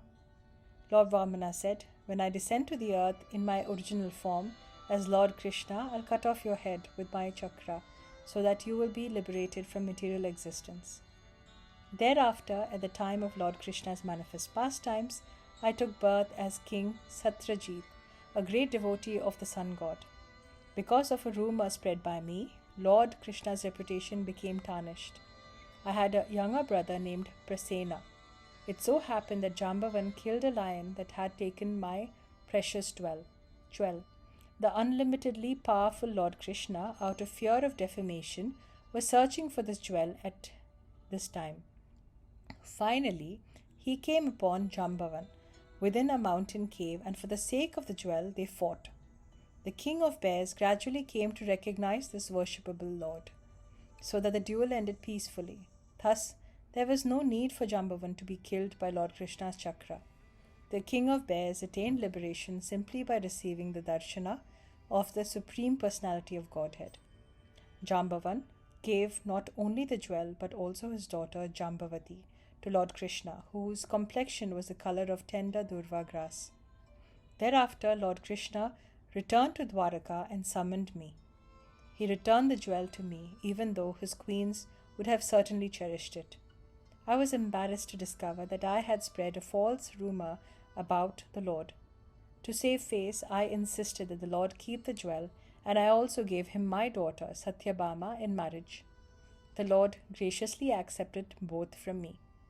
After some time had passed, Lord Krishna returned the jewel to me and went to Hastinapur along with Satyabhama.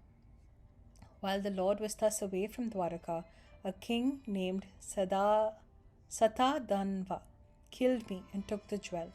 I clearly remember everything that Lord Kalki did in his previous incarnation.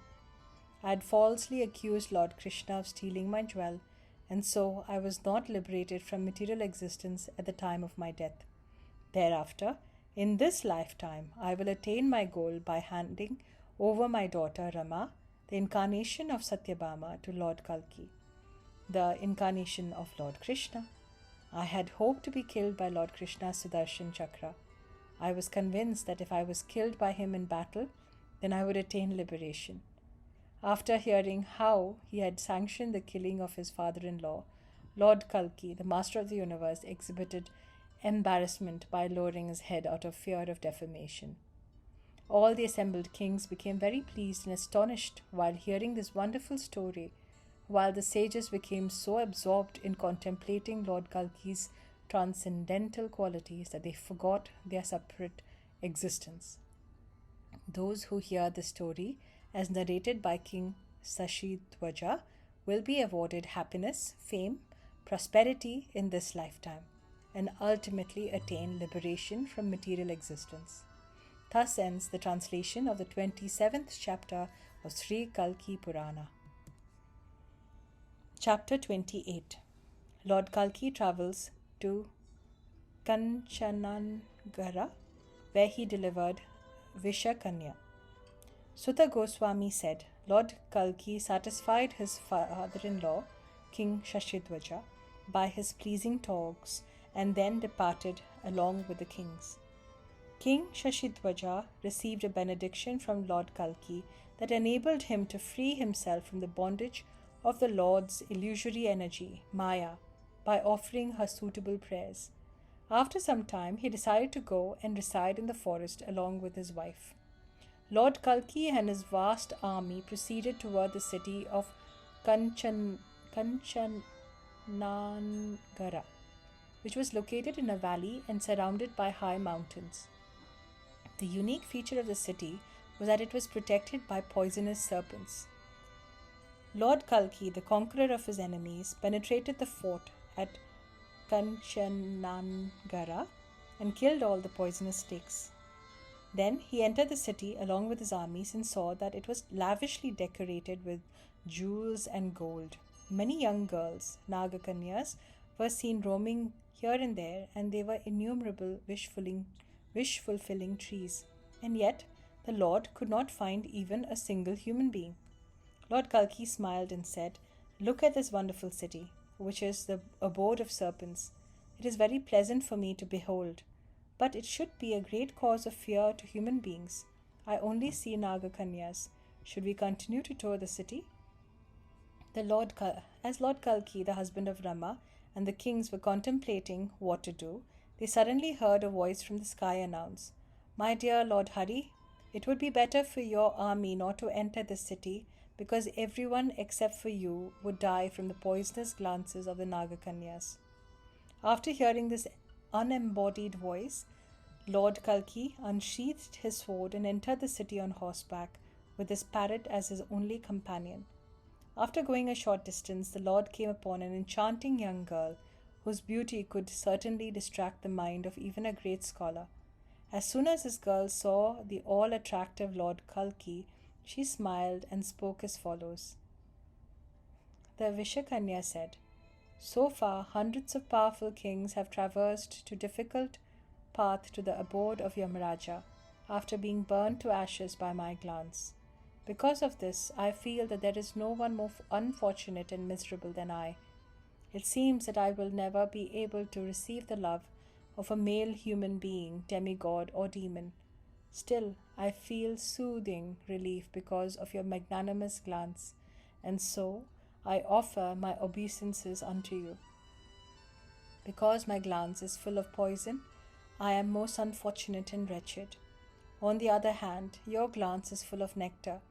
I do not know what pious acts I performed in the past, so that now I am able to see you. Lord Kalki said, O beautiful one, who are you? Who is your father? What is the cause of your misfortune? What did you do so that you possess a poisonous glance? The Vishakanya said, O magnanimous one, my name is Sulochana. The Gandharva Chitragriva is my husband. Previously, I was quite happily engaged in satisfying my husband in all regards. One day I went to Gandhamadana mountain with my husband, travelling in a celestial chariot. We then entered a delightful grove and began enjoying amorous pastimes on a slab of stone. Suddenly, the sage Yaksha appeared on the path of my vision.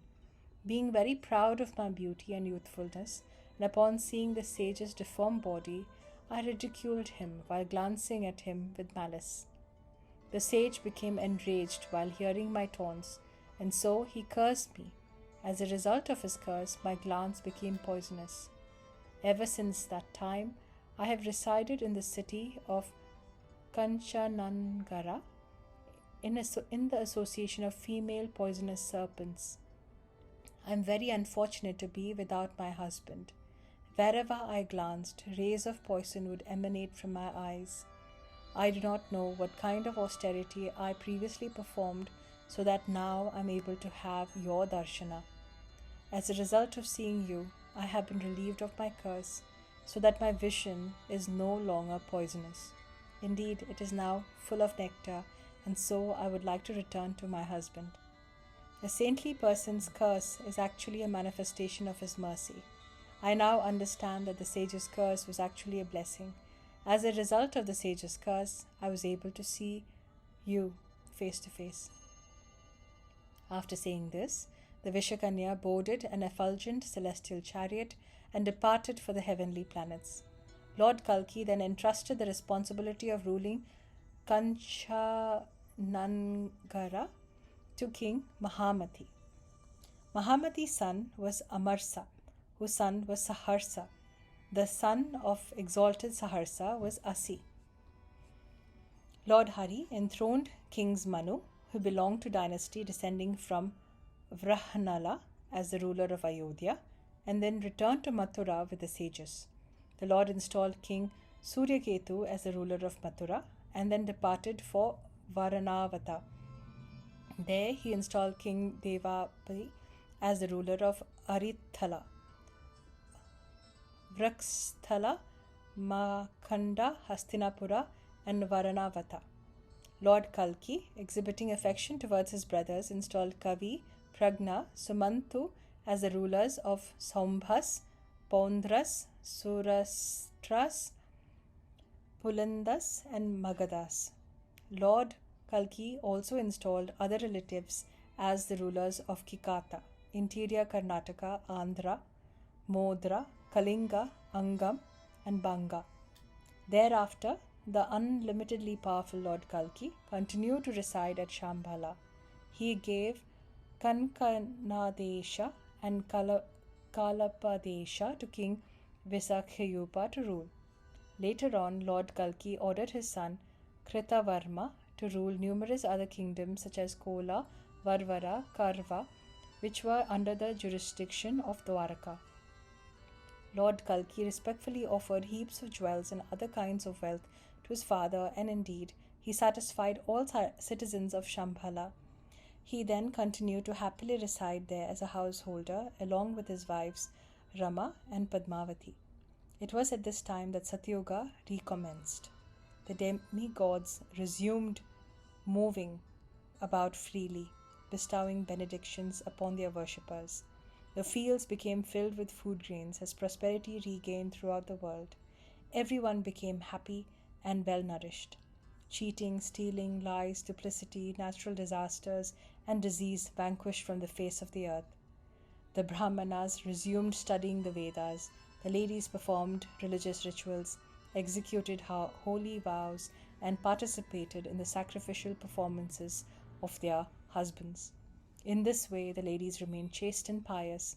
The Kshatriyas engaged themselves in the performance of fire sacrifices. The Vaishyas worshipped Lord Hari with great pomp, and the Shudras maintained themselves by serving the higher three classes of men. By serving the Brahmanas, the Shudras received the opportunity of hearing the glories of Lord Hari and taking part in his worship. Thus ends the translation of 28th chapter of Sri Kalki Purana.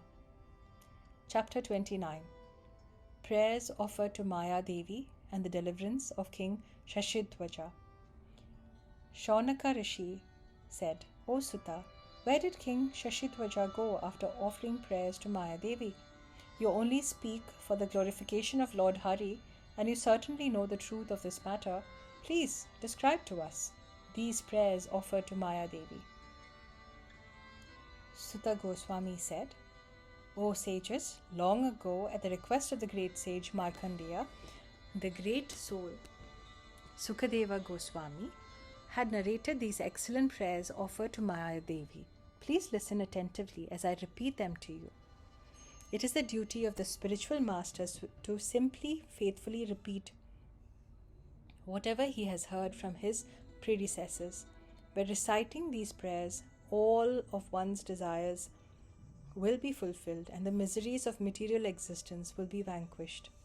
Sukadeva Goswami said, King Shashidhwaja, who was an unalloyed devotee of Lord Hari, left the city of Bhalata and while residing in the forest recited these prayers to Maya Devi, desiring to attain liberation from material existence.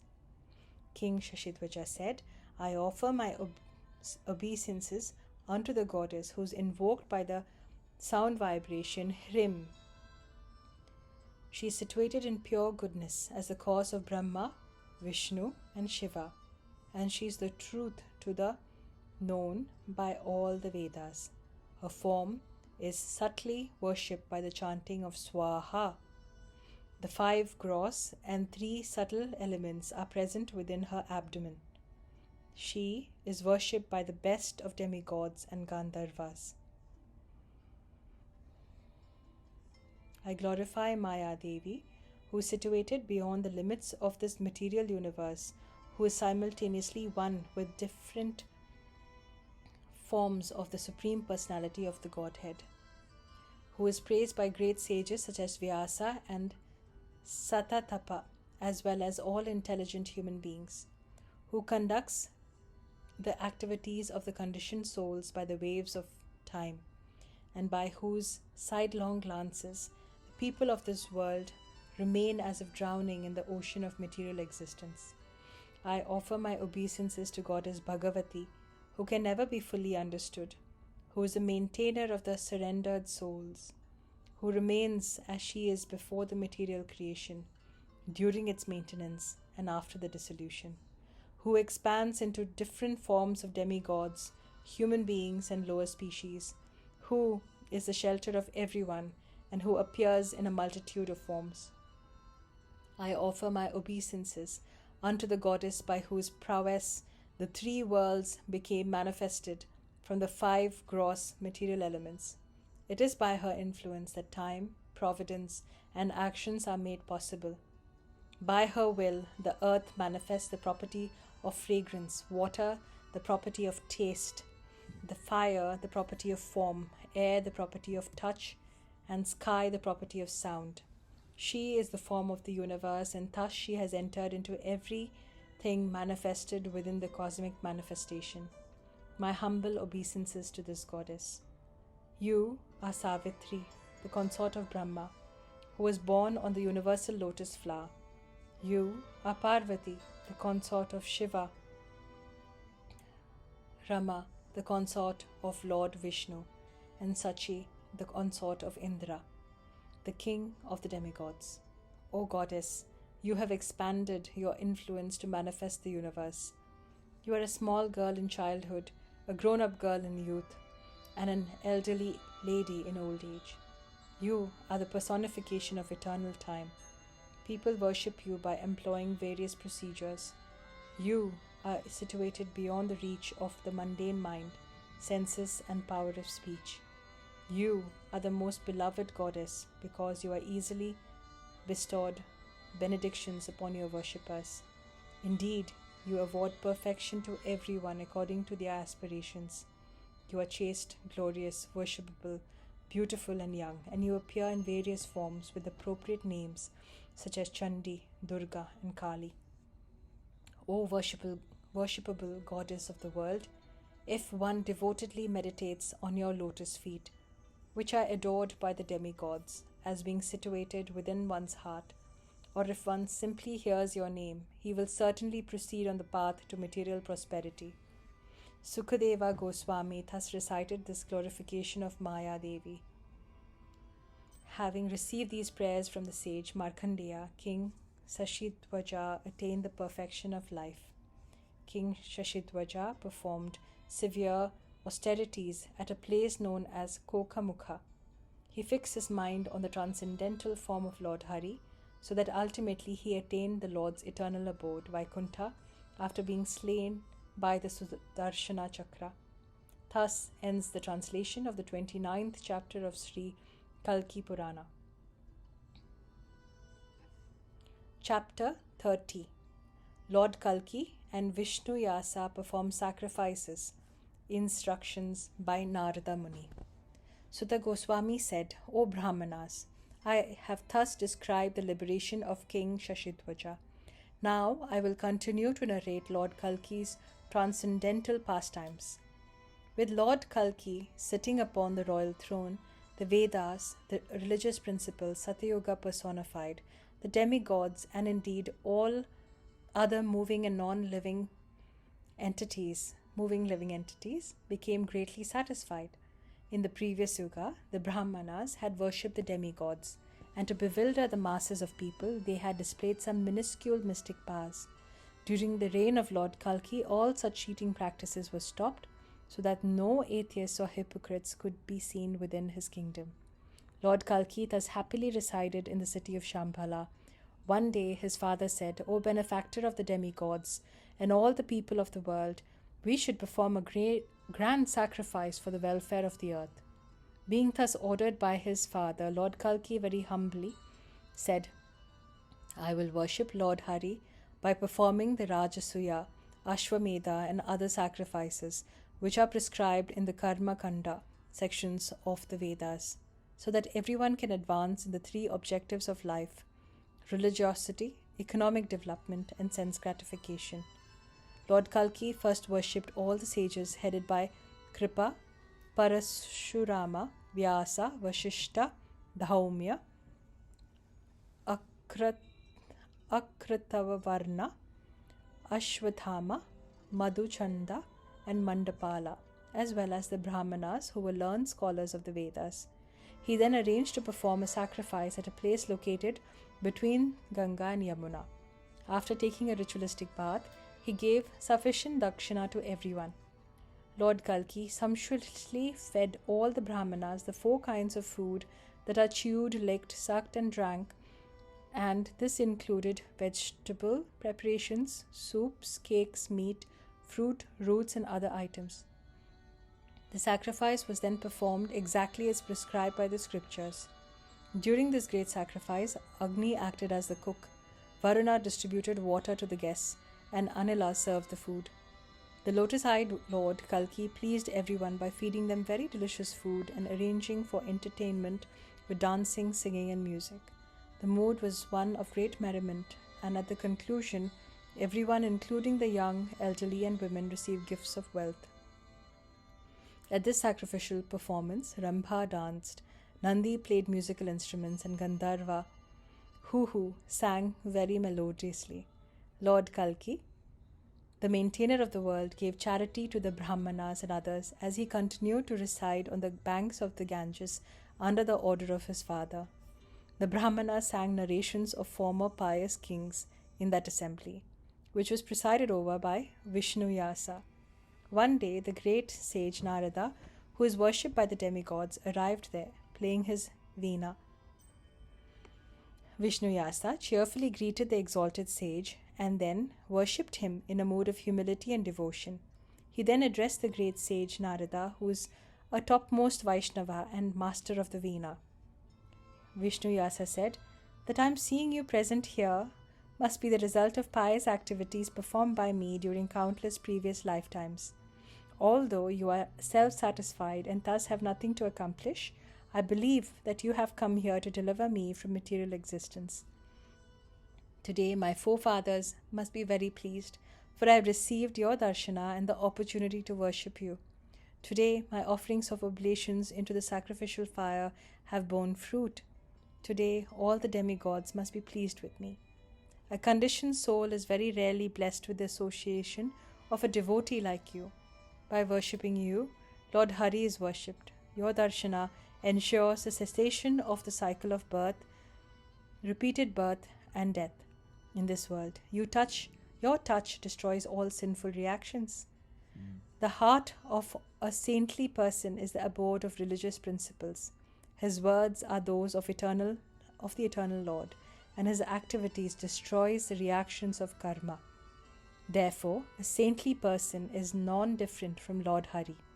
When Lord Krishna appears in this world as an incarnation to annihilate the miscreants, his body is fully transcendental.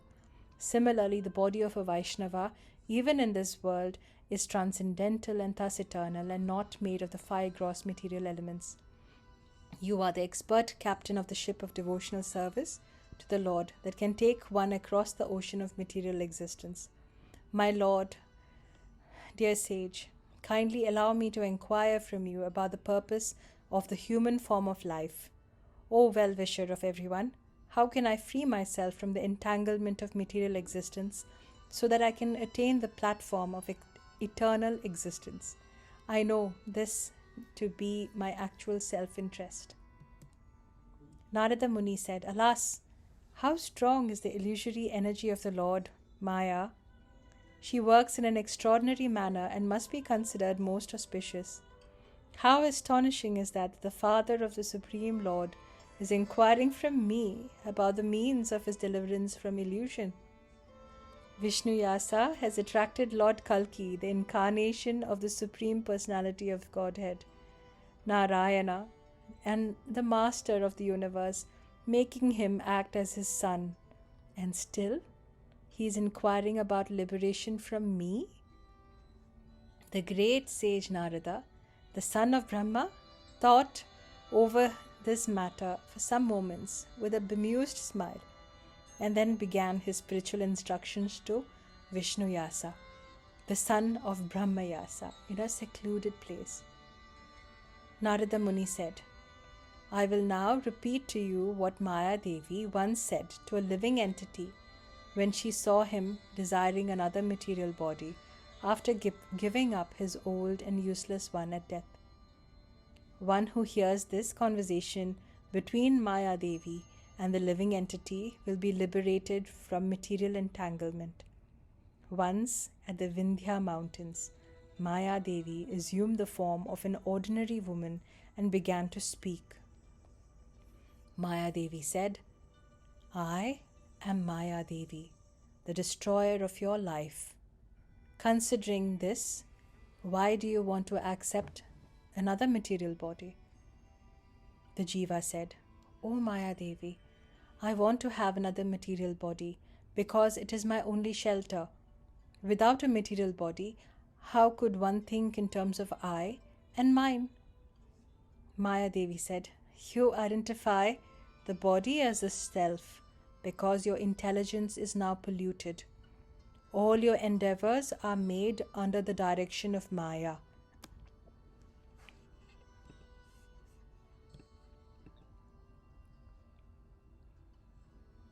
But if you free yourself from her influence, you can attain a higher platform of existence.' The Jiva said, 'O Maya Devi, without me, your wisdom, manifestations, and desires for material enjoyment would never fructify.' Maya Devi said, 'The living entities move like machines. By the influence of Maya, they live in the arrangement of Maya, and they appear to be like wood apples eaten by an elephant because their bodies are temporary. The Jiva said, "O fool, your very existence, and so what to speak of your various names and forms, is because of me. As an unchaste wife blasphemes her husband, why are you criticizing me? As darkness remains only in the absence of the sun, so without me you have no existence. You have covered me, just as a dark cloud covers the sun. O Maya Devi, you are like the bark of the tree of pastimes in this world. You create a sense of duality, and you remain unchanged, even as the universe progresses through the stages of creation, maintenance, and destruction. Even though Maya Devi sees the living entities, eternal forms which are devoid of mental concoction and free from the propensity for material enjoyment, she awards them temporarily material bodies. While destroying his material body at the time of death, Maya Devi cursed this living entity, saying, 'My dear soul, you will never have a permanent existence in this world, for you will be little better than a piece of wood or a wall.' The great sage Narad Muni said, 'Such is the illusory energy of your son Lord Kalki, who is the life and soul of the universe. Try to understand the workings of Maya Devi, so that you will be able to live in this world freely after surrendering yourself unto Lord Hari.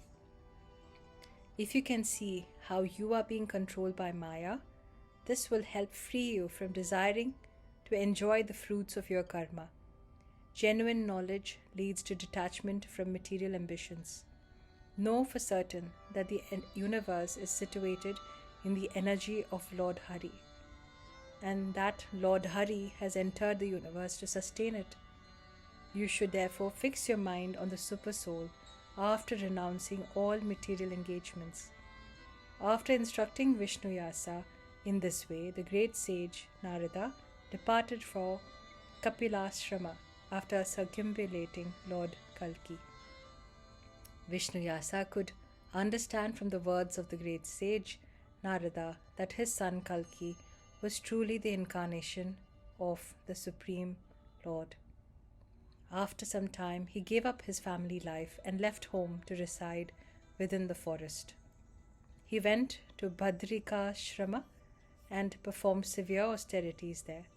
He united himself with the Supreme Self by means of Bhakti Yoga, and then relinquished his material body after achieving perfection.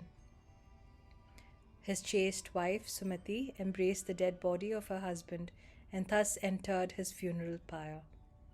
The denizens of the heaven praised her very highly for this courageous act. When Lord Kalki heard the news of his parents' demise, he appeared to become overwhelmed by grief, so that tears rolled down his cheeks. As a dutiful son, the Lord performed the last rites of his parents. Lord Kalki, who set the example by perfectly observing the codes of good conduct, continued to reside in the village of Shambhala, which was desired by even the demigods of heaven. He lived with Padmavati and Rama as he continued to rule his kingdom.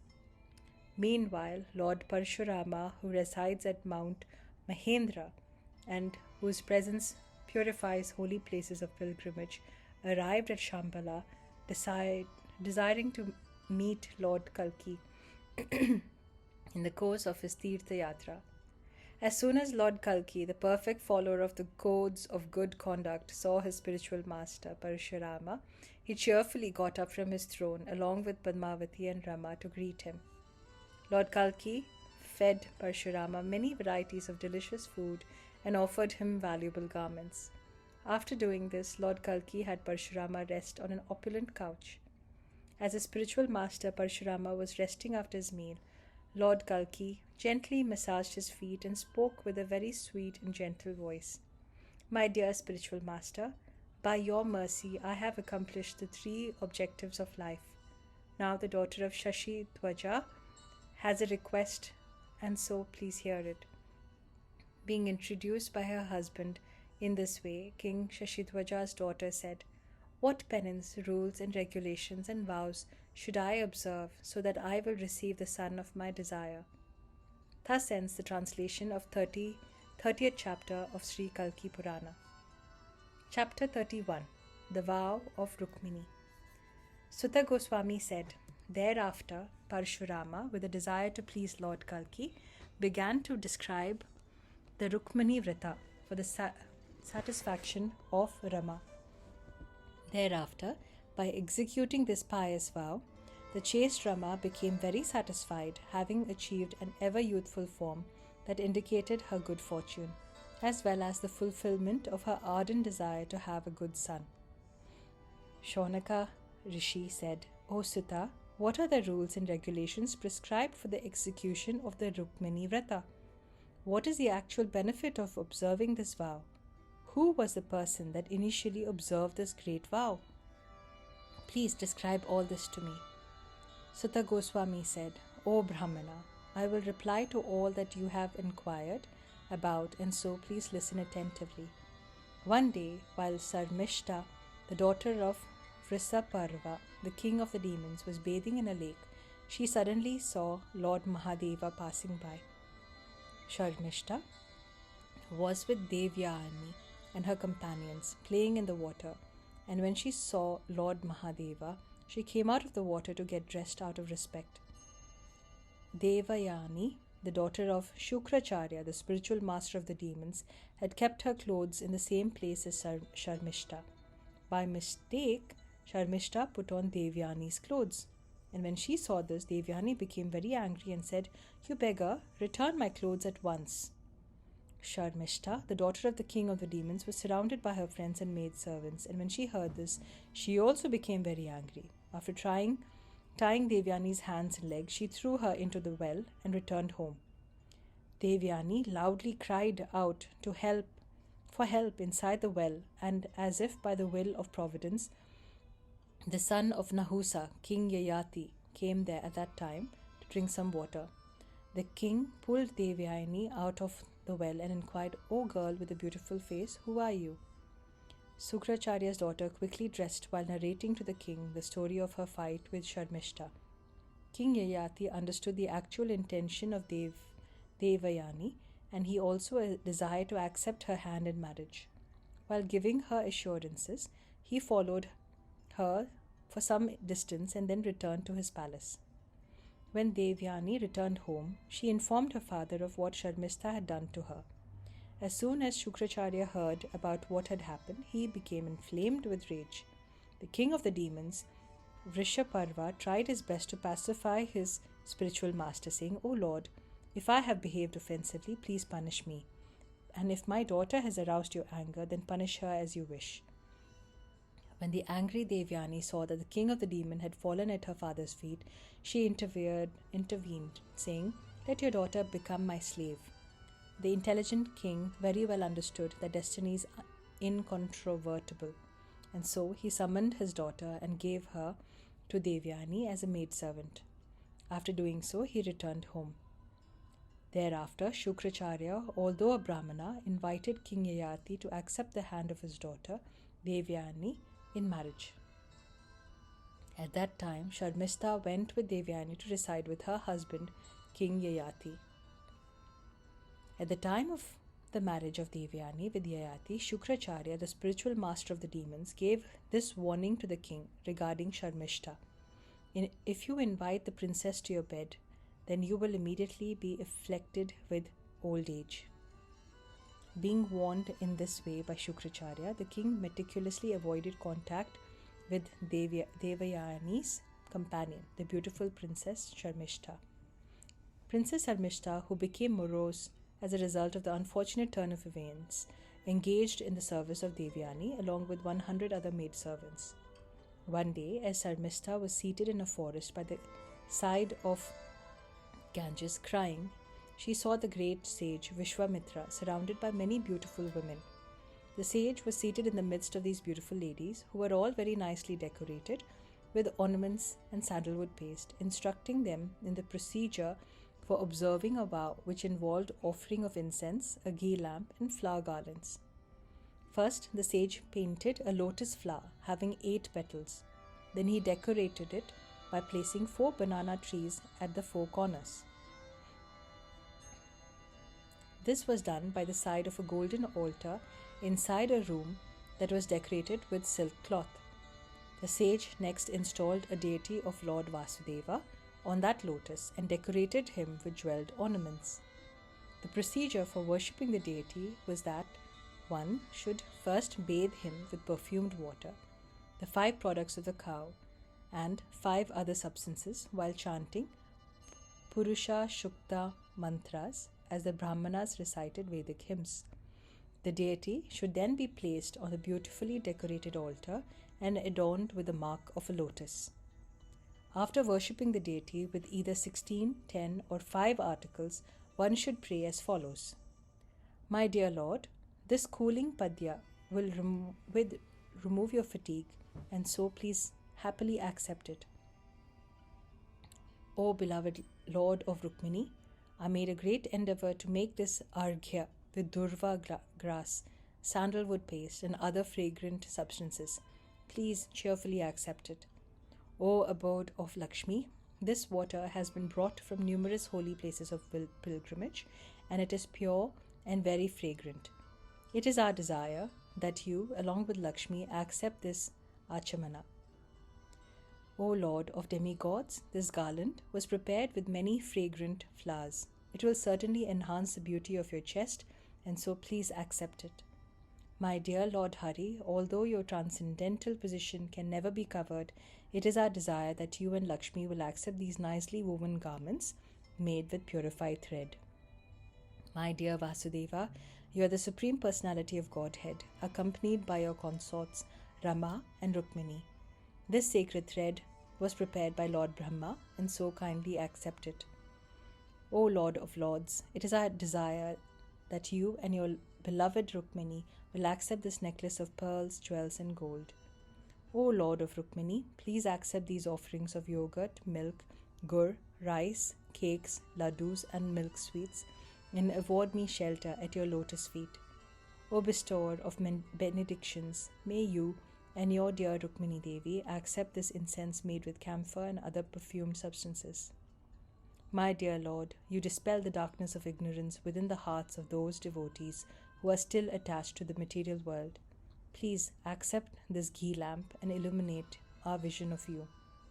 O lotus-eyed Lord, O Shyamasundara, who is dressed in yellow garments, O four-armed Lord, O Master of the demigods, O Lord Achyuta, I take shelter of you. May you and Rukmini please protect me.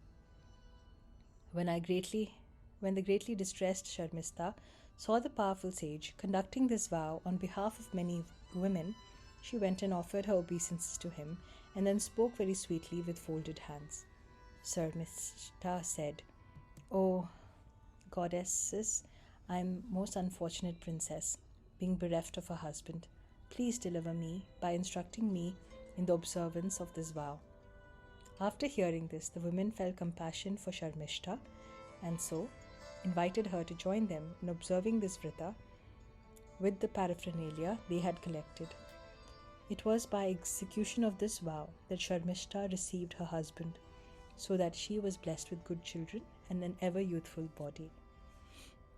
While residing in the Ashoka Grove outside Lanka, Sita observed this vow along with Sarama, and as a result, she was reunited with her husband, Lord Rama, the destroyer of the dynasty of the Rakshasas. By the mercy of Vrahadasva, Draupadi observed this vow and was thus blessed to always remain with her husbands, to be freed from all miseries and to possess an ever youthful body. After hearing this narration, goddess Rama, the consort of Lord Kalki, observed the vow on the Dvadashi of the fortnight of the waxing moon in the month of Vaishakha for 4 years under the guidance of Parashurama. At the conclusion of the vow, she tied a silk thread around her wrist and fed innumerable brahmanas. With her husband, she ate nicely,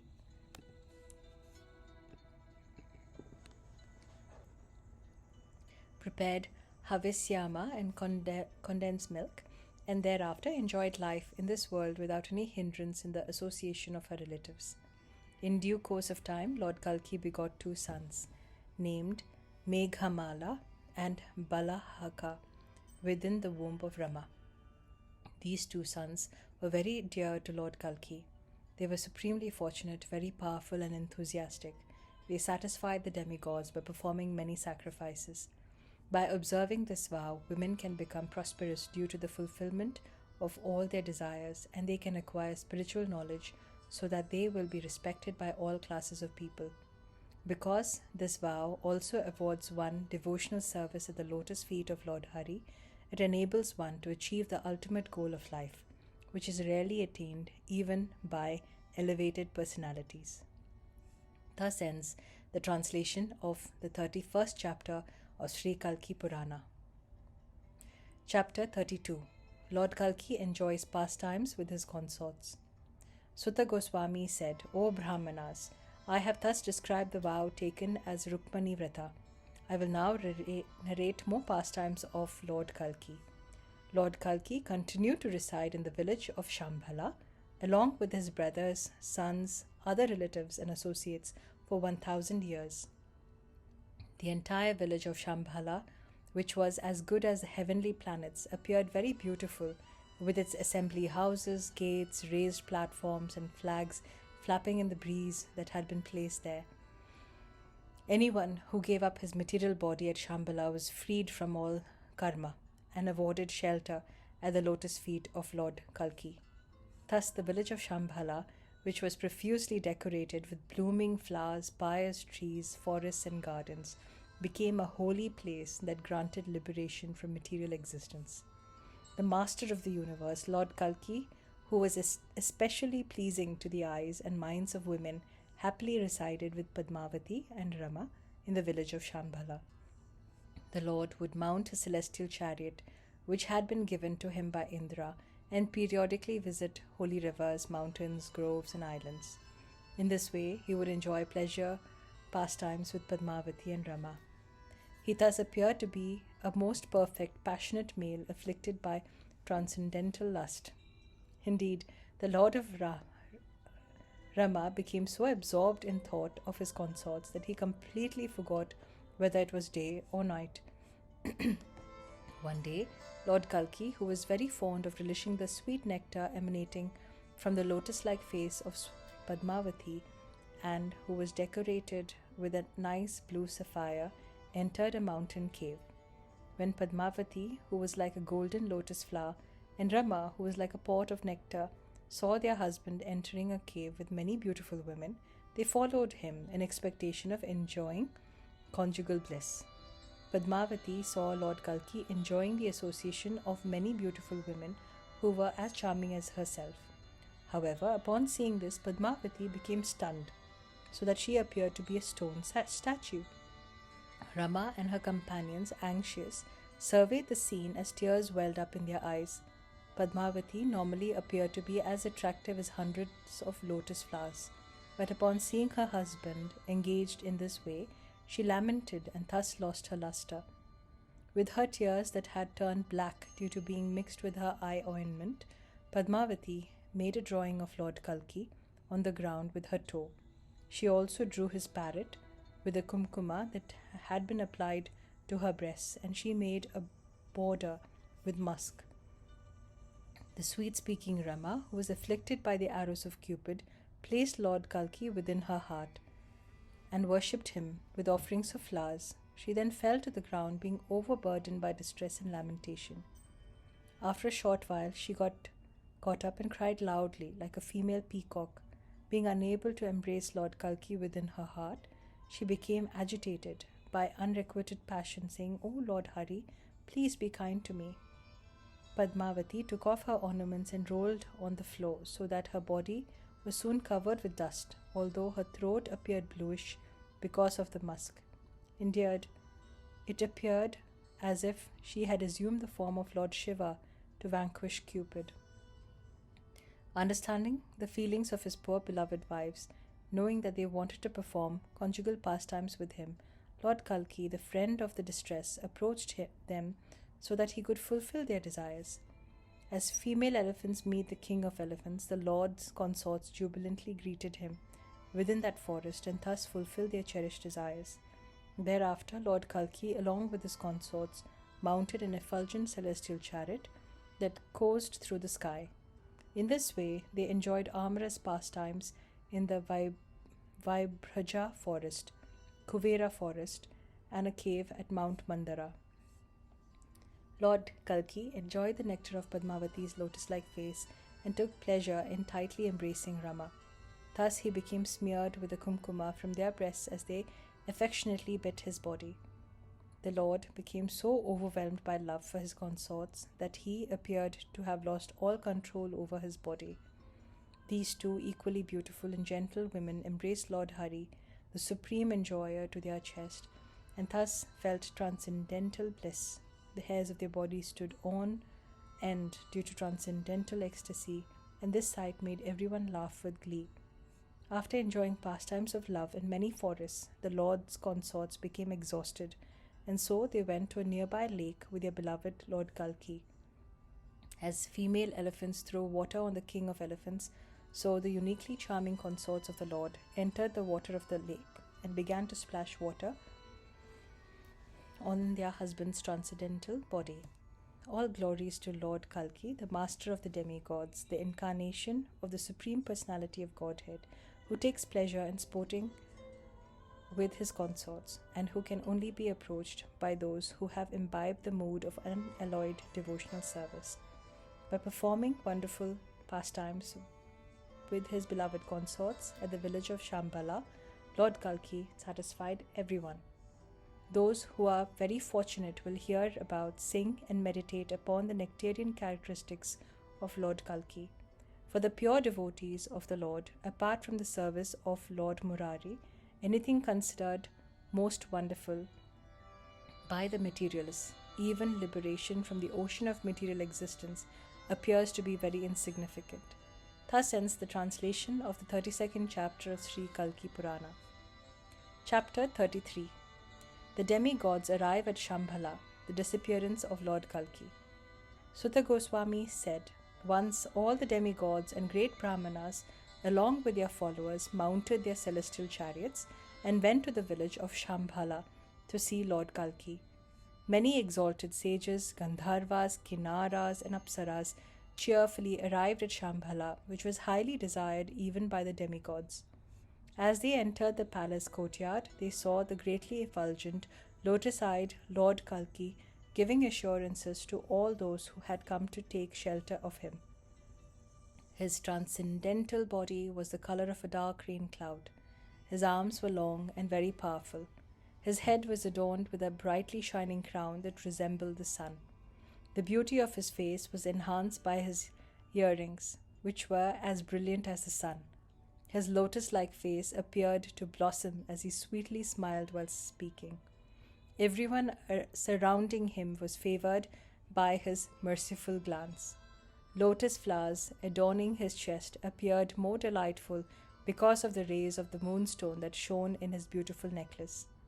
His garments appeared like a rainbow, thus further increasing his beauty. His entire body shone brilliantly due to the light reflected from the countless jewels. This is how all the demigods, Gandharvas, and Apsaras saw Lord Kalki. All of the residents of the heaven began to ecstatically offer their prayers to the lotus-eyed Lord Kalki at the same time.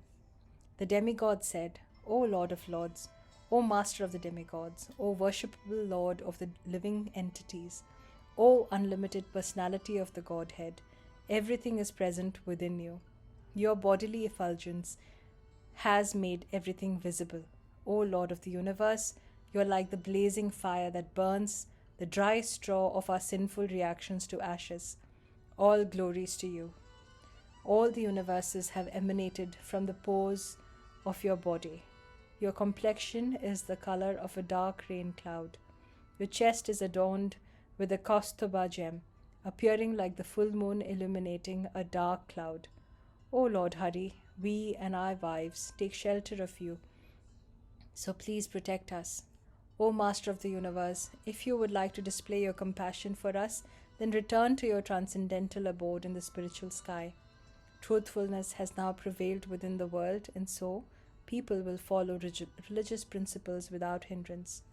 After hearing the prayers of the demigod, Lord Kalki ecstatically expressed his own desire to return to Vaikuntha, taking with him his eternal associates. Thereafter, Lord Kalki summoned his 4 very powerful sons, all of whom were very dear to the citizens because they were very pious and influential, and handed over the rule of the kingdom to them. The Lord then addressed his subjects, revealing his intention. Lord Kalki said, "At the request of the demigods, I will have to return to Vaikuntha." When the inhabitants of Shambhala heard this, they were shocked and began shedding tears of grief. Just as sons address their fathers, the people began speaking to the Lord after offering their obeisances. The citizens said, "My dear Lord, you are the original propounder of genuine dharma. It is not proper for you to leave us, for you always displayed affection for those who had sincerely surrendered unto you. Wherever you go, please allow us to accompany you. Although everyone considers his wife, children, wealth, and house to be very dear, your servants know that you are the supreme enjoyer, who by avoiding detachment vanquishes all suffering in this life and next. Because of knowing you in truth, our lives are dedicated to you."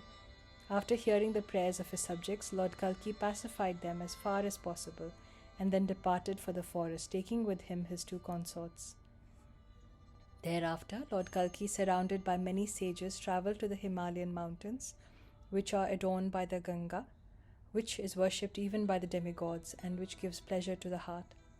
The Lord sat by the side of the Ganga, and then assumed his 4-armed form while entering deep into meditation upon himself. The Lord appeared as brilliant as 1,000 suns, and thus looked very attractive. He was the witness of everything, the eternal Lord, and the super-soul of all living entities. His form was the ornament of all ornaments. He held a conch, dice, club, lotus, and bow in his hands. On his chest was the Kaustuba gem. The demigods showered fragrant flowers as the sounds of beating drums could be heard in 4 directions. In this way, Lord Kalki enacted his pastime of disappearance from the world. All moving and non-moving living beings that witnessed the disappearance of the Lord glorified him in a mood of great astonishment. Padmavati and Rama saw Lord Kalki's transcendental form as if devoid of life, and realizing this to be an illusory display of the external energy, although greatly astonished, they entered fire so as to rejoin their husband in his eternal abode. Meanwhile, Dharma and Satya-yuga personified wandered throughout the world without any fear of enemies by the order of Lord Kalki. They happily resided within the world now that Satya-yuga had commenced. By the order of Lord Kalki, the 2 kings, Maru and Devapi, executed their duties of protecting the world. When King Visakhiyupa heard of Lord Kalki's disappearance from the world, he installed his son upon the throne and then went to reside in the forest. Many other kings who were associates or followers of Lord Kalki, being greatly afflicted by separation from the Lord, renounced their kingdoms and passed their remaining days chanting the holy name of the Lord and meditating upon his transcendental form. After narrating the transcendental pastimes of Lord Kalki, the incarnation of the Supreme Personality of Godhead, Sukadeva Goswami departed for the ashrama of Naranarayana Rishi. The great sages, headed by Markandeya, who were undisturbed by their dualities of material existence, began to practice meditation on the eternal form of Lord Kalki after hearing his transcendental pastimes. I have thus narrated the pastimes of the incarnation of the Supreme Personality of Godhead, Lord Kalki. During his reign, by his supreme will, no one in the world was sinful or impoverished. There were no atheists or cheaters, and everyone enjoyed a long duration of life.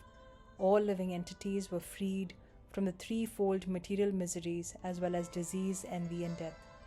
Thus everyone lived peacefully and prosperously. Lord Kalki was a very magnanimous incarnation of Lord Hari.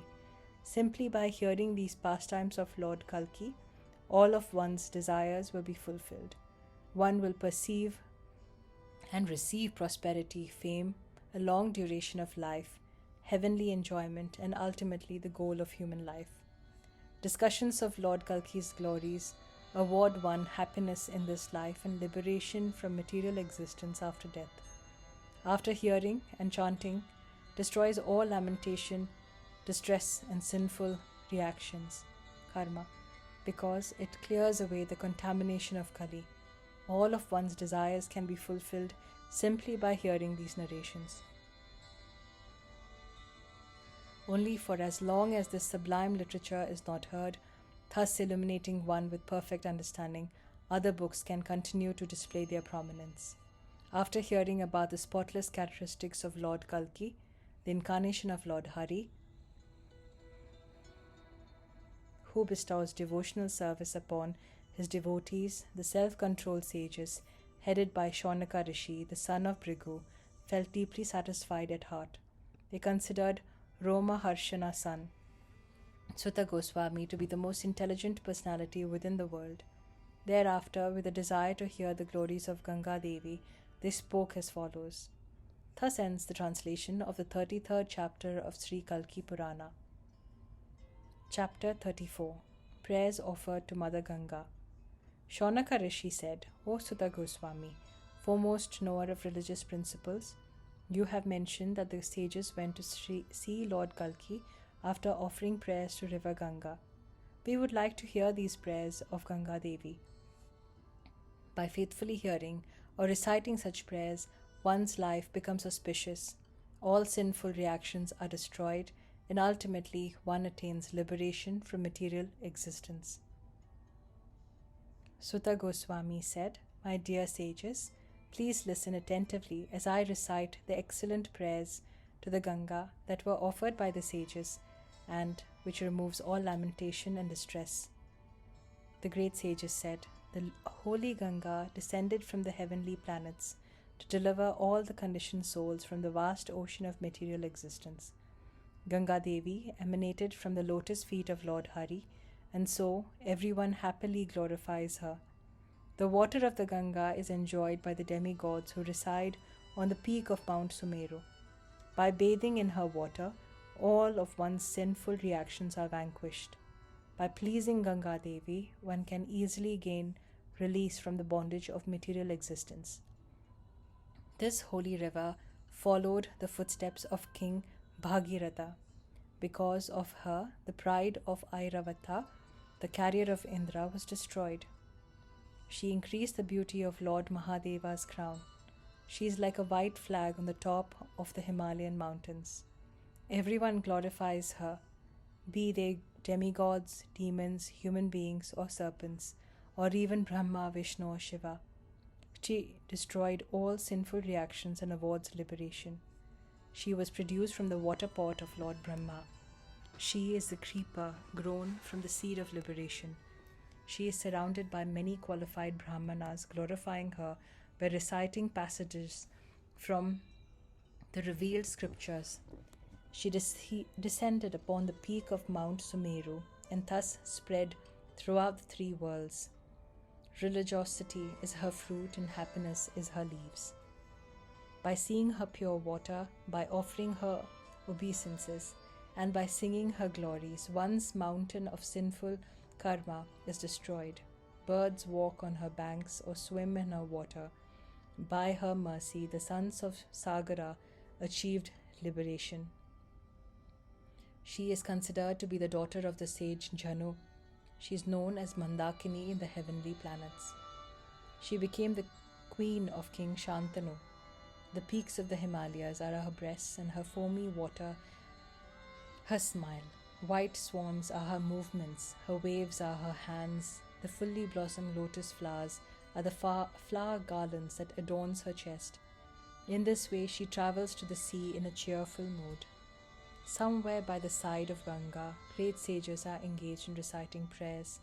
Somewhere Lord Ananta worships his Supreme Lord. Somewhere ferocious crocodiles are playing. Somewhere the sun is reflected on the surface of the water. Somewhere her water makes a loud splashing sound. and somewhere people are bathing. May the chaste mother of Bhishma be glorified.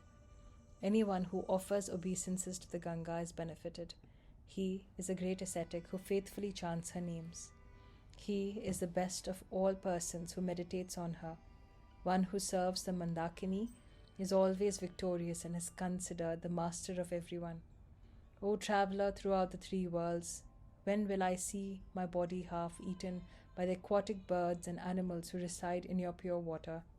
When will I see my body pushed, pulled, and rolled by your forceful waves? When, upon seeing me in this condition, will the demigods, best of the human beings, and serpents glorify me? O holy river, when will I reside on your shore, bathe in your pure water, chant your holy name, discuss your appearance and activities, engage in your worship, and joyfully wander throughout the world, singing your glories? By reciting or hearing these supremely auspicious prayers to Ganga that were offered by great sages, one can ascend to the spiritual world, and even in this lifetime, his fame and duration of life will be enhanced. One who recites or hears these prayers either in the morning, at noon, or in the evening will receive the association of Ganga Devi. All his sinful reactions, karmas, will be eradicated, and his strength and duration of life will increase. I heard these prayers from the mouth of Sukadeva Goswami. One who hears or recites these sacred prayers will be awarded heaps of pious merit, wealth, and fame. Those who repeatedly hear the transcendental glories of the Kalki incarnation of Lord Mahavishnu with devotion will find that the inauspiciousness within their hearts has been reduced to nil. Thus ends the translation of 34th chapter of Sri Kalki Purana. Chapter 35. The Glories of Hearing Sri Kalki Purana.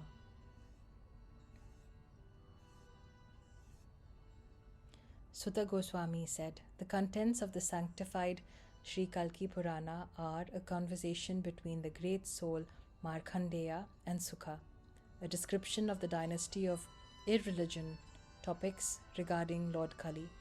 The demigods travelled to Brahmaloka along with Mother Earth, who had assumed the form of a cow.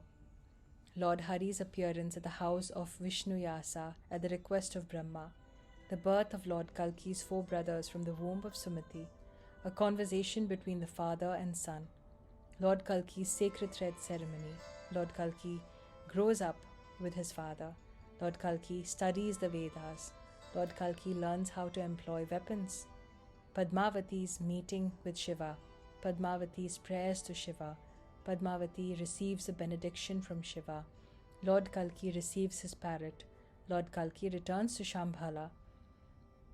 Padmavati describes Shiva's benediction to her relatives. Lord Kalki reveals himself to King Vishwakhayupa, the glories of the Brahmanas, the arrival of Sukha, a conversation between Lord Kalki and Sukha. Sukha describes the situation in Sinhala, the Swayamvara of Padmavati, the lamentations of Padmavati. Lord Kalki desires to marry Padmavati. Lord Kalki sends Sukha as a messenger. Padmavati meets Sukha, the procedure for worshipping Lord Hari, the procedure for meditating on the Lord's form. Padmavati gives her ornament to Sukha. Sukha returns to Lord Kalki. Lord Kalki goes to Sinhala to marry Padmavati. The Lord meets Padmavati on the pretext of playing in the water. Lord Kalki marries Padmavati. The kings regain their masculinity simply by seeing Lord Kalki. The arrival of the sage Ananta, a conversation between Ananta and the kings, the story of Ananta's previous birth, glorification of Lord Shiva, Ananta's father meets Maya Devi after death, the characteristics of Ananta, Ananta's knowledge and detachment, the departure of the kings, Lord Kalki returns to Shambhala with Padmavati, Vishwakarma reconstructs the village of Shambhala. The Lord resides at the Shambhala along with Padmavati and his relatives, well-wishers, children and army. The oppression of the Buddhists, the wives of the oppressors go to war, the arrival of the sages known as the Valakhilas, the process of surrender, the killing of the Kuthodari witch, the meeting of Lord Kalki with the sages of Hardwar, a description of the Surya and Chandra dynasties, the pastimes of Lord Ramachandra, the meeting of Maru and Devyapi, the killing of Koka and Vikoka.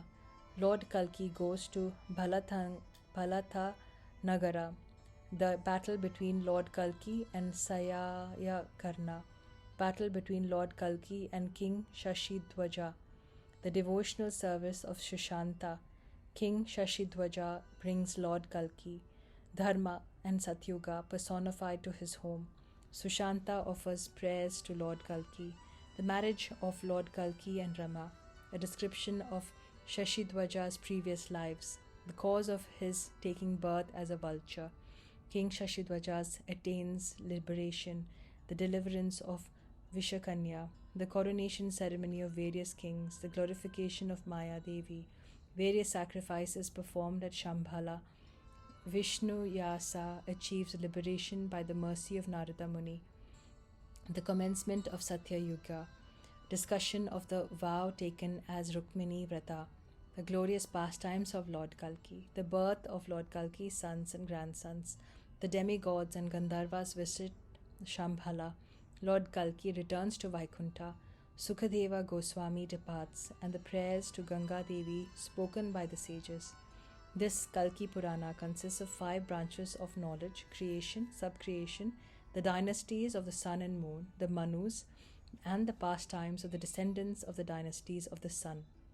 When those whose hearts are filled with the contamination of Kali hear this literature, they will be purified and thus achieve all kinds of perfection. This literature consists of 6,100 verses. It contains the essence of all scriptures, and as such, it pleases the hearts of everyone. This literature bestows upon the hearer the 4 objectives of life.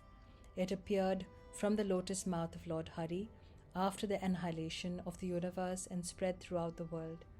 The exalted Krishna Dvaipayana Vyasa appeared in this world as a Brahmana and compiled this literature. It describes the glorious pastimes of Lord Kalki, the incarnation of Lord Hari. Those who study or hear this literature in a holy place of pilgrimage, at an ashrama of sages, or anywhere else in association of devotees, after worshipping the Brahmanas and giving them cows, horses, elephants, gold, or cloth in charity, are certainly the best among human beings and are eligible for liberation. By carefully studying this literature, a Brahmana becomes expert in all kinds of Vedic understanding. A Kshatriya becomes a powerful ruler of men. A Vaishya attains wealth and prosperity, and a Shudra becomes an exalted personality. By studying this literature, those who desire a son will receive a son, those who desire wealth will earn wealth, and those who desire wisdom will become wise men. After reciting this sacred literature with faith and devotion to the great sages, the son of Roma Harshana proceeded on his tour of holy places of pilgrimage. Shaunaka Rishi, who was very pious and very well versed in the literature dealing with yoga, along with the other sages, and Suta Goswami began to practice meditation on Lord Hari so that they finally attained his shelter at the sanctified place of Naimi Saranya. Let me offer my obeisances to the lotus feet of Suta Goswami, the son of the great sage Roma Harshana, who was a disciple of Vyasadeva, a great scholar of the Puranas and a determined ascetic. After studying all the scriptures again and again, it must be firmly concluded that it is Lord Narayana who should be meditated upon. It is Lord Hari who is glorified throughout the beginning, middle, and end of the Veda, Ramayana, Mahabharata, and Puranas. May Lord Kalki, whose complexion is the color of dark rain clouds, whose horse travels faster than the wind, who protects the righteous with his sword, who establishes the principles of religion, and who re-establishes the Satya-yuga after vanquishing Kali, shower his blessings upon you. Thus ends the translation of the 35th chapter of Sri Kalki Purana.